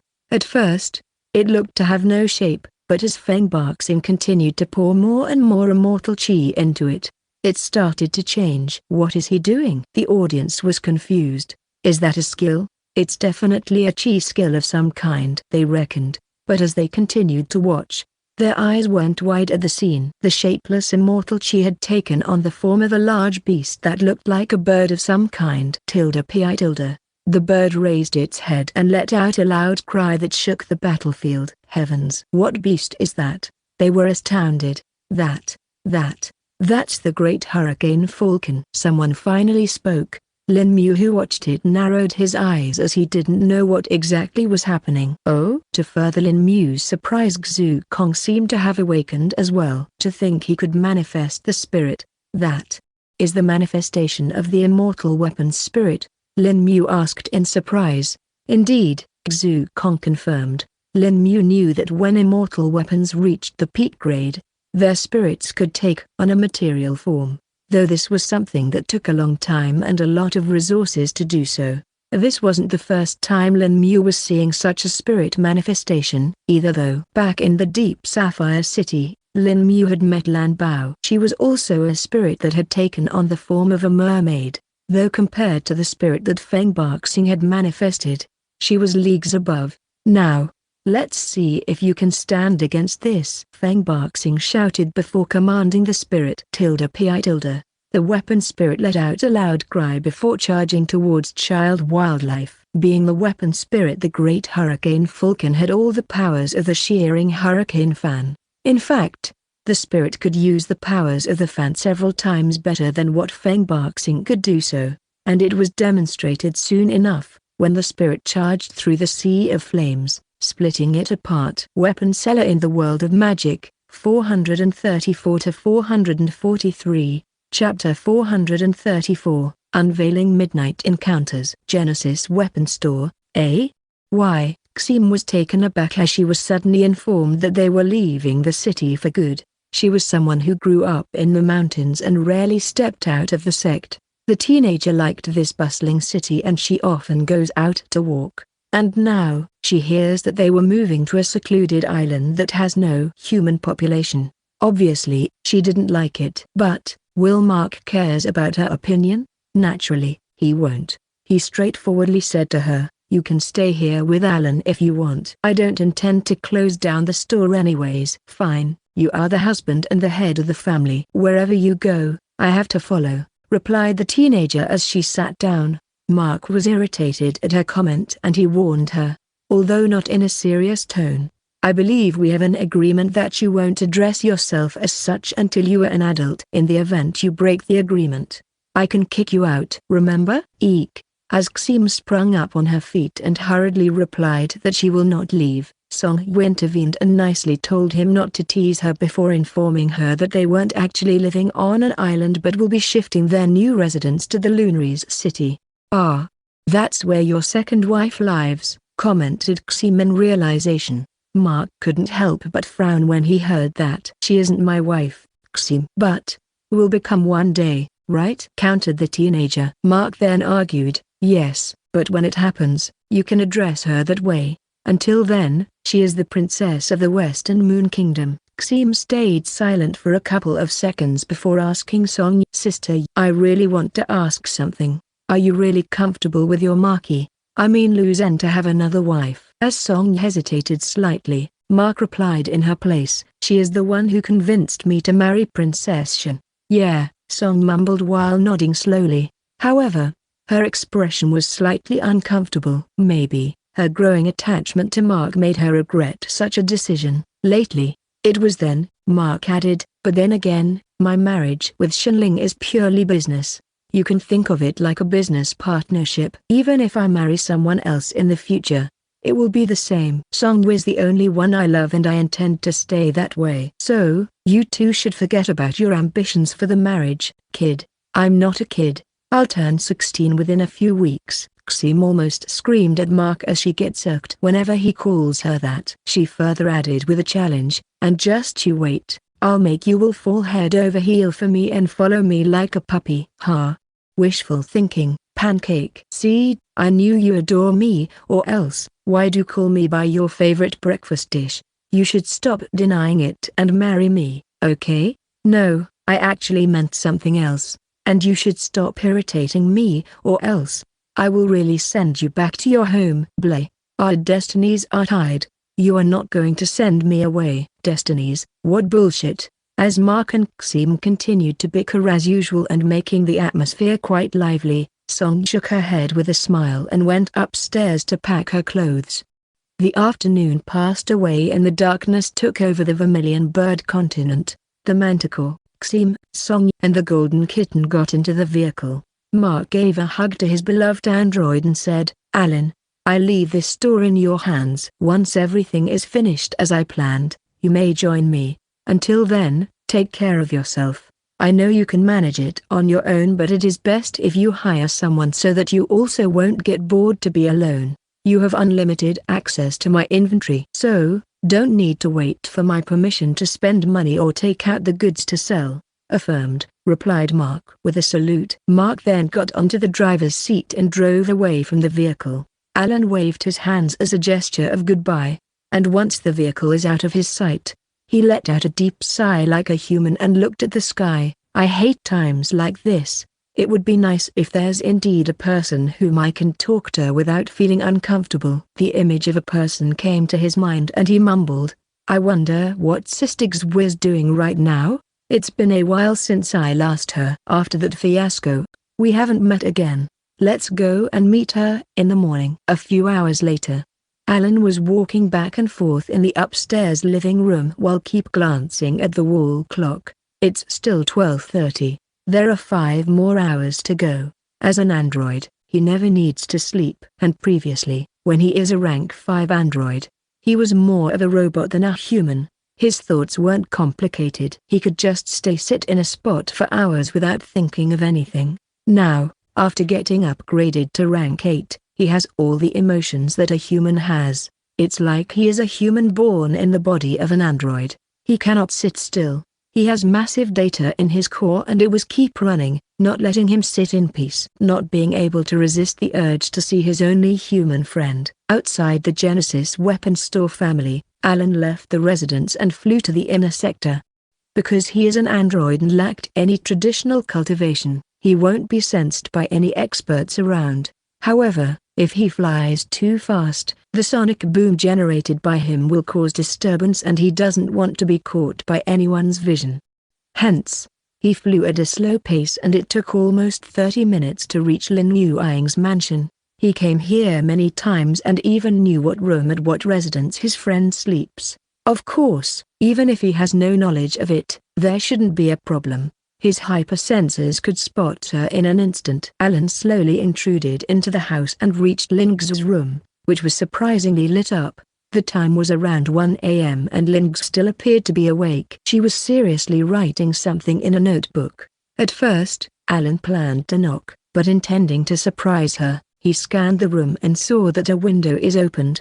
He flew around and then went in through the window, only to land on the bed and alerted her due to the creaking sound of the bed. As Lingzhu abruptly turned round and saw Alan, she almost screamed, "All N!" She managed to control her voice with a look of surprise on her face. "What are you doing here?" she asked curiously before suddenly remembering the fact that he is a high-quality puppet of the weapon seller just like Alina. Depression took over her instantly before anger replaced it. Mark then said, "I'm here to see you." "Oh." Around 1 o'clock, Lingzhu's expression changed and she acted coldly towards him. Chapter 435, Shattered Illusions. Alan's awakening to Lingzhu's true feelings. It was the first time Alan saw coldness from Lingzhu. He was familiar with her cold personality but she never acted this way toward him. She was always warm and friendly. He doesn't know why she appeared angry. Maybe. Is it because he disturbed her when she was in the middle of some important issue? Alan learned from Mark that he cannot just come to a conclusion based on a woman's behavior. Analyzing won't work for some women as their actions don't have logic. Alan wondered whether Lingzhu was one such woman. As he was busy thinking about the perfect reply, Lingzhu then spoke. "I asked you a question, Mr. Alan. Why are you here at this hour, Mr. Alan?" The android was surprised once again but remembering Mark's teachings, he put away his analysis and went directly to the matter. Trying to be as honest as possible, he explained, "Sister, I'm actually not sure about it. My big bro and the others have left the city and I was alone. You came to my mind and I felt like it has been a long time since we talked. So, you thought you could just intrude into our residence, into my room, in the middle of the night, huh?" Lingzhu continued to respond to him coldly. After a brief pause, she further added a comment, "No wonder you could do it. After all, you are a puppet, not a human. If you are one, you would be able to have a sense of decency that you shouldn't intrude into a girl's room at such an hour." "Eh? How did you?" Alan was shocked this time as Lingzhu wasn't supposed to know his secret. But then, he remembered the fight with Necromancer and everything that happened with Alina and all. He realized that maybe this is why she was angry at him. Making an apologetic face, he said, "I don't mean to hide the truth from you. But, my big bro has ordered me to keep my secret and I don't want to disappoint him.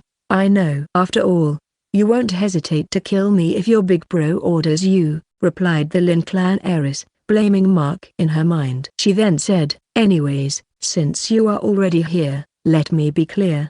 I no longer hold any interest in seeing you or holding any conversations with you. Leave this instant." "No, it is not true." Alan tried to clear things up for his friend now that she knows his secret. "The past me might kill you if I get an order. But, now, I'm upgraded several times. I can resist his order and you are a special person to me. There's no way I will hurt you and let you get hurt if I had to oppose my big bro." Hearing his honest words only made Lingzhu more emotional. In her frustration, she growled at Alan, "Why can't you just understand my words properly? I don't want to talk to you. I will shout if you stay here anymore." "No matter how strong you are, people still think that you are the younger brother of Lu Zhen. His fame will be the one that gets hit. Your store's fame will also get hit if they know you are abusing your strength to harass a woman. Okay, I will leave as you wish and I don't even show my face to you any longer." "Don't need to threaten me." Alan raised his hands like he surrendered or something. However, He didn't turn and leave right away as he could sense her emotions through his hypersensing abilities. Alan pressed her to convince him by arguing, "I just needed an honest answer. Why? Is it really matter if I'm a puppet? Do I become ineligible to talk to you or become your friend? After my last upgrade, I can now fly and travel distances faster than a supersonic jet. I have all the emotions that any human on this planet has. I'm now strong enough to go toe-to-toe against any Supreme Realm expert. I failed to protect you back then, but if I face the Necromancer King again, I can defeat him. I can now even help you accomplish your dream. You can become one with the sword. I can scan the surroundings to spot any hidden treasures or mines.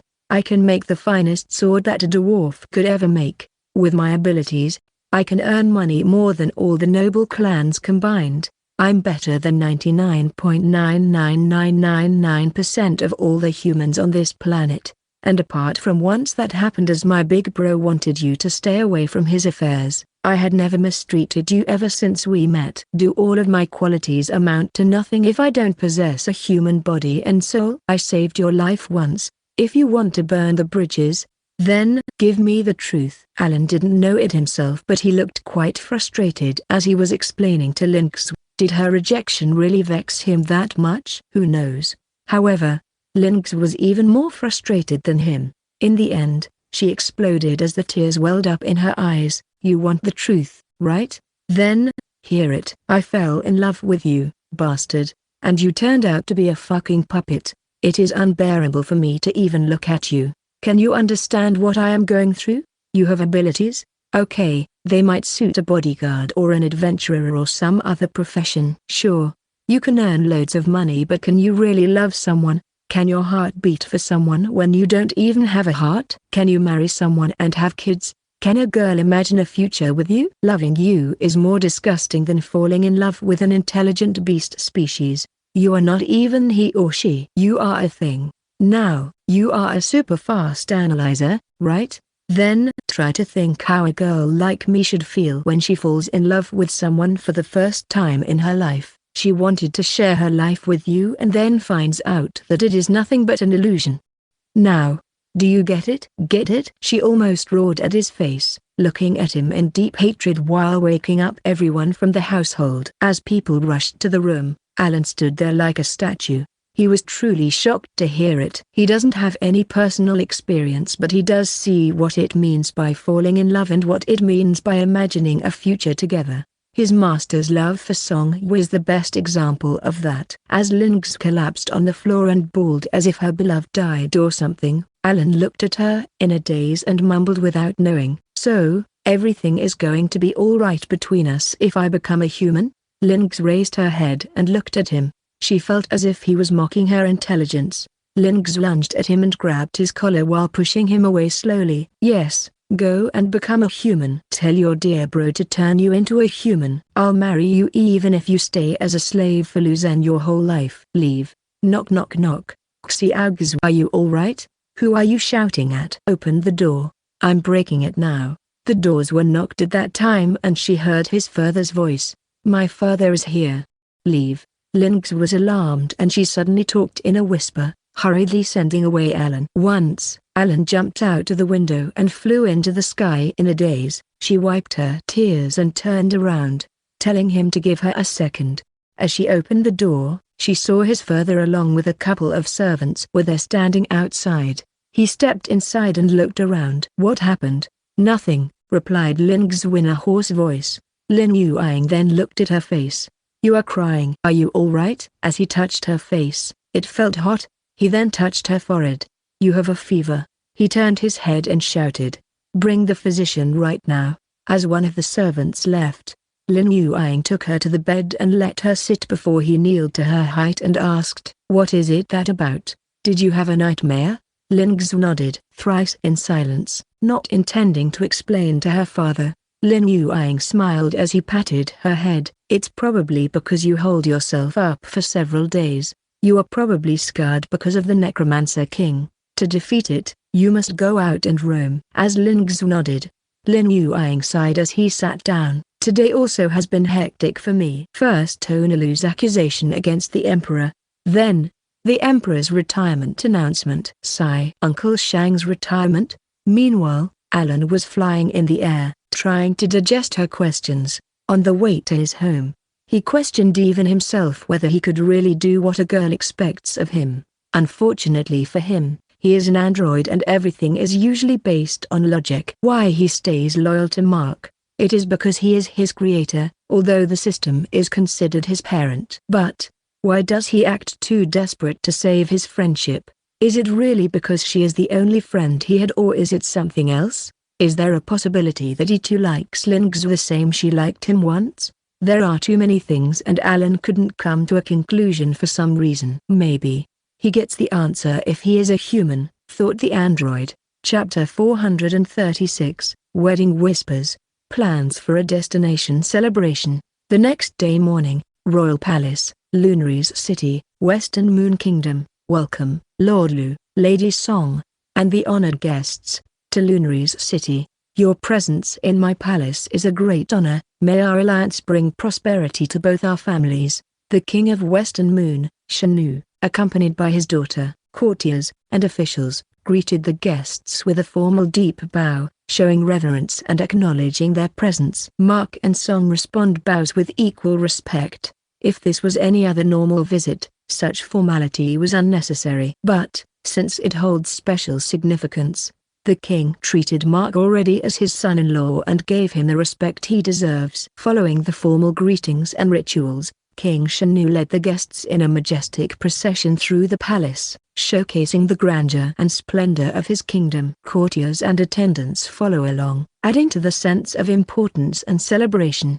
It is not the first time Mark and Song were visiting the palace, but as agreed upon beforehand, they played along. Only Xim was new, and as a person who never stepped inside a royal palace, she was quite overwhelmed with their wealth, not knowing that Mark once held more wealth than the combined wealth of the Western Moon Kingdom's citizens, but blew it up all on weapon transmutation skill. Once it was over, everyone was given their own guest room to take rest until lunchtime. Xim slept peacefully all night while they were on the way, but Song kept Mark company, talking with him so that he don't sleep on the way, and their vehicle crashed into some tree or rock.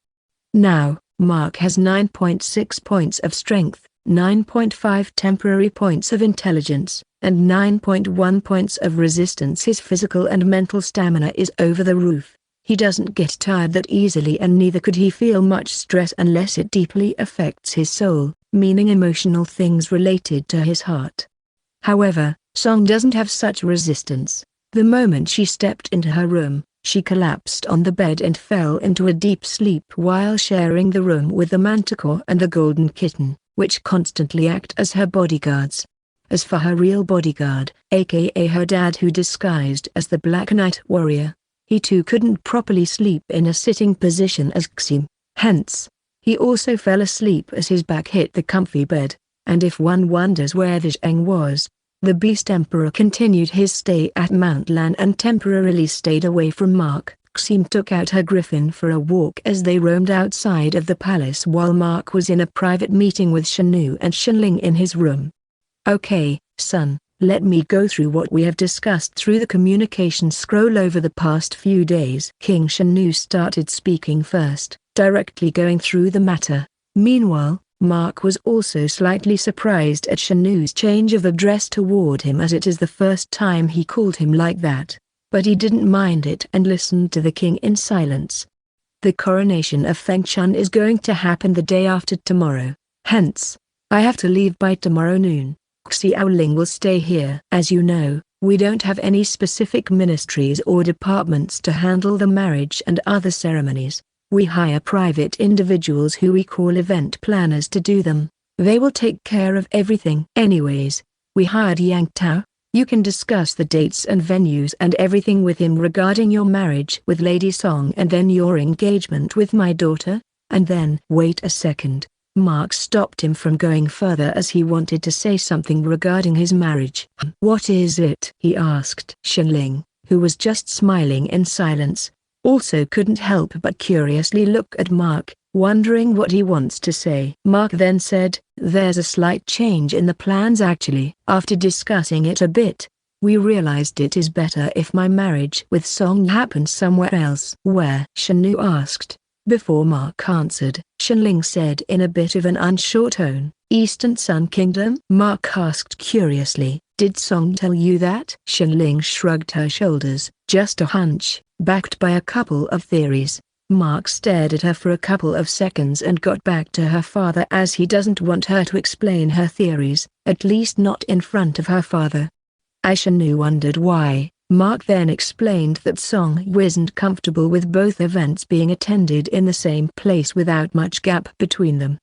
Hence, he decided to have a destination wedding with Song at Eastern Sun but omitted the location, making them assume that it is Helios City. Shen Nu felt weird and didn't know what to reply to that, thinking of this destination wedding, far away from their hometown. He could understand if Mark wanted to marry at the Fujian Islands since it is legally his own property, but at Eastern Sun Kingdom? That far away? Why? The only reason he could think is because of the current situation at Western Yan in the Phoenix Empire. Mark then further said that 2-3 months after the completion of his first marriage, they can proceed through engagement or marriage with Shenling as the king wishes. Mark's assurance about his marriage to the princess brought a bit of relief and a boost of energy to King Shen Nu once again, and the latter continued with his explanation about their schedule. Anyway, once the Western Yan is formally declared as the independent kingdom, we will proceed with implementing this embassy system and make sure to propose this system to the other powers who will attend the ceremony. Coming to yourself.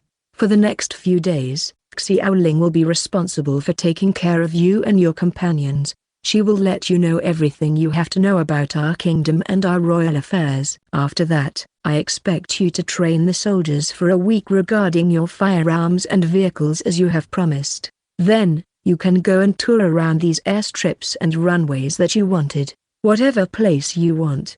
We will make the arrangements. Regarding the world auction, we still have to wait for the announcement, but as we know, the sellers usually have 10 weeks of time to register their items from the date of announcement. So, I guess we have plenty of time. You can use this time as an opportunity to marry Lady Song within the next couple of months, and then we can proceed with my daughter's engagement after the auction. It's just a suggestion, not pressuring you by any means. Mark thought about it, taking the matter rather seriously. To be honest, he doesn't want to think about the marriage until he moved on from his revenge. He wanted it to be something like opening a new chapter of life. For that to happen, he needed a civil war to start in the Phoenix Empire. To get the desired results, he estimated about 5 to 6 months of time. But, this King Shen Nu was trying to rush his marriage with Song so that he can get his daughter to wed him. What should he do? Chapter 437, Unleashing Ambitions and Mechanical Disappointments. After much thinking, Mark decided to rush his plans too. First of all, he cannot keep Shang Jiao hostage for too long. He never knows if Lan Jinyi suddenly loses her patience. Secondly, there is a high chance that things might get cooled down if he gives too much time for Phoenix Empire to recover. Before he left, he did hear of the announcement made by the Emperor. Mark assumed it might be because of his allegations, but he didn't have any pity for his biological father anyway. In fact, he thought this is a perfect opportunity for the civil war to happen. Shang Zexi cannot win the race at all costs, but he cannot lose by extreme either. The Crown Prince should feel like he has a strong chance, as long as he loses by a tiny margin and Shang Wei ends up being a winner. Mark felt like he could support the Crown Prince in the shadows through funding and breaking up the military. Once Shang Zexi emerged as a strong opposition, he will reveal the truth about the new Emperor Shang Wei. Neither the primitive-thinking ministers nor a proud person like Shang Zexi would ever accept an illegitimate child to sit on the throne. As the hell breaks loose at the Southern Empire, Mark will rake in money while supplying weapons to both parties. He will have his revenge and money at the same time, like hitting 2 birds with 1 stone. However, there's also another problem, which is the fact that Shang Zexi and Shang Wei are still brothers who grow up together. They might have rivalry but didn't have hatred against each other. If they have strong hatred, then Shang Zexi would have a strong motive to overthrow his brother even if he has to destroy his own empire in the process. But what can spark such hatred? Mark wondered. He had a few thoughts like staging an assassination attempt on the Crown Prince, abducting the Crown Prince's wife, creating rumors like the Crown Prince turned out to be impotent, etc. He wants to have a strong emotion of hatred from the Crown Prince. After thinking for a bit, a familiar face came to Mark's mind. A smile appeared on Mark's face as he thought, Nie Rugang. Nie Rugang is someone who is a strong player in politics, and he was cherished by the Crown Prince too much to save him. The proud Shang Zexi bowed his head before Mark in front of everyone without being ordered. Mark decided to target the man who he didn't like either. Seeing Mark deep in his thoughts and then have an evil smile made the father and daughter wonder what was going on in his mind. But they remained patient until he was done with his thinking. In the end, he apologized and then further said to King Shanu that he will keep his suggestion in mind when taking the decision. After sending away both of them with an excuse that he need to take a light nap, Mark closed the door and lay on the bed as if he was sleeping. But, in reality, he isn't. He spoke to the system. Open Mark's factory. Mark's factory. Level 4. Available machines: drill press 10, welder 10, milling machine 10, lathe 10, weighing and measuring equipment, blender, grain forming machine, curing machine, and computer numerical control machine, CNC. Available time: 240 minutes. Cooldown: 6 hours. Computer-aided design software, CAD. Testing ground: analysis LV2. It was leveled up automatically when the system was upgraded and there was new equipment added for his next level of manufacturing. He has ideas to make new guns, but his eyes were set on something else. Taking out a few destroyed robots and robot dogs on the floor, Mark flexed his fingers and looked at them in the way a kid looks at the toy section at the department store. Let's see how these robots are different from normal ones. How could they use ether energy as an alternate power source of electricity? We'll have our answer soon enough. Mark's face brightly glowed as he dismantled them to pick up some important components. 3.5 hours later, Mark's spirit was seen engrossed in making a large-sized multi-headed robot dog using the spare parts from the destroyed ones and the machines available around him. He had a couple of built-in robots from the factory as assistants for more precision and faster. Eventually, a 7-foot big large-sized robot dog with 3 heads was built successfully. It was quite an achievement considering it has only been a little more than 200 minutes have passed. Looking at it, Mark imagined the figure he took inspiration from and mumbled in a bit of disappointment that Cerberus looked menacing, but this looked quite docile even with its size. And their eyes are also slightly small, but then again, I didn't have the necessary equipment to make my own camera lens. I had to use what I have at the moment. Even to give it a zooming function, I had to buy 20x scopes and modify them so that they cover their eyes with a voice-activated function from me. Anyway, let's test it and see the final result. If this prototype works, then I can make better ones in the future. I can even add various weapons to it. Taking it to the open area of the testing area within the factory realm, Mark then jumped onto his back and pressed his hand at the joint part where its 3 heads attached to its body. There was a Type B socket to plug in the adapter. But Mark intends to test with the ether energy. He placed his hand over it and concentrated a lot, trying to pour as little ether energy as he could. After all, a rank 5 robot consumes about 1,000 ether particles worth of energy to run for a whole day. He doesn't know its rank yet, but he was confident that it won't exceed rank 5 as he didn't use stronger materials anyway, and much of its body was also salvaged from rank 3 robot dogs and rank 3 battle robots. Hence, he was wary about pouring the ether energy, not wanting to short-circuit it. Mark just wants to know whether it is working or not. And just as his ether energy entered the prototype and reached its batteries, they instantly passed the current all over its circuits.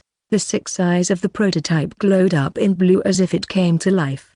Woof woof woof. The 3-headed robot dog let out powerful barks simultaneously, lighting up the eyes of Mark in excitement. But his happiness was only short-lived. Before he even got down onto the ground and took a good look at his invention, he heard something like an explosion inside the dog and heavy smoke coming out of their mouths. and their heads were hung down. System activate.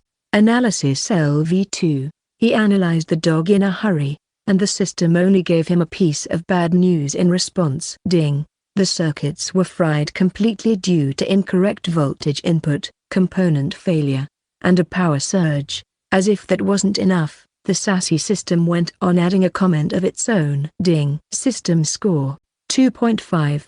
Don't put too much focus on the exterior appearance, host. Damn it. Mark's face darkened. Chapter 438. Unexpected success and dashed expectations. Returning to the real world in disappointment, Mark took a nap to clear his head from having any sort of negative thoughts. After taking a nap for an hour, he freshened himself with a shower and then dressed up for the grand banquet arranged by King Shanu in his welcome. The courtiers, officials, top military personnel, and wealthy individuals all attended the banquet. Song-Wen Shinling joined the other ladies. Mark felt the atmosphere is quite similar to the one he had at the Eastern Sun. There, he was a visiting guest. So, he was fine. But, here, he is going to be the son-in-law and he didn't like these things to stay that way. Upon remembering Shenling's ambition behind this marriage with him, Mark felt like he should play more of an active role rather than standing behind her as the princess was going to overthrow the patriarchal system in the kingdom. But then again, he doesn't want the matriarchy system as Shenling wanted either. After all, it won't improve the lives of women except for bringing additional chaos. Shenling knows that and she has her own plans to deal with the consequences too. But Mark also has his own plans for her and he should make sure that she stays in the dark as long as possible. The princess is smart enough to figure out his whole secret just by connecting the info she has with his past actions, as her cooperation is too integral to his kingdom-building strategy and he doesn't want to use threats now that he chose the path of marriage. Mark felt like he should be very careful whenever reveals his plans to her.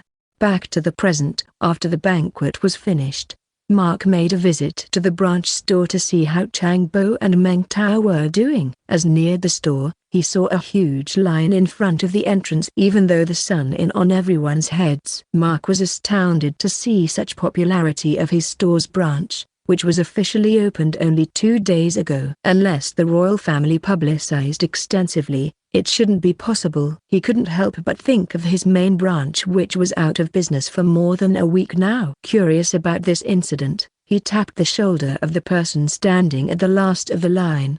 "Excuse me." "Yes?" The guy turned around to look at Mark. He didn't recognize him and just asked, "May I help you with something?" Mark pointed at the tower and asked, "Why there are so many people?" "Oh, you must not have heard about it." The young man's face just glowed in excitement as he explained, "The food served over there is top-notch. Even normal egg fried rice tastes like a delicacy. The best dish, Meng's roasted spirit duck, was just heavenly. You know the best part? It only costs 3 gold coins."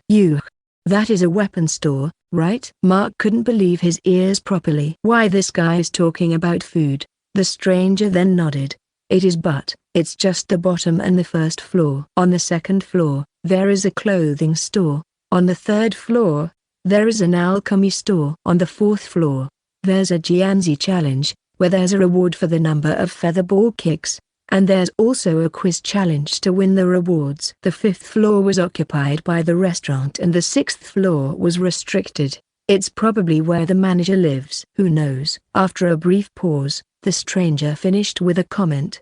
"I should say these guys know how to do business, but then again, it is the king's son-in-law. You can't expect normal things from such a legendary figure." If Mark would hear this comment at another time, he would feel happy to hear such praise from a stranger as a third party, but his mood isn't good at the moment. He felt like his trust has been betrayed by Chang Bo and Meng Tao. He left the line and went to the back side of the tower, where there is another entrance. However, that can only be opened from the inside. He took out the communication scroll and contacted Chang Bo. The latter was busy explaining the features of an AK-47 and AK-203 to a customer, and he dropped the conversation and rushed to the back exit, located in a small storage room behind the counter, as soon as he received the message. The large stone door, which is a part of the tower, was slid to the side within no time. Chang Bo greeted Mark in great excitement. "Lord Lu, when did you arrive here?" "I thought you were supposed to come to Lunary City 5 days later. Please come inside." Mark stared at him with a look of frown on his face. He didn't respond for a while. The well-buyer was startled for a moment when he saw his displeased boss. He asked, "Lord Lu, is something matter?" Mark raised his head to look at the tower and replied, "I believe I told you to run a branch of Genesis Weapon Store, not turn it into a recreational hub." Recreational hub? Chang Bo never heard of such a word. Hence, he was confused a little bit, but at least he got the gist of what Mark was trying to say. He politely said, "We'll explain to you everything, but please come inside." But Mark was stern and gave an order as he stepped inside. "I'll give you 60 seconds. Throw everyone out and drag Meng Tao's ass here. Even the ones who are eating?" Chang Bo became slightly worried by Mark's order. Since he was promoted as a manager, he began to think like one. Mark gave him a cold gaze and answered, "Everyone, including any other staff member you have hired so far. Give whatever excuse you can give." "Yes." Chang Bo flinched at Mark's gaze and he quickly scurried away. Mark didn't know what the well-buyer has told everyone, but within just 90 seconds of time, the entrance door was closed and only 3 people remained in the store. Meng Tao and Chang Bo were standing beside each other in silence as Mark stared at them with clear displeasure written on his face. "Chang Bo, explain yourself." Mark opened his mouth as he sat down on the chair. The teenager and the young adult gulped their saliva. Chapter 439, A Menu of Transformation. Sometime later, Meng Tao and Chang Bo were kneeling on the floor with Mark sitting on the chair and staring at them. His anger couldn't be subsided no matter how much he tried to be calmer. Chang Bo and Meng Tao defended themselves earlier by how it incredibly made the store popular and how they raked in earnings of about 754 gold coins in just a matter of 2 days.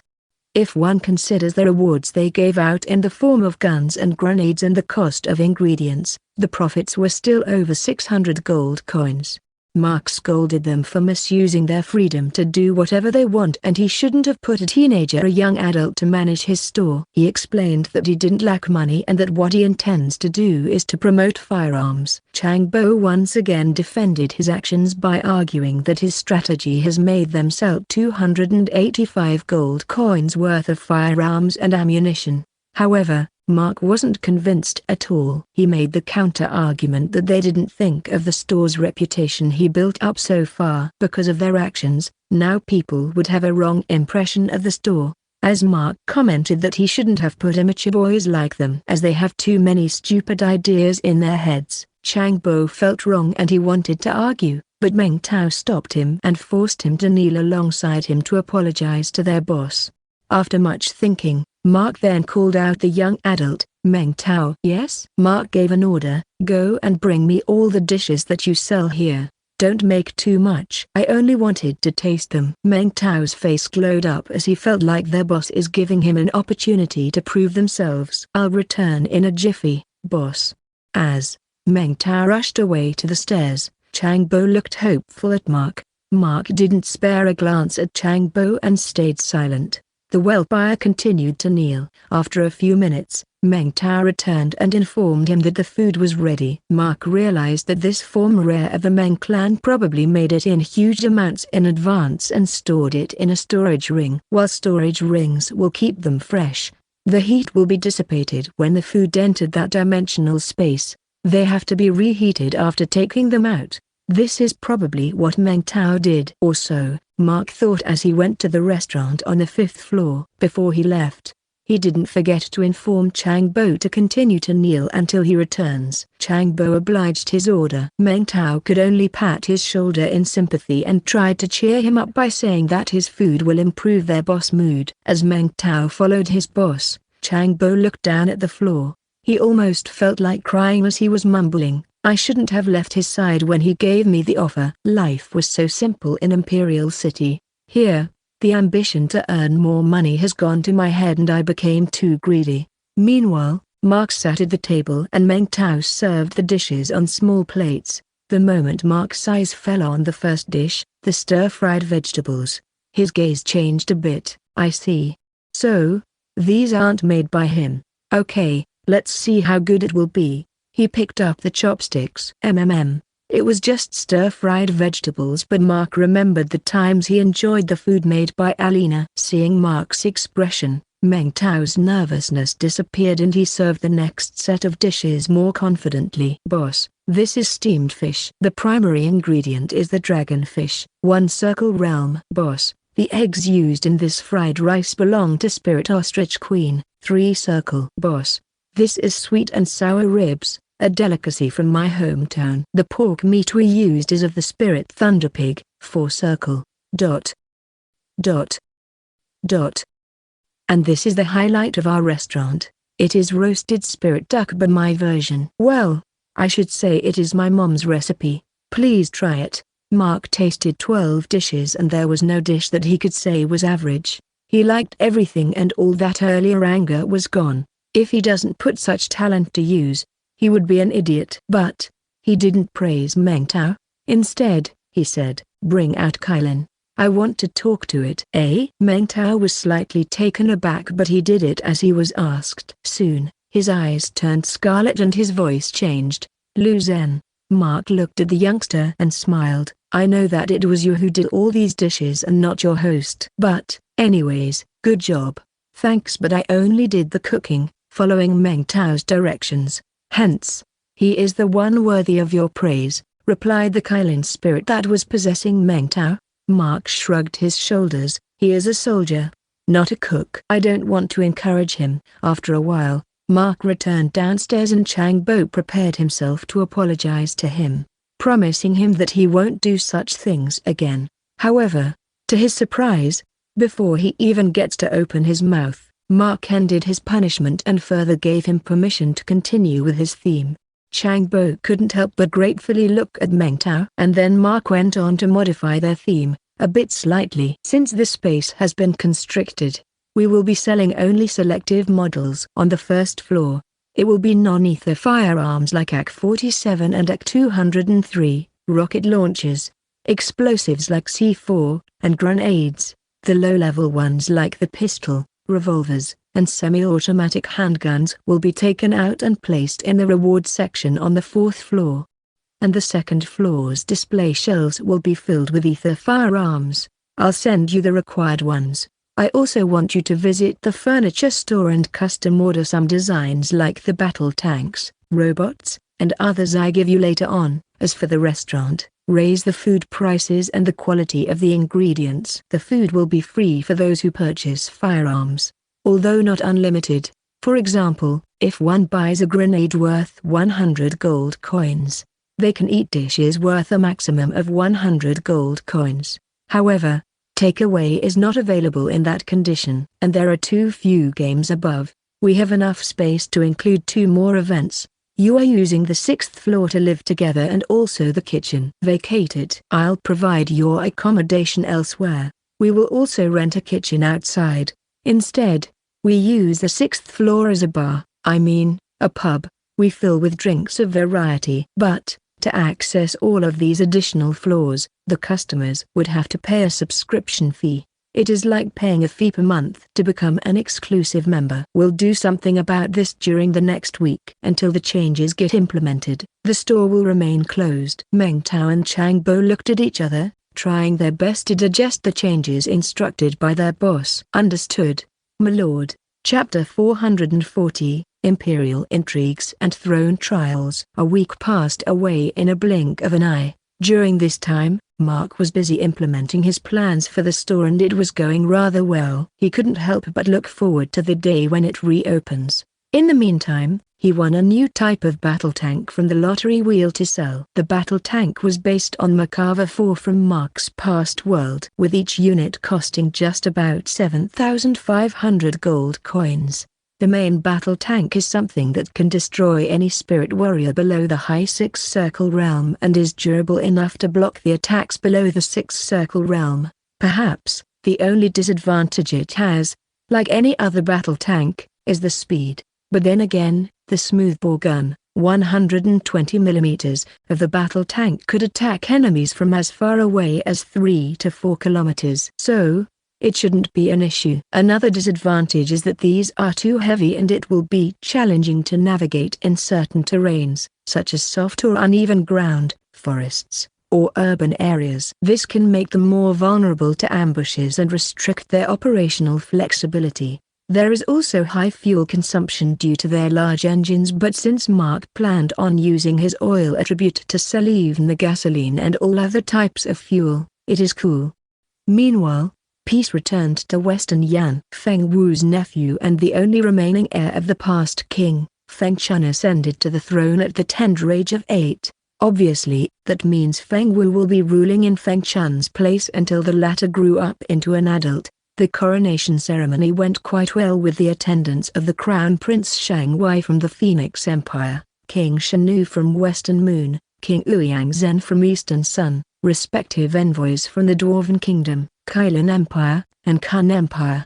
The Lian Empire even sent one of the princes with a general to the ceremony. Everyone formally acknowledged the ruling of the Feng dynasty once again at Western Yan. There, Shanu proposed the embassy system to fellow representatives. Only Ouyang Zhen and Feng Chun gave their assent. The remaining could only take the proposal to their rulers. As agreed on beforehand, the hostages were released by the Western Yan, the Ji family, General Hu, and his soldiers. Everyone except for the experts of the Church of New Hua were released. Shang Wei also demanded Ouyang Zhen to his release sister from captivity. However, Lan Jing replied that he cannot control the Zheng. He merely was contracted to it. According to the newspapers, the Zheng was contracted to Ouyang Zhen's prime minister, Lan Jing, and he abducted the daughter of the emperor to force him into making peace with Feng Wu. It is what Mark wanted to happen so that his name don't be attached to Western Yan as a key ally, and Lan Jing also cooperated with him,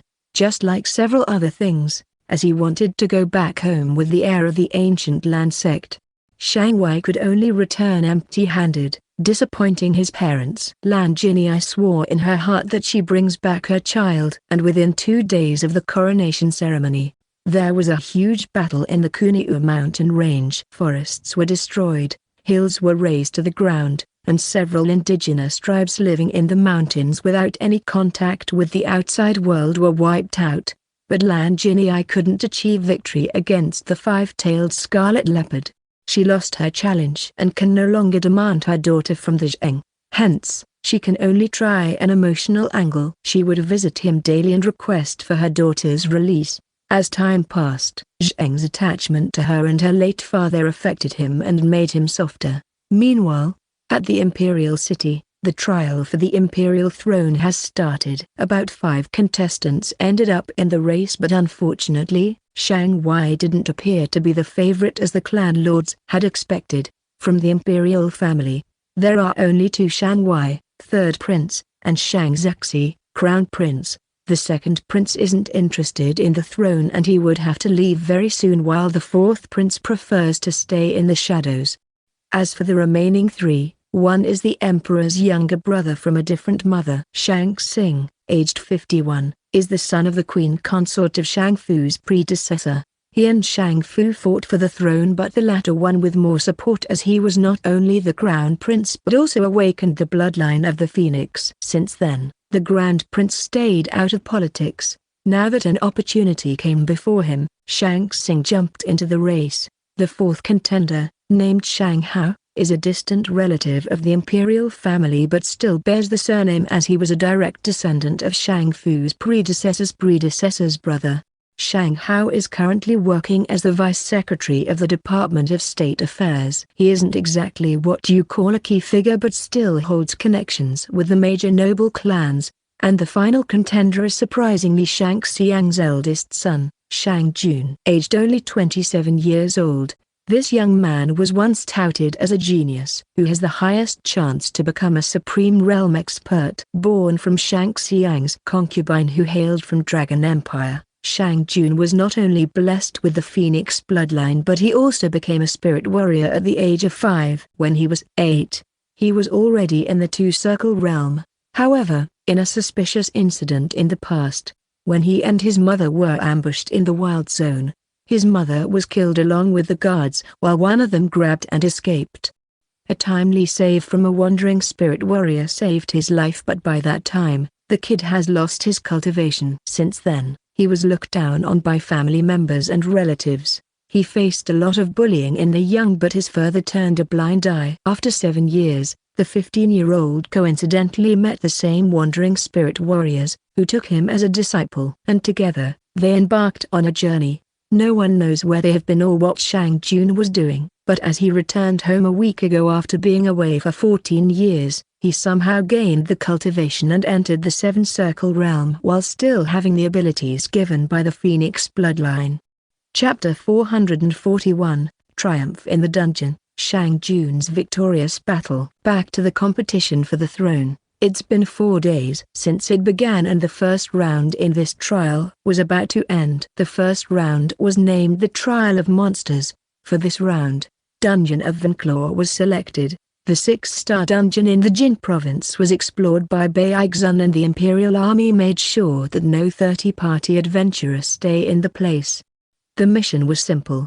The 5 contenders have to enter the dungeon and make a contract with a beast of at least 4 circle realm within a time limit and return. Those who are unsuccessful will be eliminated from the competition right away. If there are multiple contenders who are successful, the one with the highest scores, depending on the type of contracted beast, will be receiving an advantage during the next trial.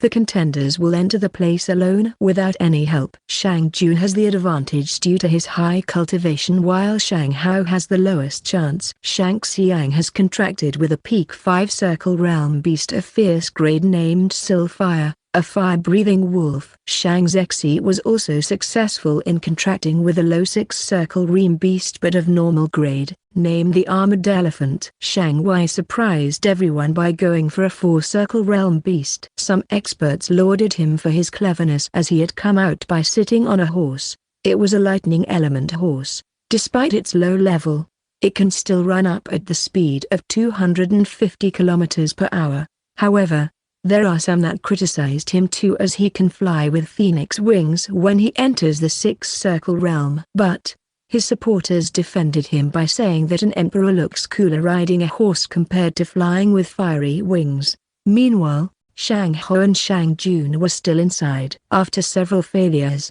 the 33-year-old was currently trying to tame a 4-horned large bison, peak 4 circle of fierce grade. He was hanging on to its back as it was aggressively jumping around like a bull, trying to shake him off its back. Its energy levels slowly dipped down as time passed and Shang Ho's confidence grew up. Unfortunately, for him, fate put Shang Jun in his path. Before he accomplished the task, the bison suddenly disappeared alongside every other creature in the region. Thud! Shang Ho fell on his butt and was taken aback by the situation. What the hell has happened? He wondered before his eyes fell on a giant crab-like creature with a dark, black shell. The beast was coming toward him and Shang Ho's face turned pale. In fear, he quickly started running away in a random direction, but the creature didn't chase after him. It went toward the portal, which could only be accessed by humans. It entered the portal and exited the dungeon, where a huge campsite was built around with people waiting for the contenders. Since it was the last day, Emperor Shang and the other princes have been paying attention to the dungeon in anticipation that Shang Jun gets disqualified.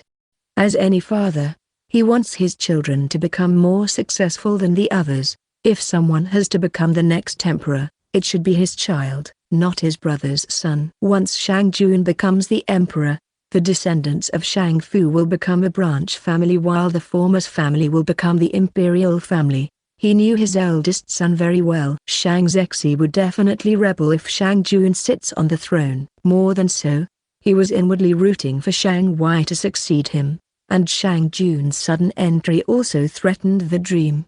However, as they saw the giant crab, everyone's expression became serious. He managed to tame the Beast King, mumbled Shang Fu with a darkened expression. The fact that Shang Jun even managed to beat down the ego of a Beast King only showcases his ability. But it isn't over yet. Upon reaching the Emperor's campsite, Shang Fu jumped down to the ground and walked toward him. He questioned the Supreme Commander whether he passes the first trial. As Bai Xun nodded, He went on to ask whether the following trials have anything to do with the captured beast. As the details of the following rounds were already announced, Baigzun wondered whether there is something wrong with his long-haired prince and replied, "You can use contracted beasts in the battle." The 6-foot handsome hunk then smiled before leaving a comment. "Then, I'll put it to a better use." Neither Baigzun nor the people around him understood what he meant.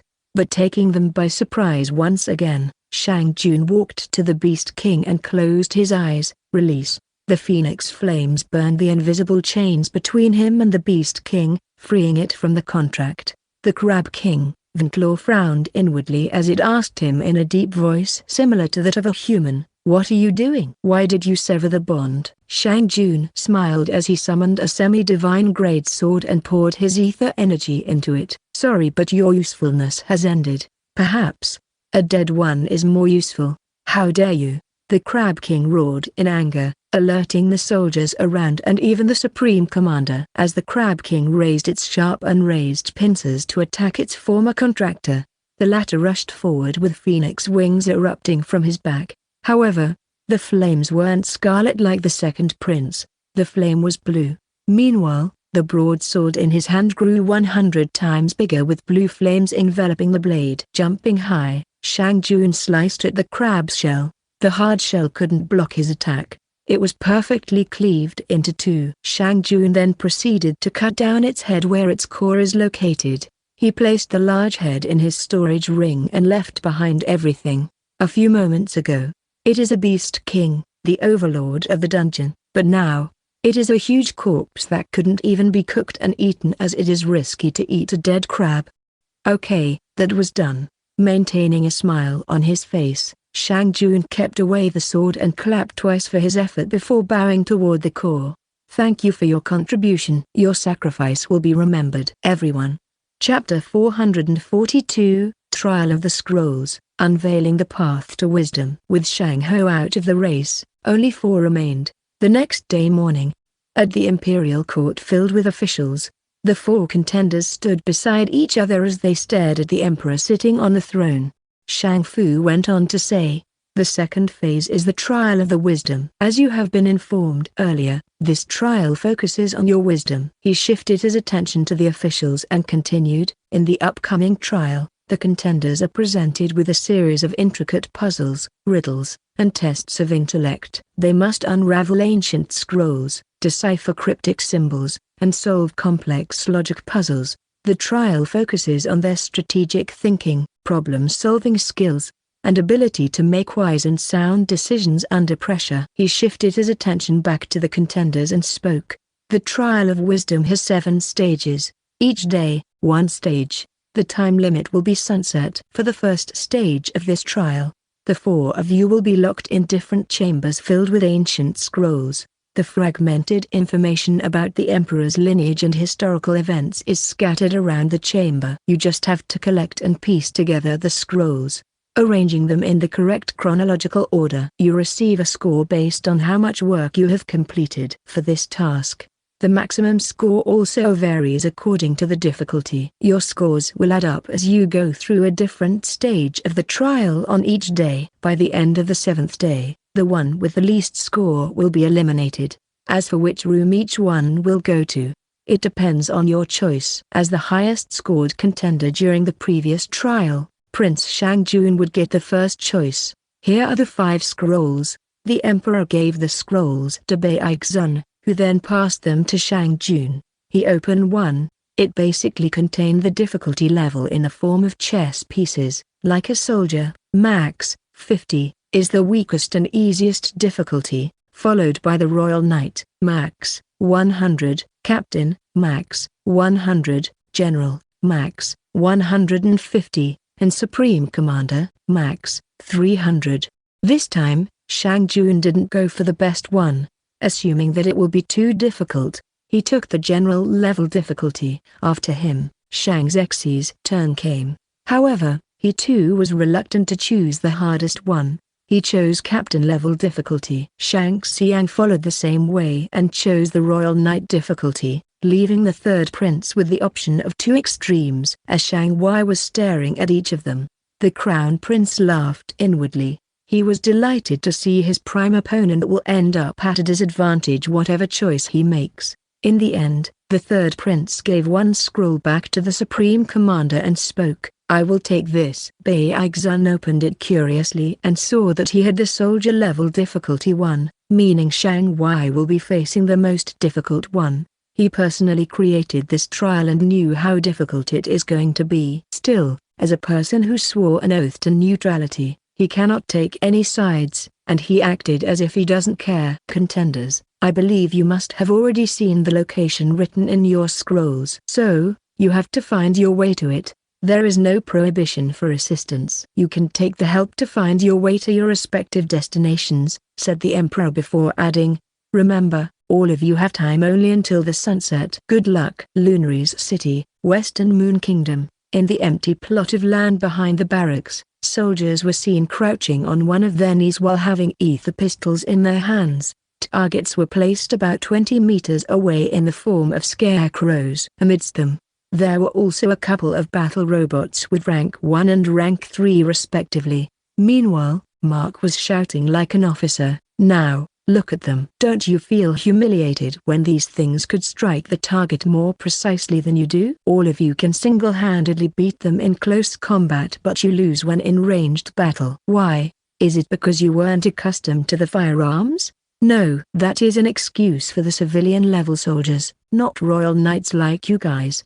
If you couldn't handle small firearms like these, how could you handle big ones? You must have heard about the Phoenix Empire's recent war with our southern neighbor. Before the supreme beings were involved, the Kunio royal force guarded their land by not letting any foreigners into their land and even kept peace in the Gong City. How? They were weak, but they had the firearms. They mastered assault rifles and sniper rifles, which can strike targets far away that an arrow can reach. I'm not telling you to depend on firearms, just treat them as a tool to have an advantage over your enemies. And how could you master the art of gun firing when you people are not trying hard enough? Put more concentration on the targets. Don't let your gaze move here and there. Don't let your hands shiver. You'll do fine. Now, again, shoot. Go for the head." As Mark was done with his tour and learned about everything that there is about the kingdom, through Shenling. During the past week, he left the store in Changbo's hands and went to train the firearms unit comprised of 500 soldiers, in which 10 royal knights are included. He planned to make one of those royal knights a general for this division. In the meantime, he also started a work called Project C. C stands for Cerberus. He planned to create a mechanical Cerberus capable of moving on its own like a battle robot while equipped with several types of guns. For now, he was using the spare parts of the destroyed robots, especially their batteries. So far, he made 4 such prototypes, but none of them worked so far. After a few trials and errors, he realized that the internal batteries appeared to be an issue. The multiple batteries from different robots are the ones that make the problem. Hence, Mark decided to take them out, and for the past 3 days, he was busy making an external battery as a power source. However, making it from scratch is something of an arduous task. Hence, he dismantled the remaining batteries and merged them all to create a bigger one. Only one more shot is remaining and he doesn't want to get any failure. The circuits and every other part went through multiple checks, and tonight will be the day he will assemble the prototype and go through testing. Mark was excited about it, and that excitement showed in today's training. He was slightly more aggressive as he trained the royal knights in handling the guns. The evening arrived. Back at Imperial City's Imperial Palace, everyone was waiting for the contenders to come out of the chambers.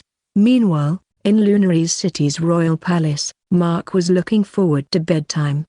He was having tea with the king and talking about the power dynamics. All of a sudden, a holographic screen suddenly pops up in front of his eyes with a message from the system. Ding! You received a message from Alan Spencer. Message: Big Bro, Queen Consort Langini is here and she intends to talk to you. It appeared she figured out the truth about Shang Zhao's abduction. Mark's facial expression changed when he saw that. He rose to his feet. What happened? Asked the King of Western Moon. Mark replied, I need to leave to handle an urgent situation. Please excuse me. Chapter 443, A Fractured Family, Lies, Hatred, and despair. Using his teleportation skill, he traveled to Imperial City in an instant, but it took time to return to the store. Fortunately, the surveillance in the outer sector has reduced by a lot, or one should say it returned to usual, ever since Mark left the city for good. So, Mark had it easy as he arrived at his destination, where Lan Jinyi was waiting upstairs living room. Upon seeing him, she commented, "You really could teleport, huh? One of my many talents, I suppose." Mark shrugged his shoulders and calmly sat down, looking at her. He then asked, "So, what is it that Queen Consort Lan had to ask me that she visited me during the dusk and even threatened my sibling using false accusations?" He planned to deny it until he cannot do so. Lan Jinyi took a deep breath and replied in a serious tone, "Lanu has told me that you were the one who abducted Shang Zhao and you were also the mastermind behind this war. The Gold Dragon, the Demon King from Hell, and the Zheng, all of them just followed your orders and played in the grand scheme of yours." Mark didn't expect the Zheng would reveal his plan. He decided to confront him, but for the moment, he needed to handle this woman. Since the ultimate defense of the store has been upgraded and even demigods are useless, Mark was confident that this biological mother of his was completely at his mercy. Adding to the fact that she probably came to see him in secret, Mark planned to keep her as a prisoner in case the situation gets out of his hand. Looking straight into her eyes without any fear, he leaned back and said, "If you think I did all those, then, you can inform your husband, the Emperor. Since I'm no longer a citizen of your empire, I won't attend the summoning of the Imperial Court, but he can use his connections with Western Moon's king to confront me." "Why come here?" "You know why," replied Lan Jinyi. "What do I know?" Mark responded with the question. Lan Jinyi looked at the floor and took a deep breath before answering. "The fact that you are not the child of Lu Yimu and Yi Zexi. Emperor Shang is your true father and You are my biological mother," finished Mark in place of her. He actually didn't expect her to come out with the truth. But, her timing didn't make it any better. Why did it have to be when Shang Zhao was abducted? Lan Jinyi nodded as she continued to look down at her feet, not intending to lock her eyes on her son. "Yeah."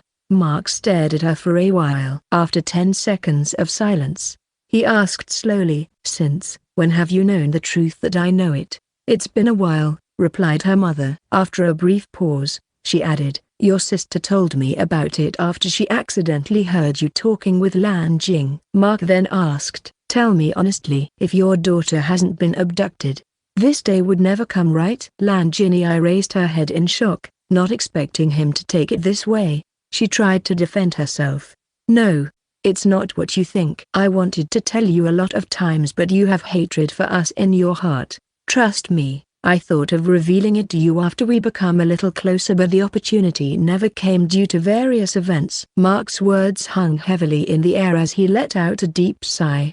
His voice filled with a somber tone. "Well, it may seem that time has slipped away, Queen Consort Lan," he uttered with a hint of resignation. "Your husband is a notorious skirt chaser who precedes him, and I haven't been honest in the Imperial Court either. As many as 46 illegitimate children were killed and that sin was on his head. As for you, you are also a selfish individual who was willing to forsake the sect that nurtured you and even your own child for the pursuit of personal happiness. Regrettably, it appears that no matter what path you choose to redeem yourselves, forgiveness may remain elusive." The weight of his words reflected the depth of disappointment and skepticism in his heart. "I don't believe I deserve forgiveness either, my son," Lan Jinyi replied with a heavy heart. "We cannot change the past, but we must find a way to create a better future. There must be something we can do to make amends and rebuild what has been broken." Her voice carried a mix of regret and determination as she looked into her son's eyes,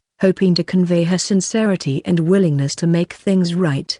However, the darkness in Mark's heart made him blind to see her sincerity. He said, "In the future that I want to build, there is no place for you or your husband in my story, Queen Consort Lan. Nevertheless, you still gave birth to this body. Hence, I would thank you. As for my so-called sister, don't worry. She is safe and sound. Unlike you, I don't do injustice to my family. I may have used her to keep you away from the war, but in return, I'm compensating for it by training her. Rather than imprisonment, you can consider it like she was cultivating in seclusion. She will be returned very soon. But not before I see your husband's doom. Can you at least let me meet her once? Asked Lan Jinyi, dropping her plans of freeing her. I promise you that I will just talk to her once and leave. You can trust me on that. Mark, however, didn't intend to listen to her request too. He denied it right away. Sorry, but I don't trust you. You are someone who was even willing to see your husband bow his head in humiliation rather than lending your strength. In fact, with your strength, you wouldn't need to send me away in secret. You wouldn't have worried about giving birth to a baby without the potential to become a spirit warrior. You could just stop your husband as he played around with the lives of the women. With you helping your husband, he wouldn't have depended on the major noble clans and perhaps be more righteous in his rule. The princes and the nobles would probably be more afraid of committing crimes against commoners. Just a word from you would have been enough to make Li Zhenkang and your dear mother-in-law stop their nefarious schemes of killing the innocents in the name of protecting your family's dignity. A demigod in the imperial family of Phoenix will bring the foreigners to come here and settle. The Phoenix Empire would have been more prosperous. The Phoenix Empire would have gotten more allies. Perhaps I would have grown up as a prince and probably look up to you, trying to work hard as I follow the path of righteousness. But you chose to hide your strength and behaved as if you were a civilian. Why? It's because you are afraid that your husband won't love you when he realizes that you are a demigod that can destroy his whole empire on a whim. He would fear you. To protect your secret, you continued to act for decades as a helpless queen who cannot do anything about the issues in the empire. Now, tell me, do you think you are trusted worthy?